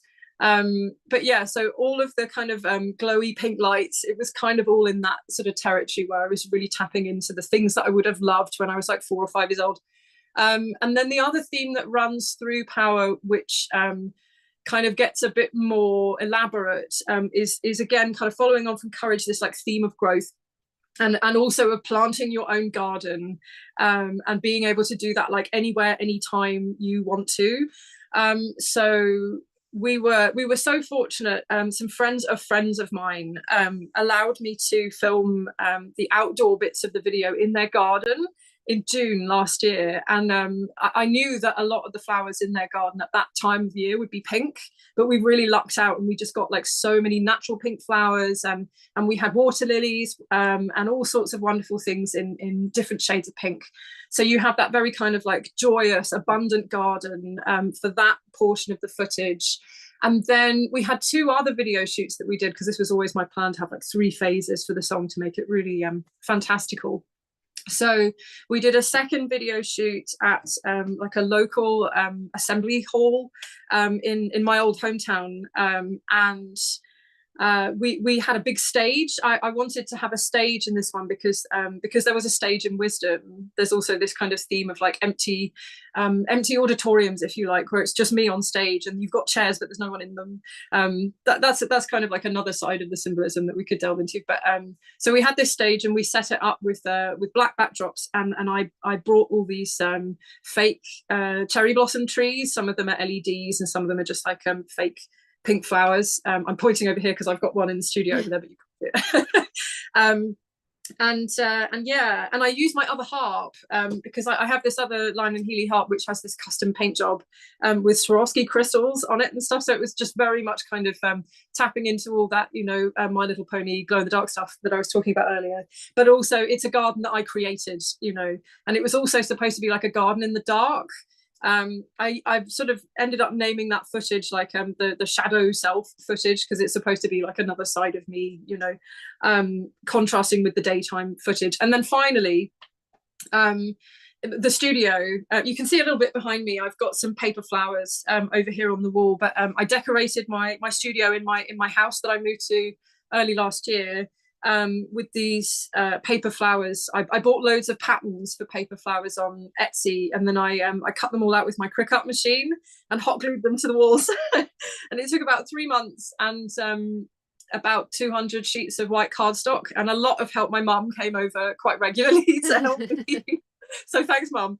Couldn't have done it without you. But yeah, and that was, I always envisioned, because the beginning of the Courage video, the very beginning of the story, if you like, is in that black void, and it's very much, I'm nowhere and there's nothingness around me, and it's the end of Power is supposed to be kind of like that, underlining full stop at the end of the story kind of thing, where you go from darkness to light as kind of literally as you possibly can. And having the flowers in the studio, the flowers ended up being really important to the symbolism. There's a whole other side of the symbolism on the EP that's all to do with kind of like flower symbolism. I got very into Victorian flower symbolism as I was doing all of this stuff, and so all the flowers on the walls, they're all things that reference either themes from Courage, Wisdom, or Power, or they're flowers where their symbolism is literally Courage, Wisdom, or Power. So yeah, and that was a real, like, although it was a lot of work to put that together, then now that's like a permanent record of the process that I've been through, that I get to come and see every day, when I come into practice, when I shoot a video. And also you can see how much you can see the wonderful shadows and different things happening because of the depth of them, because there's so many bits of paper up there. But then it's also a really, really fun backdrop. It looks lovely just in white, but then you can throw any colored light on it and just play with different colors and have fun with that as well. So yeah, 3 different gardens for one song. That's great. That's so cool. Like I didn't know a lot of that, so that's really great to know. Thank you for sharing all of that. So obviously there's a lot of different harp techniques going on in these 3 pieces. So maybe you can like walk us through some of the, like, I know, maybe let's start with like percussion, because that's kind of like your brand. So so yeah, can you like talk us through like some of the like percussive elements that are present in the EP? Yeah, absolutely. So all of my stuff features you kind of your basic bass drum and snare drum sounds, the things that you need to create a beat. You've got to have those 2 elements. So everything features an amount of that.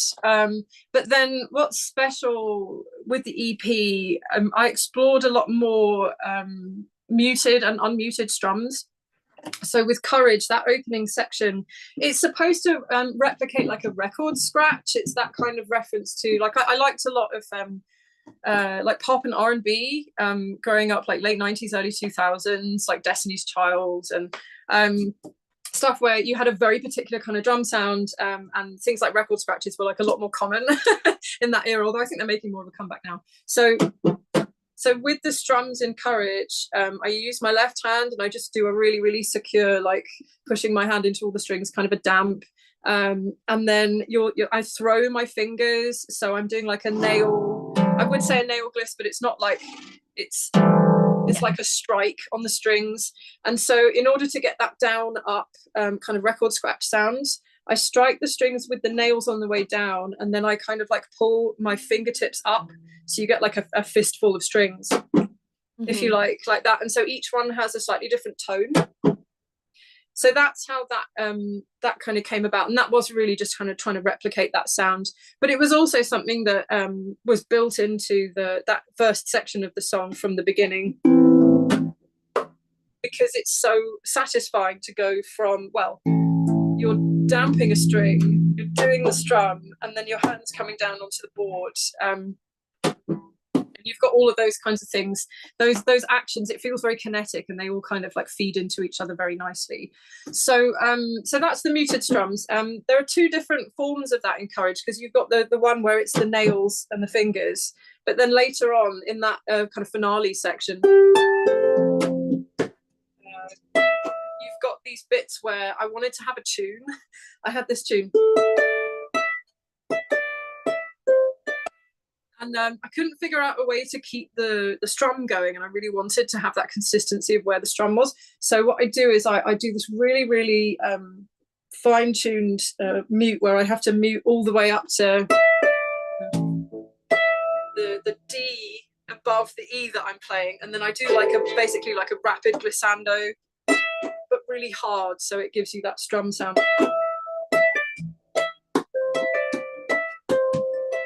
So that took quite a lot of time to kind of dial in, because you're really having to think about like which bit of your thumb is damping and the shape of your, and then also just spend a lot of time, slowly practicing doing the octave and then placing your hand there. And, so there's a lot of muscle memory kind of built into that as well. But those are the 2 different muted strums. And then I do a few like unmuted chord strums, where basically you're placing your left hand on like all the fingers you don't want to use, and then everything else is left. So if I want to play an A minor chord and I want to strum it, I have to hold F, G, B, and D. And then also be a little careful about where I aim for with the strikes in the right hand, doing the nail strikes, if you like. So yeah, so those are some of the percussive techniques. Yeah, really cool. I love that. We did have a question from chat that was, what would you say was the most difficult piece to play technique-wise out of the 3? Well, I mean, as you can probably tell, like from the concert, Power is the most challenging one by quite a long stretch. And I'd say there are some places where it is just technically the most difficult because there's the most stuff to do. But it's also, in Courage, you have like 2 sections. It's the 2 end like finale sections from there all the way up until the chords at the end. That's really, really intense, like muscle memory. It takes a lot of coordination. And in Power, there are 4 sections, so there's double the number of sections where it's just like, oh my god, pray that you can get through it. And today that didn't quite work out, so I mean, and that just kind of shows, to be honest, like what a task it is to maintain those sections, honestly, because you just have to really know what you're aiming for, and also have a lot of trust in yourself and go into performing it with no doubt whatsoever that you know how it goes. And sometimes even then it doesn't work out. But with Power, that opening section is probably the most difficult one. It's either that or the section that connects to that. So you've got I was practicing this the other day and thinking about, if this came up, how I would describe it, but you have like 3 layers of things that you have to practice with each hand before you can run through the whole thing with the hands together, because there's the muted strums requiring both of your hands to kind of coordinate what you're not playing and what you are playing. And so I have to remember to strum and also remember what those chords are. And then you have the chords down here. You have the percussion parts, which are split between both hands, depending on which hand is available to do the percussion parts and hold the beat down. And then you also have the fact that I wanted to split the melody. And this is something that I really like to do, actually. Writing in general, it's something that I've kind of borrowed from like acoustic guitar that I really love, where you're just swapping out notes for harmonics, just to create that kind of different tone. So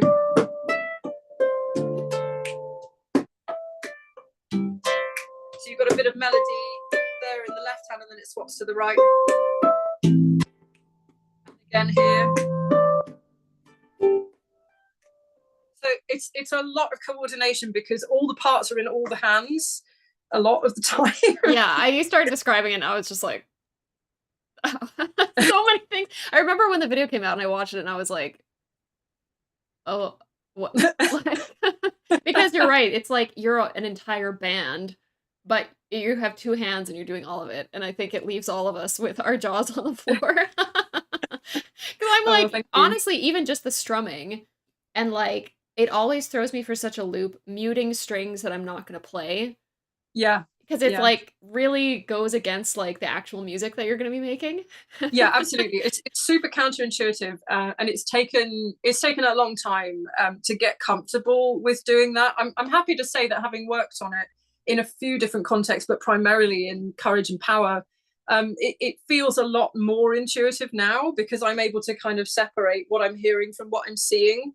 But I think that was one of the biggest hurdles with that to begin with, is the fact that you have this disconnect between the strings that you're preparing to play and the sound that you actually hear, and being able to kind of just be okay with that takes time to adjust to. Yeah. I also wanted to talk about your harmonics, because I feel like, it's like with everything else going on, they're just like, it's not even a second thought, I feel like. And like, your harmonics are so clean and so like, they always seem to come out perfectly. So I was like, do you have any tips for us mere mortals who would like to play better harmonics? Well, thank you so much. I mean, I love harmonics. Harmonics have always been like one of my favorite things about the sound of the harp. And so I've just kind of made it my mission, for as long as I can remember, honestly, to just do as many harmonics as possible, because I love the sound of them, and to hell with how difficult they are to do. But I mean, I think firstly, like, there are a few different techniques. I was talking to a friend about this the other day, about how many different ways there are to use your hands to do the harmonics. So I think the first thing I would say is there's not like one proper way of doing it. I mean, you could say this about a lot of technique, to be honest. It's actually just making it work for your hands. So for me, like, doing left hand harmonics, and if you've never done harmonics before, that's kind of my like recommendation for beginning, to try with the left hand, because you've got longer strings and they're thicker and it's just more comfortable. And I do this kind of like ice cream scoop, where you're really using the wrist a lot.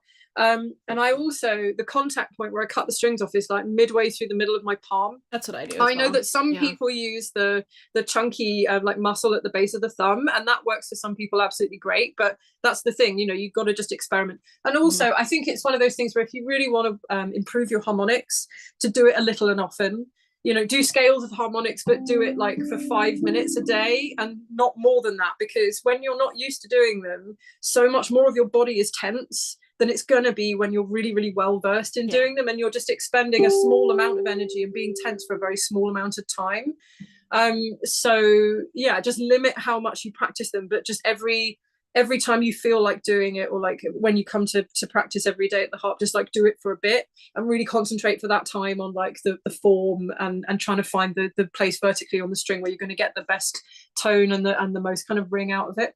And then the other thing that's really important, and I think this is so easy to forget, but it's the most devastating thing with harmonics, you have to relax as much as possible almost the entire time. I actually find, especially with the right hand, because I do the like French right hand harmonics where you're holding your hand like this. I know that some people do, I think they're more like a Russian school thing, yeah, where you're using this bit of your third finger as contact point. Interesting. So I've seen some people that do it and they curl their index finger, or you can do it with your finger pointing out like that.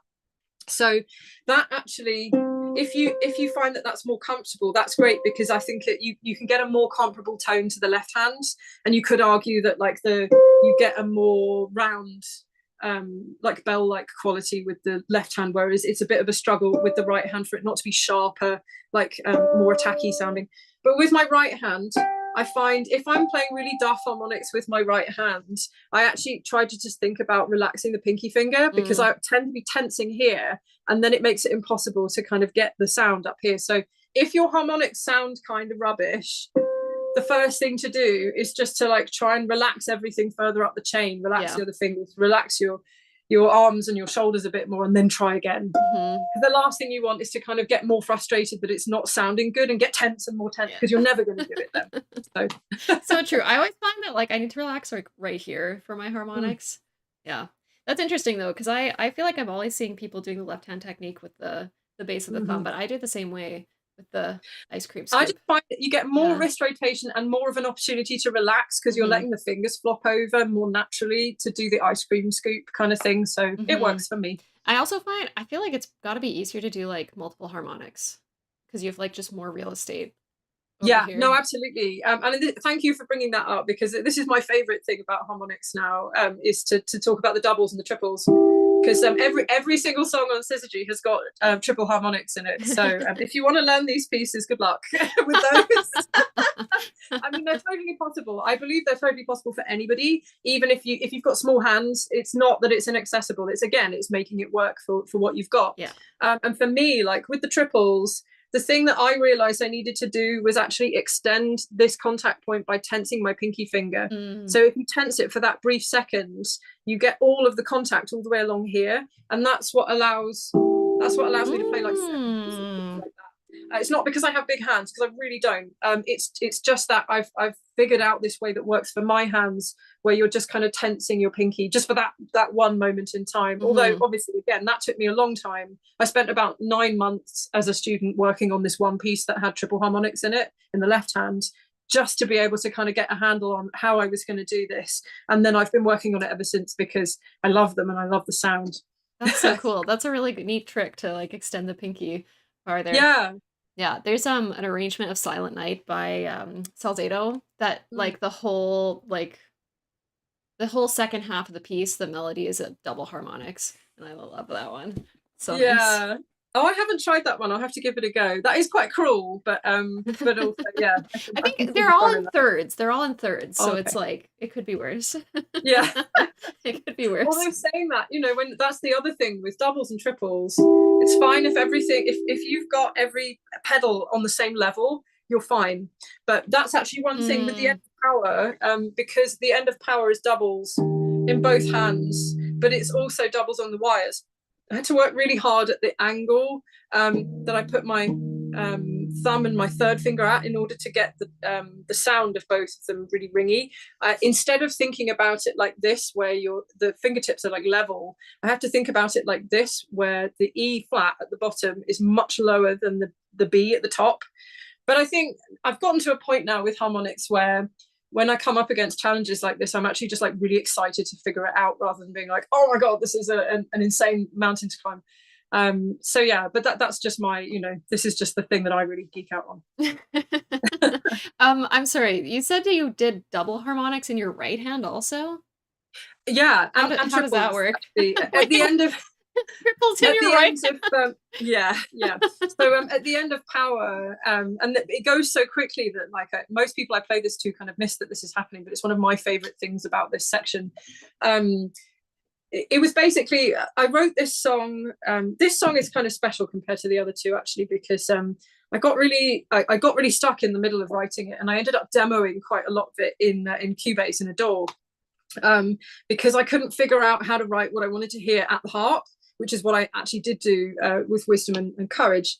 And so I programmed a lot of it, and just kind of went, well, this is what I want to hear, and I'll have to just figure out how to make that work on the strings later. And so when it came to that final section, my brain just kind of went, well, it needs to all be in harmonics.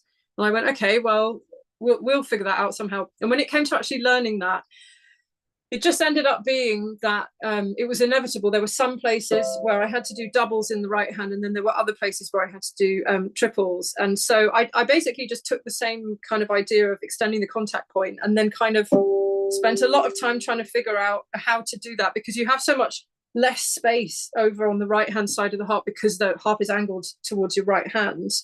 There's very little space to do that technique. So some of it is just kind of being selective about the range, obviously, because if I was trying to do this an octave higher, there's no space in my hand to do it. But a lot of this again ended up being about wrist rotation, getting the angle, finding the place where the contact is all right, and then just getting to know the feeling of like rotating my wrist outwards enough to get the contact to push in, and then get the sound. So yeah, with Power, how's it go? So you go into doubles in both hands here, and then here it's a double in the left hand and a right hand triple, and then another right hand triple here, more doubles, triple in the left hand, another very large triple in the left hand, and then that nice seventh. I love that one. And then here, honestly, this is the bit that took me the longest. Being able to just go from a single harmonic in the right hand using the left hand technique to that triad, because it's just finding like where are you going to use the contact point for the thumb and get it to ring, and then re-prepare without stopping that one from ringing. That took months of just trying on and off. And it's still kind of quite uncomfortable. It doesn't always come off. And that is the nature of harmonics anyway. Yeah. Sometimes you win and sometimes you lose, but it's always fun to roll the dice. Yeah, that's true. We had a comment from Victoria who said, my head hurts even just thinking about the idea of a triple harmonic. So it's how a lot of us are feeling watching you do that. That is a completely valid point of view. No, I know this is a particular kind of insanity that I've just kind of embraced in my life. And yeah, if I hadn't programmed that, I probably never would have gone like, oh, I could totally do that. You know, I would have felt the same. I was like, no, that's a silly idea. But I think that's the thing, you know, like that was the aesthetic for the sound that I really wanted at the end of the song. That was how I wanted to end the story, because again, it's that thing of, you know, like reconnecting with your inner child. This is my love letter to like 4-year-old me. And I think she would have loved that, you know, so I did it for her. That's beautiful. I love that. So I also wanted to ask about kind of like your composition process in general. So obviously, you know, with Power, you mentioned that like you did a lot of it in your DAW and like kind of like doing that digitally and then coming back to the harp to like figure out how to like make that work. So when you are writing something, and we were kind of talking to Tamsin earlier about this too, like, do you kind of just like sit down on the harp and just like kind of try some stuff and like see what sticks, or do you have something in your mind that you're trying to like translate into real life, or like how do you kind of approach composing? Yeah, all different ways, to be honest. I've had some of that kind of really lucky, like lightning in a bottle stuff in my life, where I've been in the shower having like shower thoughts, and then suddenly I have this completely fleshed out idea for a song. And actually, that happened with Courage. That whole first section of Courage, that and the like B section, the one that comes after that, I thought of that all at once, and then was just like, oh my god, and I had to go. And that was that doesn't happen very often. It's a very special thing when it does. So I've had that a few times with things, and then that's just kind of a matter of like you hear all the parts in your head, and then you come to the harp and just kind of figure that out. And I'm more of I go back and forth between playing and score. I'm a lot more reliant, to be honest, on score than I once was. I was a very like not confident sight reader growing up. And then I was kind of forced, because I was doing a lot of background gigs, to just kind of really improve that skill. And so now I'm a bit more reliant on it. But I find that that's a really good way to record it. So for a long time, that's what I would do. If I heard something in my head, or I was sat at the harp and I was kind of figuring something out, I would play it and then write it down, like in Sibelius, and kind of go back and forth, so that I had a record of it I could come back to, without having to stress, can I remember all the details of what I did. I'm trying to move away from that now, to be honest. And I've done a few things this year, like the new songs that I played in the concert earlier. Those both started as like improvisations, and so I made a point of working those out at the harp without writing them down. And I just filmed loads of clips on my phone, so if I couldn't quite remember it, I could refer back to the video of me playing it, so that trying to keep it more connected with the strings, more kind of just connected to my ears. And that's been interesting, because I've actually transcribed both of those recently, because I wanted to make them longer than the original, like semi-improvised videos that I put on YouTube. And transcribing them and seeing them in score makes them look and feel completely different to me, which is a very interesting. There's definitely some research that I'd love to read there about the different ways that we interpret music in different forms. The different way that your brain stores that stuff. But yeah, so with Syzygy, a lot of it was at the harp. But the reason with Power, the reason why it was kind of both, I had these initial bursts of ideas where it was really sort of inspiration for like 2 or 3 sections of Power, when I was first writing that one, and the other 2 kind of all around the same time. And then it just really fizzled out, and I just couldn't figure out how to kind of connect the dots with the song. And so I brought it into Cubase, in order to just kind of like look at it as MIDI and be able to play it over and over and just listen, without also having the onus of trying to play it. I think that was one of the things, to be honest, because you have that initial section that I was talking about with all the stuff. That was one of the ones that I wrote at the harp, and it was just so much to try, and I knew how I wanted it to sound enough that I could write it down in score, but then being able to audition that by playing it over and over. At the time, like, I had to practice that a lot in order to be able to do it.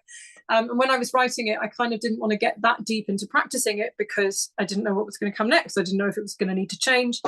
So putting it into Cubase just kind of freed me up a bit to be able to try and tap into what it was that I wanted to hear. And that is an approach that I do use, like, when I need it, because I find that sometimes even like sitting at my computer and writing at a keyboard, because I also play a little bit of piano, enough to be able to kind of like put things in. I find a lot of the time that playing the piano frees me up from the preconceptions that I have about harmony at the harp, because obviously that's a very different headspace. You can kind of go anywhere on the piano, whereas on the harp it's not the same. You have different options, which are wonderful, but I like having those 2 headspaces and being able to work in both of those as a composer, because I think it pushes me more in the directions that I want to go in, rather than sometimes I feel a bit like I can't have my best ideas at the harp, and so when I have one of those days, being able to just to put things in, with step input into MIDI, or being able to play them in with a keyboard, just kind of frees me up a bit more to do that as well. Yeah, really cool. I have a lot of respect for composers and improvisers. I think it's really cool. So thank you for sharing some of your process with us.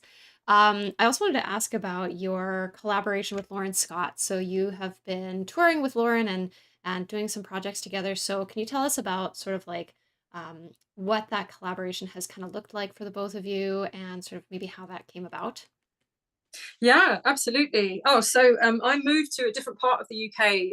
I'd been living in the south of the UK for a long time, and then I moved further north, further towards Manchester, early last year. And by chance, I happened to hear about Lauren giving a concert. She was giving a concert of Lever Harp music in a local church, and so I went down to her concert and went up and said hello and said, let's have a coffee sometime. And it was really nice to kind of get connected with another harpist who lives locally, and just to be able to kind of like start to build up a bit more of a network here, having kind of moved and not really knowing anyone yet. So that was really lovely. I went over to her house one day, and we just sort of played to each other. I played her some stuff from Syzygy. and she played me some of her stuff, and we just both really liked what we were doing and felt that it was very compatible. And so we sort of set up this plan basically to join forces to kind of help each other do promotion, because she had an album that she wanted to release and I had the EP, and so we basically became like kind of CD release buddies. And so we put together a plan where it would mean that we could help each other, because Lauren's got loads of skills that she's much better at than I am, and then I've got things that she doesn't do, like the video making side of things, you know, so that we sort of just put our heads together and said, these are all the things that we can do, and let's sort of do it so that we can make a joint effort to promote this stuff. So we set a joint release date for her album and my EP, and then we stuck to it, and she was so great at holding me accountable. You know, she would call me up and just be like, how's it going with this and this, you know, which is great, because when you work by yourself, it's so easy to kind of be like, oh well, I'll just move that deadline, or you know, or get overwhelmed by things, because there's so much to do when it comes to something like this, by, you know, you're doing it all by yourself. So that was really, really great to just have her kind of like breathing down my neck a little bit. And I also helped Lauren produce a couple of music videos for her album, which I'm very proud to have been involved with. They were really good fun.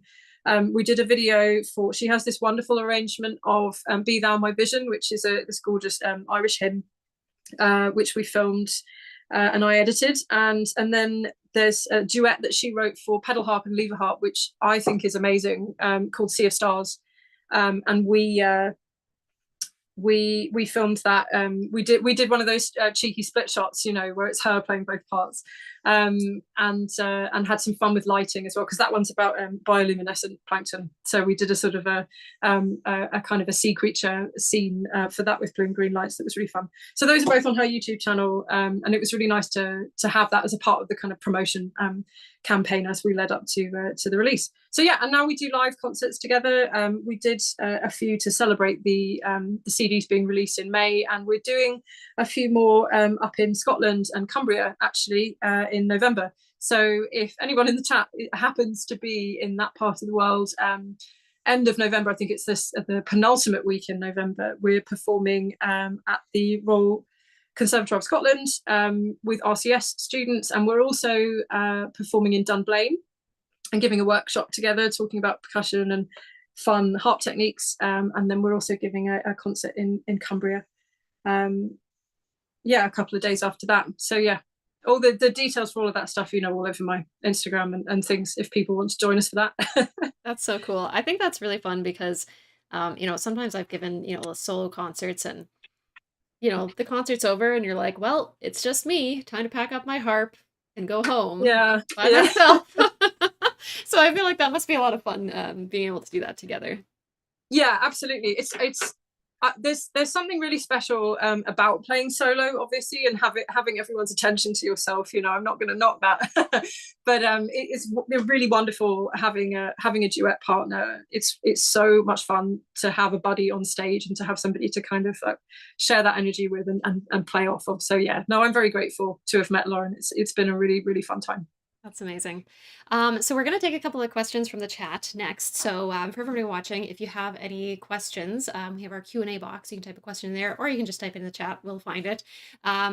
We had a question from Caladrius, who said, what is the strength of the harp for the self-expression you're doing in these songs? And are there any limitations of the harp you feel in these songs, if any? The strength? Yeah, I guess it's sort of like, how do you feel, or do you feel that the harp as an instrument allows you to like express yourself?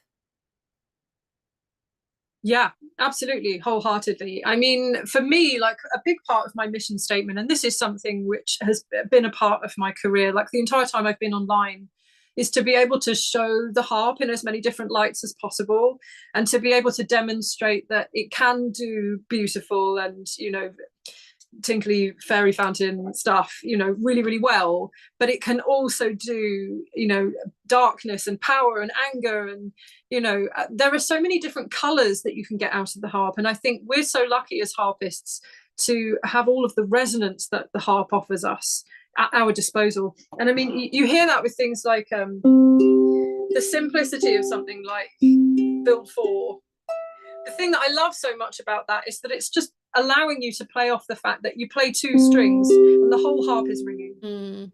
You know, you have built-in reverb, and there's something about that that is just so intoxicating to me. Yeah, no, I mean, I feel that this harp offers me almost everything that I could ever want from a musical instrument. The only thing I'm going to say that I wish the pedal harp could do is bend. Yeah. Without me having to bend the string up here or get a screwdriver out and do this kind of stuff. Yeah. Without having to have some kind of like additional tool or appendage or whatever to be able to make those kinds of sounds. That's the only thing I can think of that I wish the pedal harp did that it doesn't. Yeah, totally, totally fair. We had a question from Let Love Win. Do you have a warm-up technique? What do you do to get in the zone and get ready to play? Yeah, so I was thinking about, while I was warming up earlier, I was thinking, I wonder if this will come up.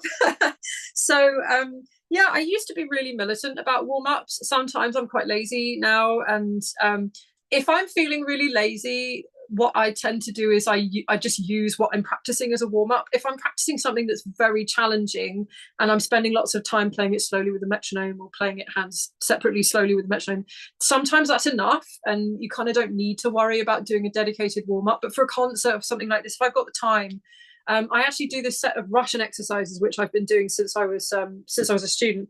It's just stuff using those kinds of shapes, and then also stuff with cross fingering, and then doing that when you're doing it double time.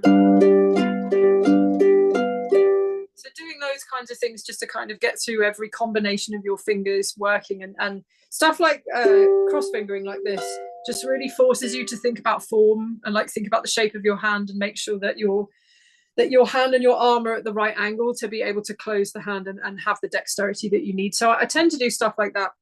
If I was feeling really, really like I wanted to do a really thorough warm-up, I might go back to this elementary Russian exercise that I was taught, where you just hold a scale and you play each finger individually. And that just gives you, it's the most amazing finger gym, because it gives you so much time to just think about, you know, is my arm relaxed? Is my shoulder in the right place? Am I clenching my pinky finger? Is another finger collapsing when I'm playing this finger? And those kinds of things. So that's a really, really good way to kind of zone in on very specific details about how it feels to use your hand in that way. So I'm always evangelizing this exercise to students, because it's such a great like back to basics thing that you can always fall back on if some part of your technique feels like a little wobbly. So yeah, so that's a little bit on the warm-ups. Thinking about warm-ups though, actually, like when I first discovered warm-ups and I got really obsessed with technique, I was also a really, really big fan of the Salzedo conditioning exercises. I used to do those every day, like 15 minutes per hand. I do all of them, and I just do one hand at a time and just really, really focus in on trying to get as much out of those as possible. So you don't have to go that hard on it, but it worked for me at the time. I really enjoyed those at the time. That's great. That's really cool. The one where you like place your fingers and you just do one finger at a time. Judy Lohman, who's a Canadian harpist, and like just for everybody in the chat, she's kind of one of the greats. So she has a set of exercises that kind of start there and then like go through like a bunch of different kind of iterations on kind of that concept that I know a lot of Canadian harpists are a big fan of.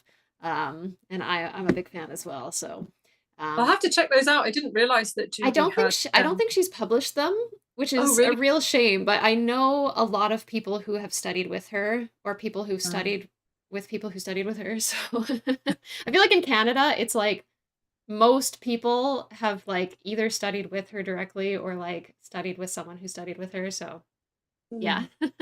Well, if I see her, if I meet her in the future, I'll have to ask her about them. In addition to just kind of bowing down at her, just one of the great. Let's see. We have a question from Meng that says, "Do you have plans to tour outside of the UK with Lauren? I would love to attend a live one. Both of you are amazing." Oh, thank you so much.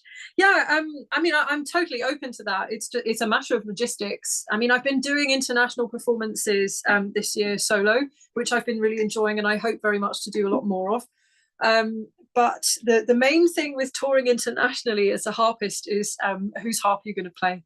That's the biggest kind of logistical challenge that all harpists have to deal with, because there's absolutely no way that I would take this on a plane. Firstly, I'd be terrified, but secondly, it's not very economical to do it that way. So it's totally possible. I'll talk to Lauren about that, and we'll have to see. We'll have to see what we can do. But yeah, I'm totally open to that, and if that sort of thing is happening, then I will let you know. So make sure you're following Amy on all her socials. Speaking of which, I feel like we're pretty much used up our time here. So thank you very much for your time today, for your performance, and for chatting with us. It's been an absolute pleasure to have you back. So can you tell everybody where they can find more of your work? Yeah, absolutely. So if you want to listen to Syzygy or any of the covers that I've done in the past, then they're all on Spotify. They're on, you know, other download and streaming services, things like Apple Music and Amazon Music and all of that stuff. But Spotify is the main place that I like to direct people to, because everything is on there. And then if you want to watch the music videos for Syzygy, those are on YouTube. You can watch them individually, or I have a long play video where you can watch the entire journey from start to finish, as well, if you want to experience it that way. And then I'm on most of the social medias, so I'm quite active on Instagram, but I also have a Facebook page, and I'm on TikTok, and I sometimes post things on Twitter. And of course there's Patreon. Patreon's the important one. So I have a really lovely little private community on Patreon, and I post regular updates, and I post sketches every week for my patrons. So if you're interested in hearing my creative process and hearing me write stuff, that's actually mostly it's primarily to kind of help me improve my improvising. So I post a sketch every week on one or several of my electroacoustic harps, including the harpy, which is how I get my my bending notes satisfaction. That's how I get that taken care of. So yeah, so there's that lovely community on Patreon as well. And actually I post previews now of the sketches for free members. So if you want to sign up for free and just kind of get my updates and hear a little snippet of what I'm doing every week, then you can join me over there too for that. Awesome. All right. Well, thank you again. And Thanks for having me. yeah, it's been incredible. So for everybody watching, we have hit our donation goal. We're currently sitting at about 1,200 and something. Oh, Tildify signed me out. That's nice. I'll get back in there in a second. But the point is, we've met the first donation goal. So I'm going to be playing a concert in a little bit.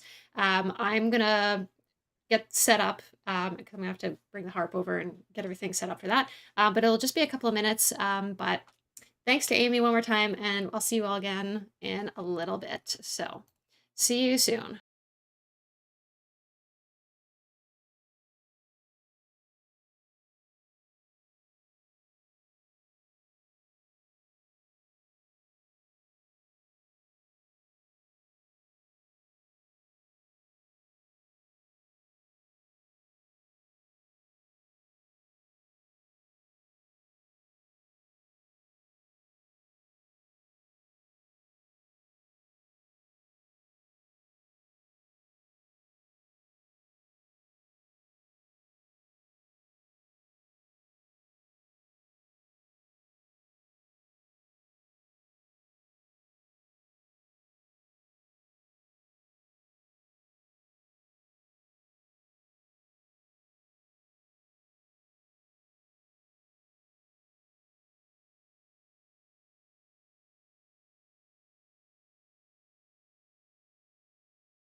Okay, everybody.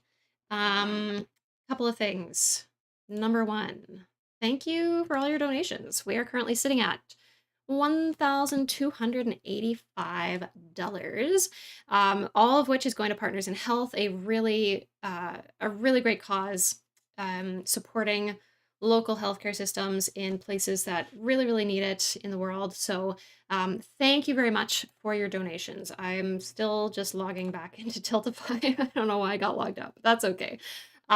So because we've passed the $1,000 mark, I am going to be doing a concert. I have to get set up for that. Got to move my harp over. Got to get all the mics in the right spot and change my audio setup a little bit.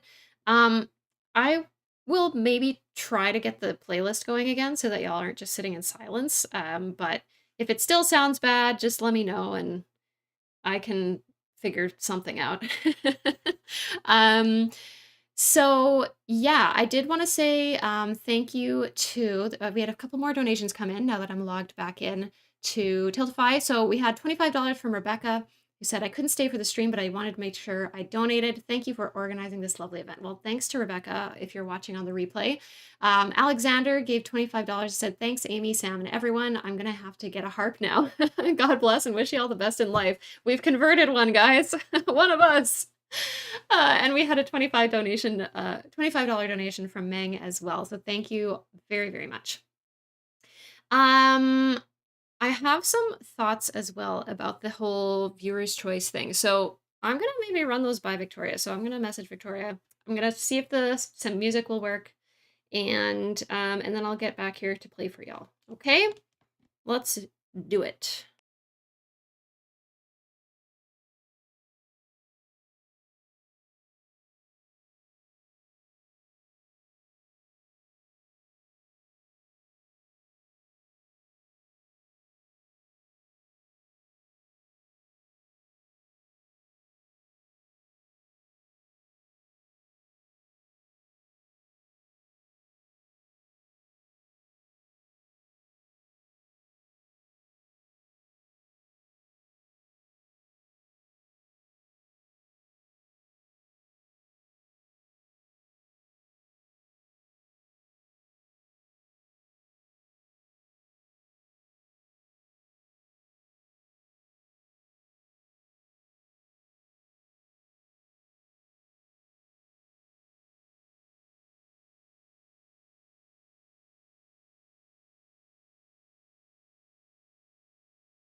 Okay, is the audio working? Please let me know in the chat.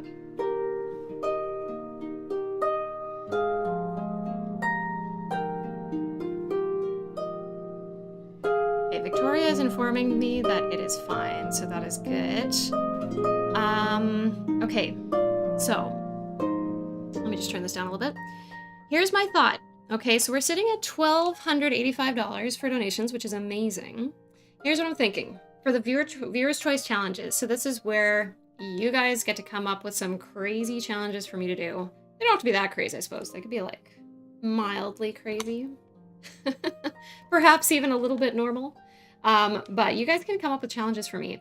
And what I'm thinking is maybe rather than waiting to get to $2,000 where we do a bunch at once, I'm thinking for each $100 mark that we pass from here on out, we'll add one more challenge that I'll do after my concert set. I don't want to interrupt my concert set for challenges because I think that's not going to end up very well for anybody.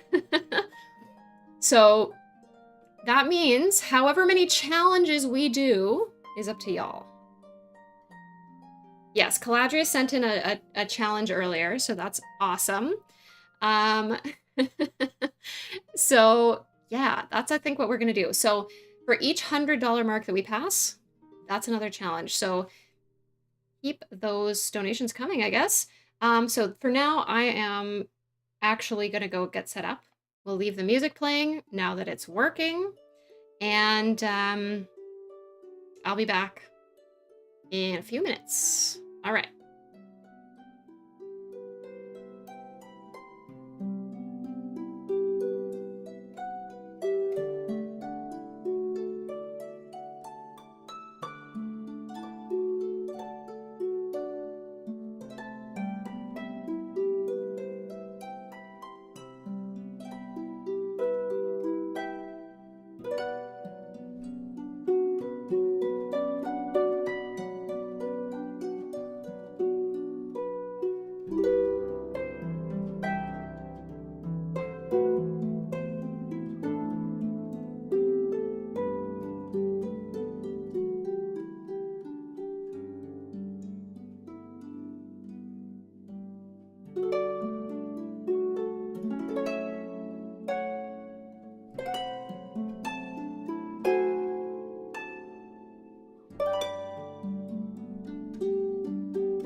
Okay. The mics are on. That's good. Welcome back to my bonus set for Harp Con this year. So this is all thanks to you guys and your donations to Partners in Health. We are currently sitting at $1,310, which is incredible. Thank you all so much for your generous donations. So coming up next, I'm gonna be playing a little concert for you guys. I guess I should end this Q&A from before. So yeah, I prepared a little set of music for you. And then for continuing our donation rewards, for every $100 mark that we pass from here on out, I will do one challenge that you submit to me. So we've just passed $1,300, so that will get us one challenge, which again I will do after. I'll do after I'm done my set. I want to play a nice set for you, and then we can get silly. We have a donation of $25 from Des Gichado. Unfortunately, it's in a language I cannot speak, but left what I'm assuming is a nice message. So thank you for that donation. And yeah, I guess we'll just jump right in. Oh, we have a cat joining us. I don't think you can see her right now, but perhaps she'll make an appearance. Hello. Do you want to be on Harp Con? See if I can get her. Ooh, someone just got up from a nap. So this is Nora, special cat appearance. Hi. She has a little chair in here she likes to sleep on sometimes. So perhaps we'll see if she wants to settle there. Although I feel like what she probably wants to do is scratch some of my sound panels that I just put up on the opposite wall. Is that why you came? Okay, well, I'm going to put her on her chair. We'll see if she'll stay there. My hopes are low, but we'll see. In any case, yeah, so her name is Nora. But we're going to start with one of my favorite video game tunes to pull out. It's from an indie game called To the Moon. The piece is called For River. I'm on my squeaky bench today.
To leave that one on no resolution.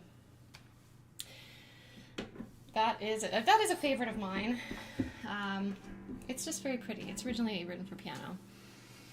Let me make my chat just a little bigger so it's a little easier for me to read. There we go. That's what was missing. Okay. Very nice. Okay. So next I wanted to play something Very classic. This next piece is from a game called Chrono Trigger, which came out in 1996, I believe, but I actually did not ever play it until this past winter. I think I played it in January or February of this year for the first time. So I guess for anyone who maybe is not familiar with my work, I really love video game music. That's kind of my big love. I have always loved video game music ever since I really got into gaming, which was really with the GameCube system. So that was kind of more around like maybe 2005 I kind of got more into gaming. So like Zelda was like a huge deal for me. And when I started making YouTube videos, I had a lot of people asking me to play something from Chrono Trigger, but I never played it, so I was like, nah, I don't know. But now I've finally played it. It does have a very lovely soundtrack, and this is my favorite from the soundtrack. It's called Wind Scene. It's the music that plays in the year 600 AD.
So a little bit of Chrono Trigger for us there.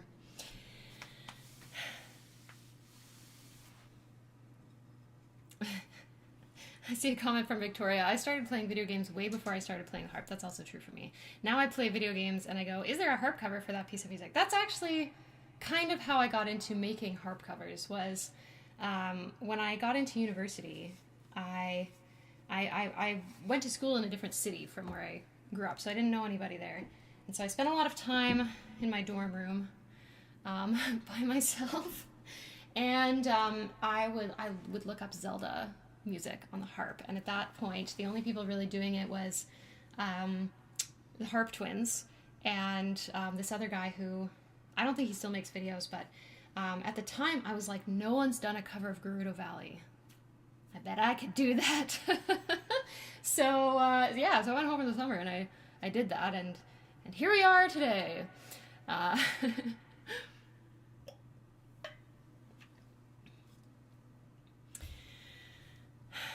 All right. So, next up though, talking about video games. I thought today it might be nice to do maybe like a mix of different things because we have kind of a mixed audience today. So, I besides video games, I've also spent my fair share of time arranging pop music and movie music and stuff like that. A lot of the time, the pop music comes about because someone has asked me to play it at a wedding, and you know, either there's no sheet music available or I don't like what's available, so I end up making it myself. This next one, though, actually, I'm going to play. I did not learn because of a bride. I learned because I just really, really loved the song, and I was like, this must exist on the harp. So so the song is called Golden Hour by Jake. It's like JVKE. I think it's Jake. That's what I've been told. Listen, I'm 30 years old. I'm not on TikTok. I'm doing my best out here. But this song became popular on TikTok, and I learned about it because I still have one piano student left from my early days of teaching, and she asked to play it. Was it last year or the year before? I can't remember. But she asked to play it, and I was like, oh, okay, I'll look up this song, and I was like, this song is amazing. I'm so glad I know about it. Thank you for requesting this song. And so I was like, this seems like it would be challenging to make a harp version of, but I want to do it because I think it's so cool. So that's what I'm going to play for you next. This is called Golden Hour. Here we go.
so that's golden hour.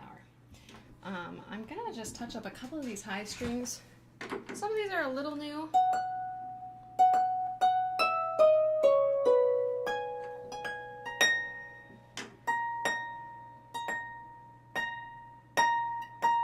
And they haven't quite settled. Okay, there we go.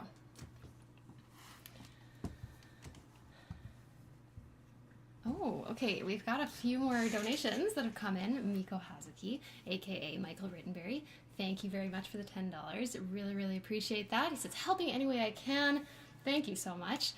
We also have another 10 from Connie Laporto. Thank you so much for your generosity today, Connie. And we have a $10 anonymous donation as well. So thank you very much. Connie says, I'll donate an additional $10 for every 20. Wow, thanks, Connie. That's awesome. Where are the new strings from my recent string changing session? Yes, that is correct. Okay, so next up is another non-video game tune. I grouped them together. This one is from a movie, which you may have heard of. It's called The Lord of the Rings. I don't know. It's like this kind of indie film. No, I'm just kidding. So this is one that was requested by a bride, actually, very early in my gigging career. And it's still one of the most popular songs that gets requested at weddings. So this next one is Concerning Hobbits.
For us there.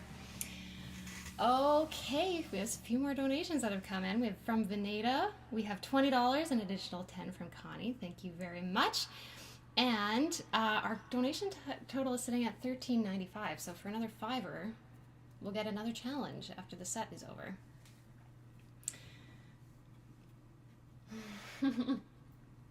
Michael said I could go for 11sies. My cats have really gotten in the habit of second breakfast. It's kind of my own fault, but my cat Nora, who is now peacefully sitting on her chair, bless her, who you saw earlier, in our old house, she was a very fussy eater, and she like wasn't that interested in food a lot of the time. Like, she was fine, but we were always like, would be cool if you ate more. I don't know. But since we moved, she's been like, we get up in the morning and she's like meowing at us. She's quite a quiet cat, but she's like meowing at us for food. And I'm like, you know, if you want to eat food, then I'll give you food. Then of course we give her some food. I have to give some food to my other cat. And now they're just like, well, this is the routine. So they got me. They tricked me good. They tricked me real good. Don't jinx her peacefulness. Oh, this time of day is snooze time for the cats. So, although knock on wood, I guess, for that as well. But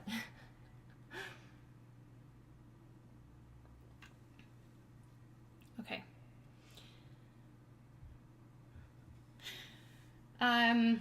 So next up, we're gonna go back to video game music.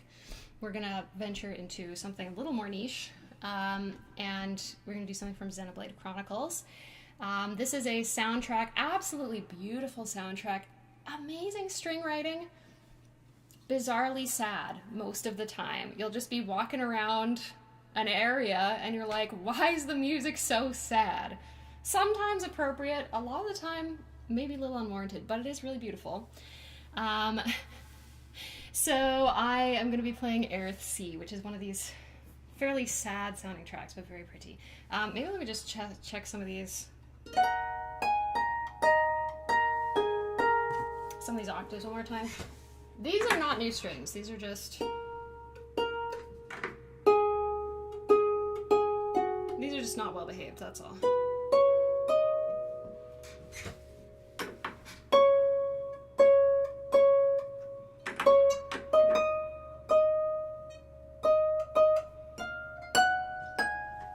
Okay. Alright, a little bit of sad Xenoblade for us next.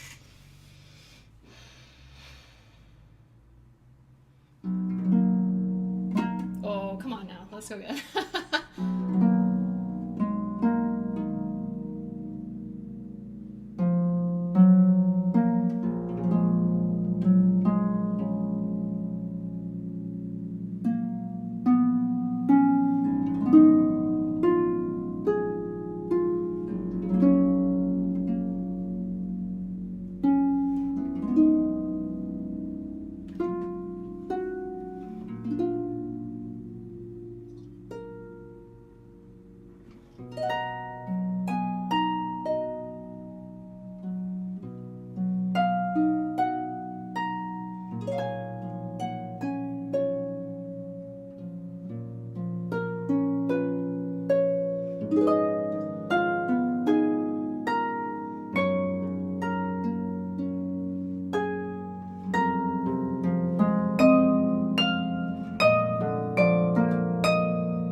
song's called Aerith Sea.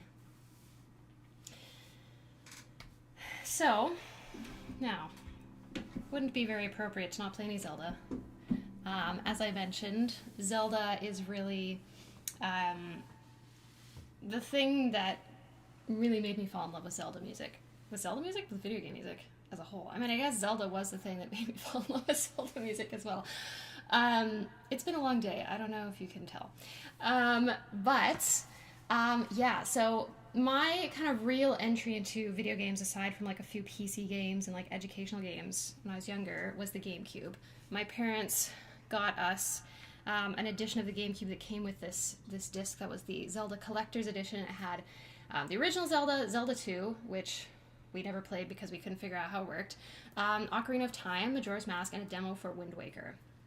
And at the start, I was too scared to play because monsters are scary, you know, just too frightening. So my sister would play and I would watch. But the music was, I mean, it was just so catchy. We spent a lot of time with Ocarina of Time. I would help with strategy, as one does.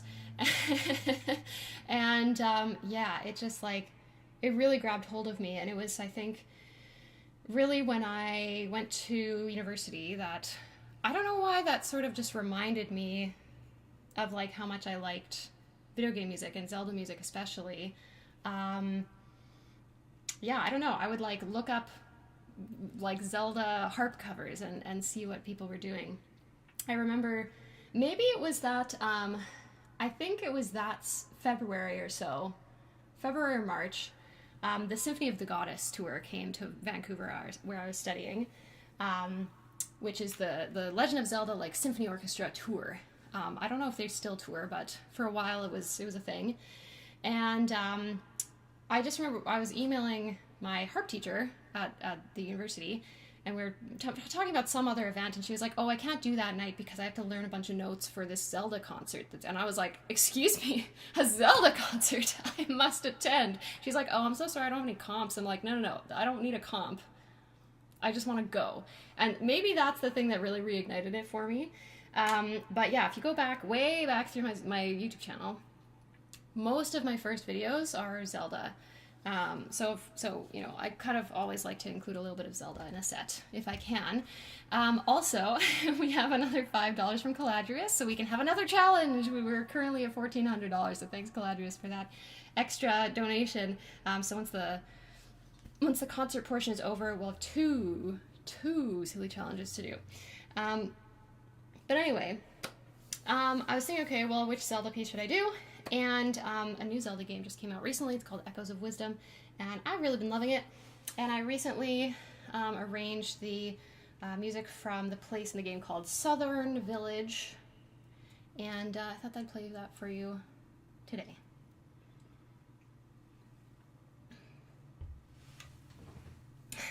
It's a great game about beds. Yes, indeed. All right.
Yes, we have quite a variety of music being played on the harp all throughout the day, which is very cool. So, in addition to Zelda, my other great love is Octopath Traveler. This one's a little more niche. Maybe you haven't heard of it. If you're into games and you have not heard of it, I highly recommend checking out Octopath Traveler 1 and 2.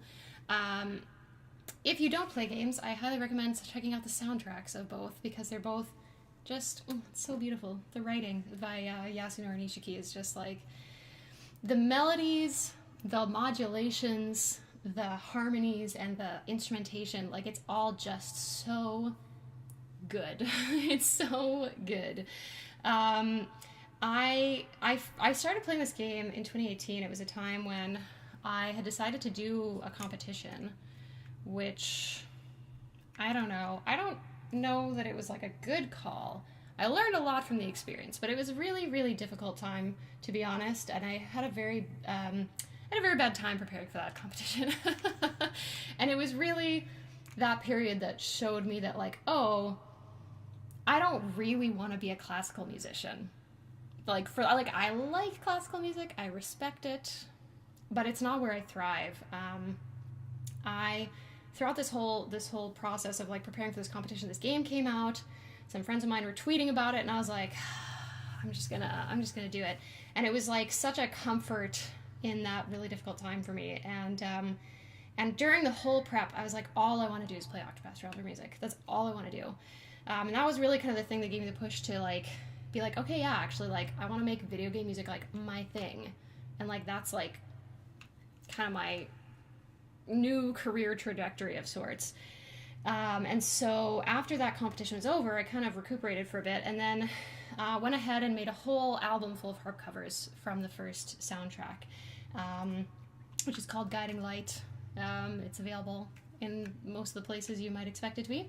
And then last year, a sequel came out, Octopath Traveler 2, and I was like, at first I was like, well, am I going to do another one? Am I just going to be like the Octopath girl? But then I was like, the more I started kind of like getting into the soundtrack and like playing the game, I was like, yeah, I'm going to do it. So I'm currently in the process of working on an album of covers from Octopath Traveler 2. I'm hoping to have this done by next spring. I had wanted to get it done by this fall, but many things happened this year that did not allow that, one of which was buying a house and moving. It's a little distracting. But I thought it might be fun to play a little something that's going to be on the album. So, this is the night music.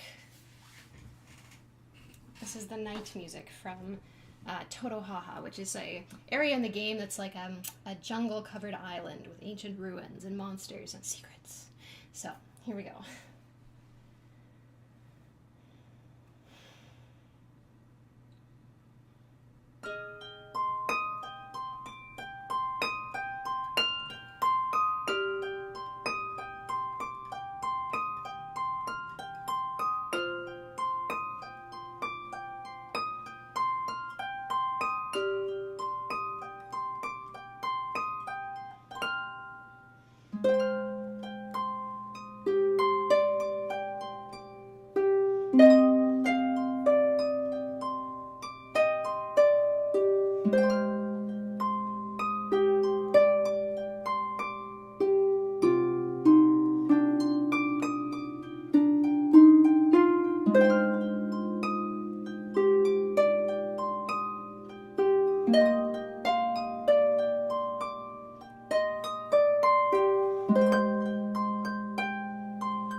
So a little bit of Octopath Traveler 2 for us there. I have a little more tweaking I want to do before I record it, but that one's well on its way.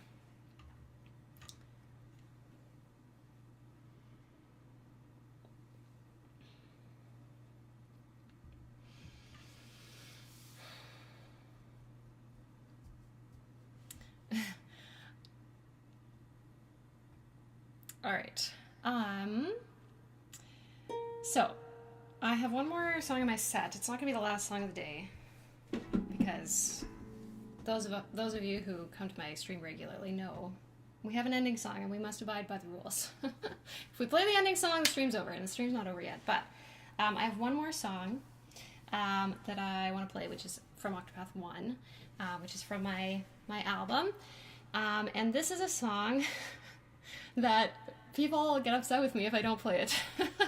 Earlier this year, I actually did a live set in Winnipeg, and I was like, oh, I'll do a Zelda set. Everyone loves Zelda. And then I had multiple people come up to me afterwards and say, it was really good, but like, I kind of wish you'd played Primrose. So we're gonna do Primrose next. This one keeps me in shape. Okay.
Thank you.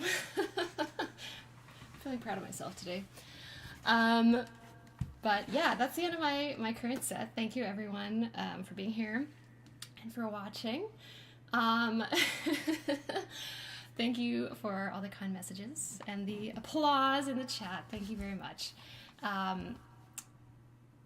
Yeah, I feel like I need to take a bow, so I'm just gonna do that because I think Primrose deserves one. Thank you very much.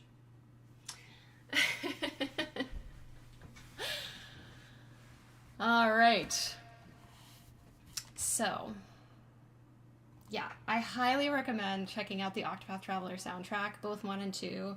I think that Yasunori Nishiki, who wrote them, does an amazing job with like storytelling in his music. Like, yeah, it's really good. So you should check that out.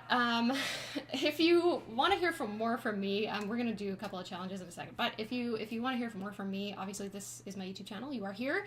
I usually live stream every Friday at 11 a.m. Central Time. So I'd love if you would join me there. I also have a bunch of music on Spotify. If you're a Spotify listener, that's a big help. And yeah, I mean, if you like the album, it's for sale on my website as well. So thank you very much. That said, we do have a couple of challenges to do. So because we are currently at $1,400 of donations, so first of all, thank you very much for all of the generous donations to Partners in Health today. They are doing really good and important work in places in the world that really need it the most. So thank you very, very much. And if you want, another $100 will get us a third challenge. So that said though, let me pull up my list of challenges that have been suggested so far. Okay. So for the first one, I think I'm going to do the meanest one first. Get it out of the way. So I'm going to start with Caladrius's suggestion of playing the harp with 1, 3, 4, and 5, which is going to be really hard because this finger is weak and short. But let me just do a little warm-up. Oh god. It feels like, it's so funny because I used to play piano, right? And my pinky finger used to be quite strong. This is so hard. Even just to like, I mean, I guess this is not an easy exercise necessarily, but like, playing the 4th finger while the pinky finger is extended is like, very hard. But now my pinky finger, it used to be very dexterous. Now it feels like a strange appendage. Jeremy says this is sacrilegious. Okay, I'm gonna do that with my left hand as well. It just feels so unbelievably wrong. Okay, let me find something to play. Let me find something like easy to play.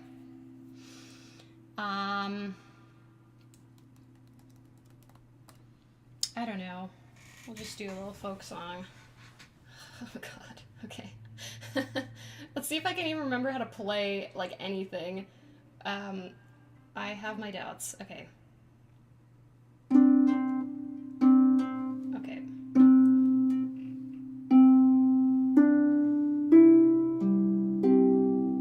Can I cheat and just, like, play around it? Oh, I almost used my second finger.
keep almost doing my 2 in the left hand.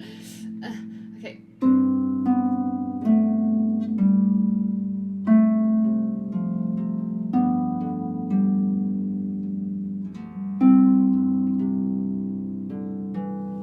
Yeah, it's like I can kind of cheat.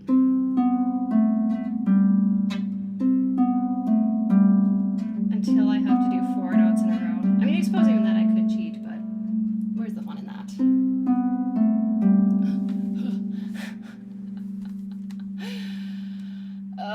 You could always try something chill, like La Source. I think I would die. I could try just a smidge of it, though. Do I have it on my iPad? That's the real question, actually, is do I have it on my iPad? Maybe? No, I don't. I don't. I have, let me find something like stupid hard.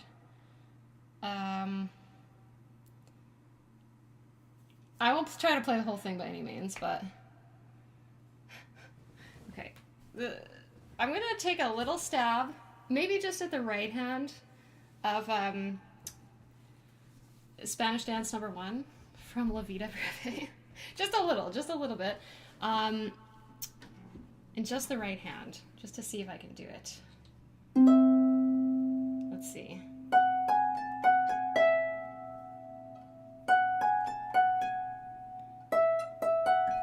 Really, all I want to do is just not use my pinky and just like leave out the second finger, but let's see if I can do it.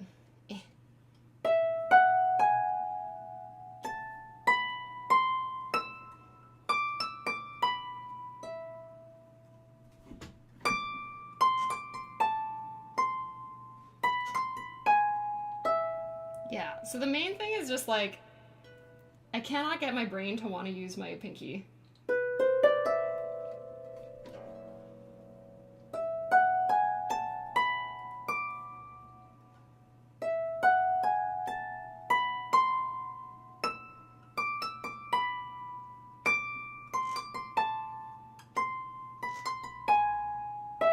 If I can just dodge my 2, then the rest of it will be okay. Okay, let me just try like a smidge of the left hand there, but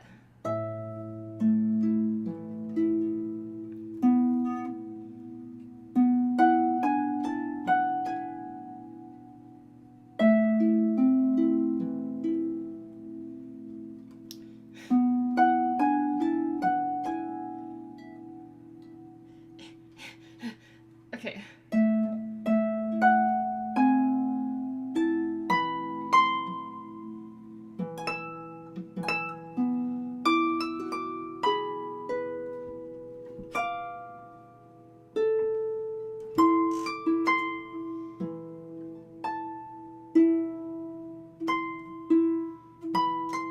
I guess I'm kind of cheating here because I'm leaving out a ton of notes. Okay. I think this is a bit too painful. I think we'll leave it there. Thank you for the challenge, though. That was very interesting. Okay. Galadrius has given another $25 saying, I owe another donation for the way you pulled off that challenge. Thanks, Galadrius. Okay, so currently we have one more challenge, which we have unlocked. So the current options are, I have to like remind myself I can now use my second finger again. We have play the harp sitting from the pillar's side, play the harp blindfolded, and playing Apex of the World from Fire Emblem Three Houses. Let's do, okay, so I did blindfolded last year, so maybe let's do playing from the opposite side of the harp, and see how I do with that. Now, again, if y'all want me to do more, we just need another, what is that, $75? Just saying. Okay, let me get this out of the way. This is going to be interesting. Let's see. I feel like I have to like squat. Let me move the, actually, just like turn the camera a bit this way. Okay. So I think trying to sit on a chair and do this would be not very doable. So I'm going to try to squat. But now I'm like, okay, which side should my head be on? This is the side my head would normally be on. But then this actually feels okay. See, okay, this one requires a little bit of planning because normally this hand would play higher notes and this hand would play lower notes. But I feel like that's gonna be the opposite. I'm not sure, but I don't know if I can do it the other way. Okay, I'm gonna try. It's very confusing. I'm gonna try a little bit of Eleanor Plunkett. I'm gonna do, you know what? I'm gonna start with the right hand, and then I'm gonna switch and try to do both hands. So where are we here? No, it's just so far away.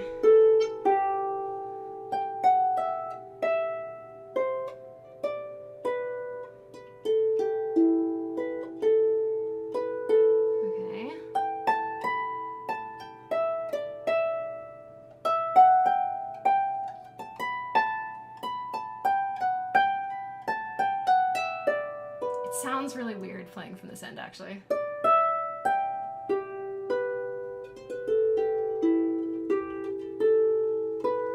It, like, you know, you usually sit at that end, so the harp sounds a particular way, but it sounds really different from here. Okay. I think the left hand is going to be really hard.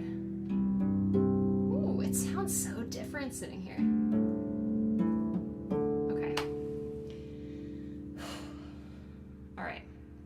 Let's give this a go. I feel like I want to like sit like this way, but I'm supposed to be over here, so I'm gonna give that a try. It's just like I can't see. Okay, here I go. Here I go, trying to do both hands.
We've done it. That was so hard. That was so hard. Whew.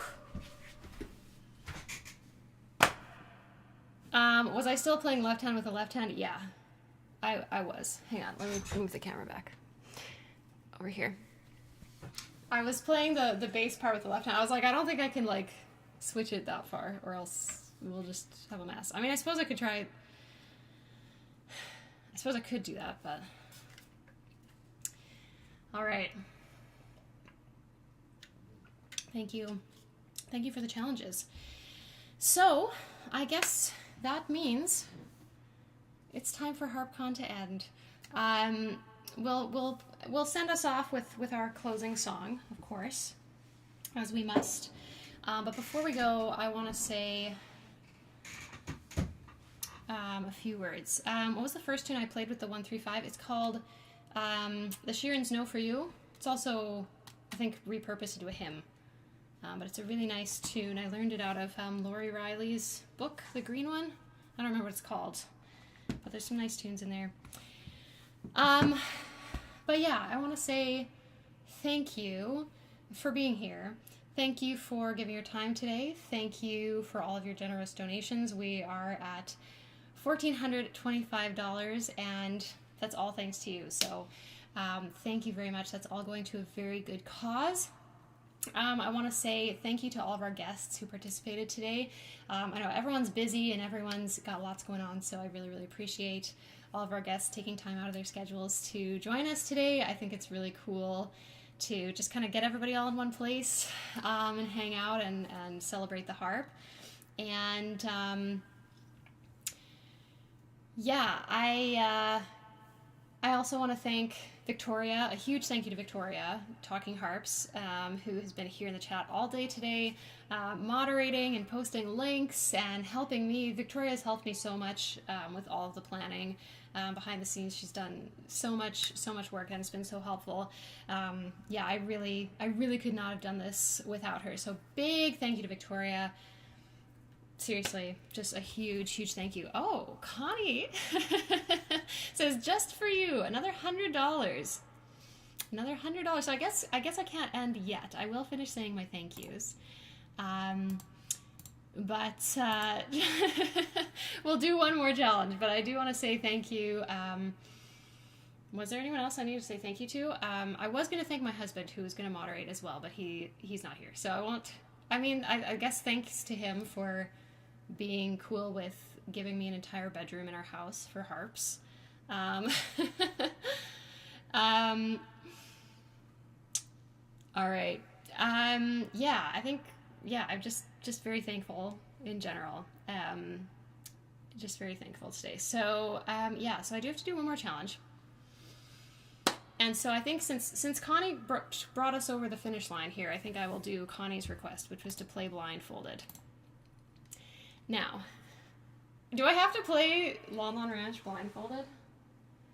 Okay, I need to find a blindfold. Well, I have this scarf from earlier. That might work. Sure. Okay. So, I don't really want to play Lon Lon Ranch blindfolded. I want to play that one nicely to finish the stream. Hang on. Let me just see if there's anything else. Invent a tune. Well, I could do that.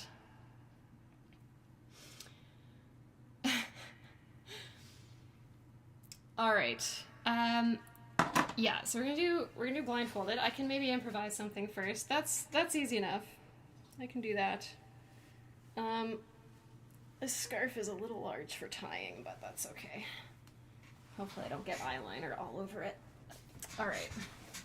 Where is anything? Okay. All right.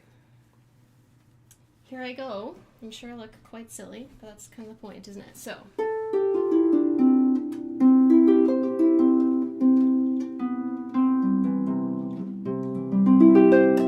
Okay. I don't know. Let's see.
fun exercise, actually. It's like, all right, this is the chord I got.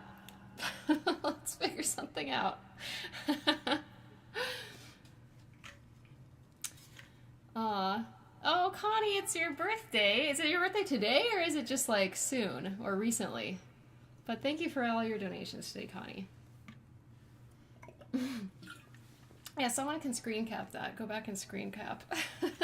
That very attractive pose. I can try to play something real. Not that that wasn't real. Not that we all just collectively imagined it, but... Okay, I don't see much in the way of eyeliner on here, so that's good. Maybe I shouldn't have chosen a white scarf to do this with, but... that's fine. Okay. Trying to think, what's another song that I like? Know by memory. Maybe another Irish tune. Those are easy to remember. Okay. Let's see. Here we go. Oh, get that on my face. All right. I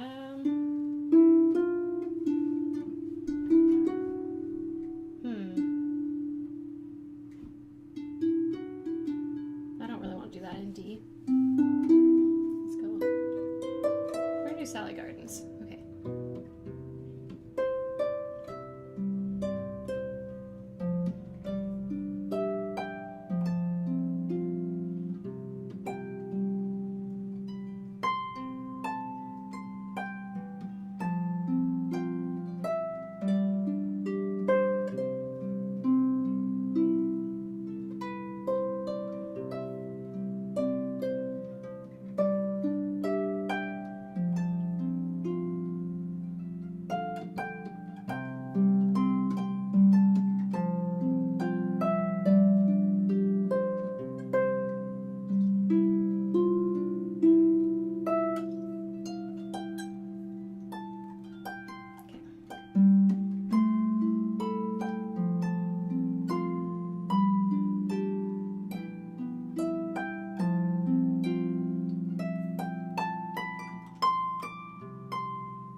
I do say so myself. Whew. Here we go.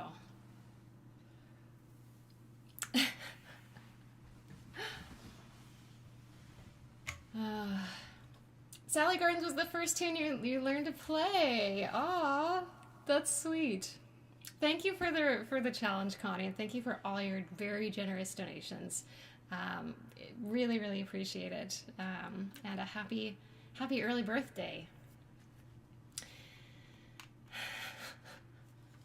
Yeah, that's true. There were a lot of blind harpers in the day, but I guess if you always play blind, then you get used to it. Play by feel. Viola Buddy says, Kate, now do it blindfolded and from the other side of the harp. Listen, we need another $75 if you want me to do that. I'm not saying no.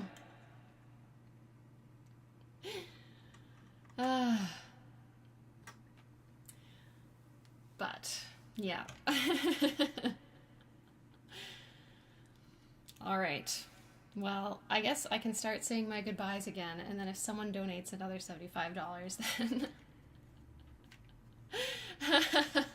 Connie says, I won't go there. I don't believe in torture.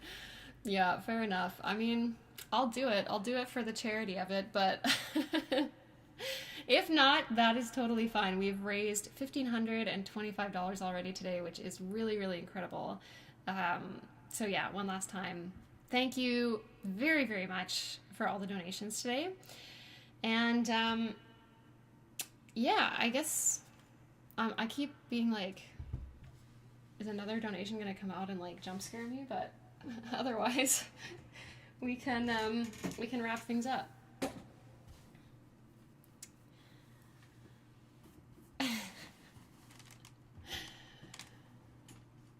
Okay, well, thanks for being here for another Harp Con Online.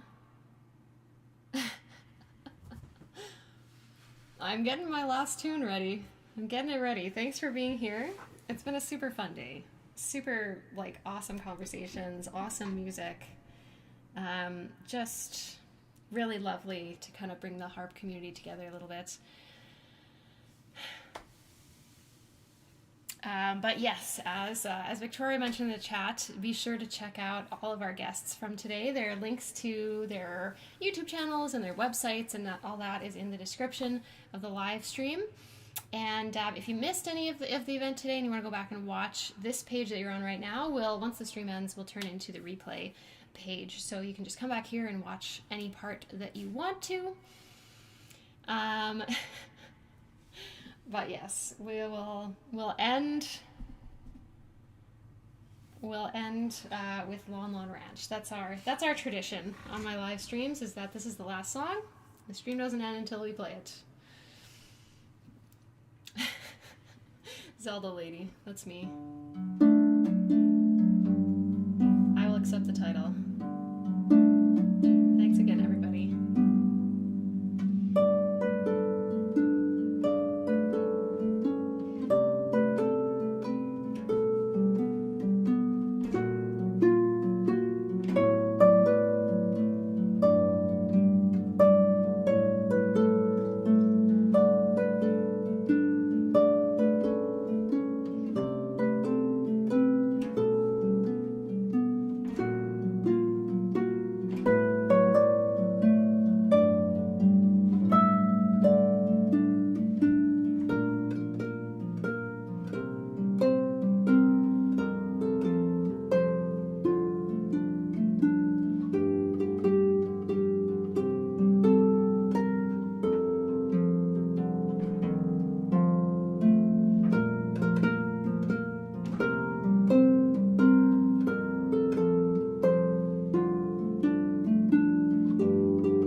Thank you, everyone, for a wonderful Harp Con Online. If you want to make sure you hear about, like, if we do another one, my email list is, like, the best place to be. Or just, subscribe to the channel, I guess, and check in this time next year. But thanks again, everybody. $1,525 raised for Partners in Health, so thank you so much. Have yourselves a great weekend. Get some rest, drink some water, take some deep breaths, and that's it for me, I guess. So, thanks, and goodbye.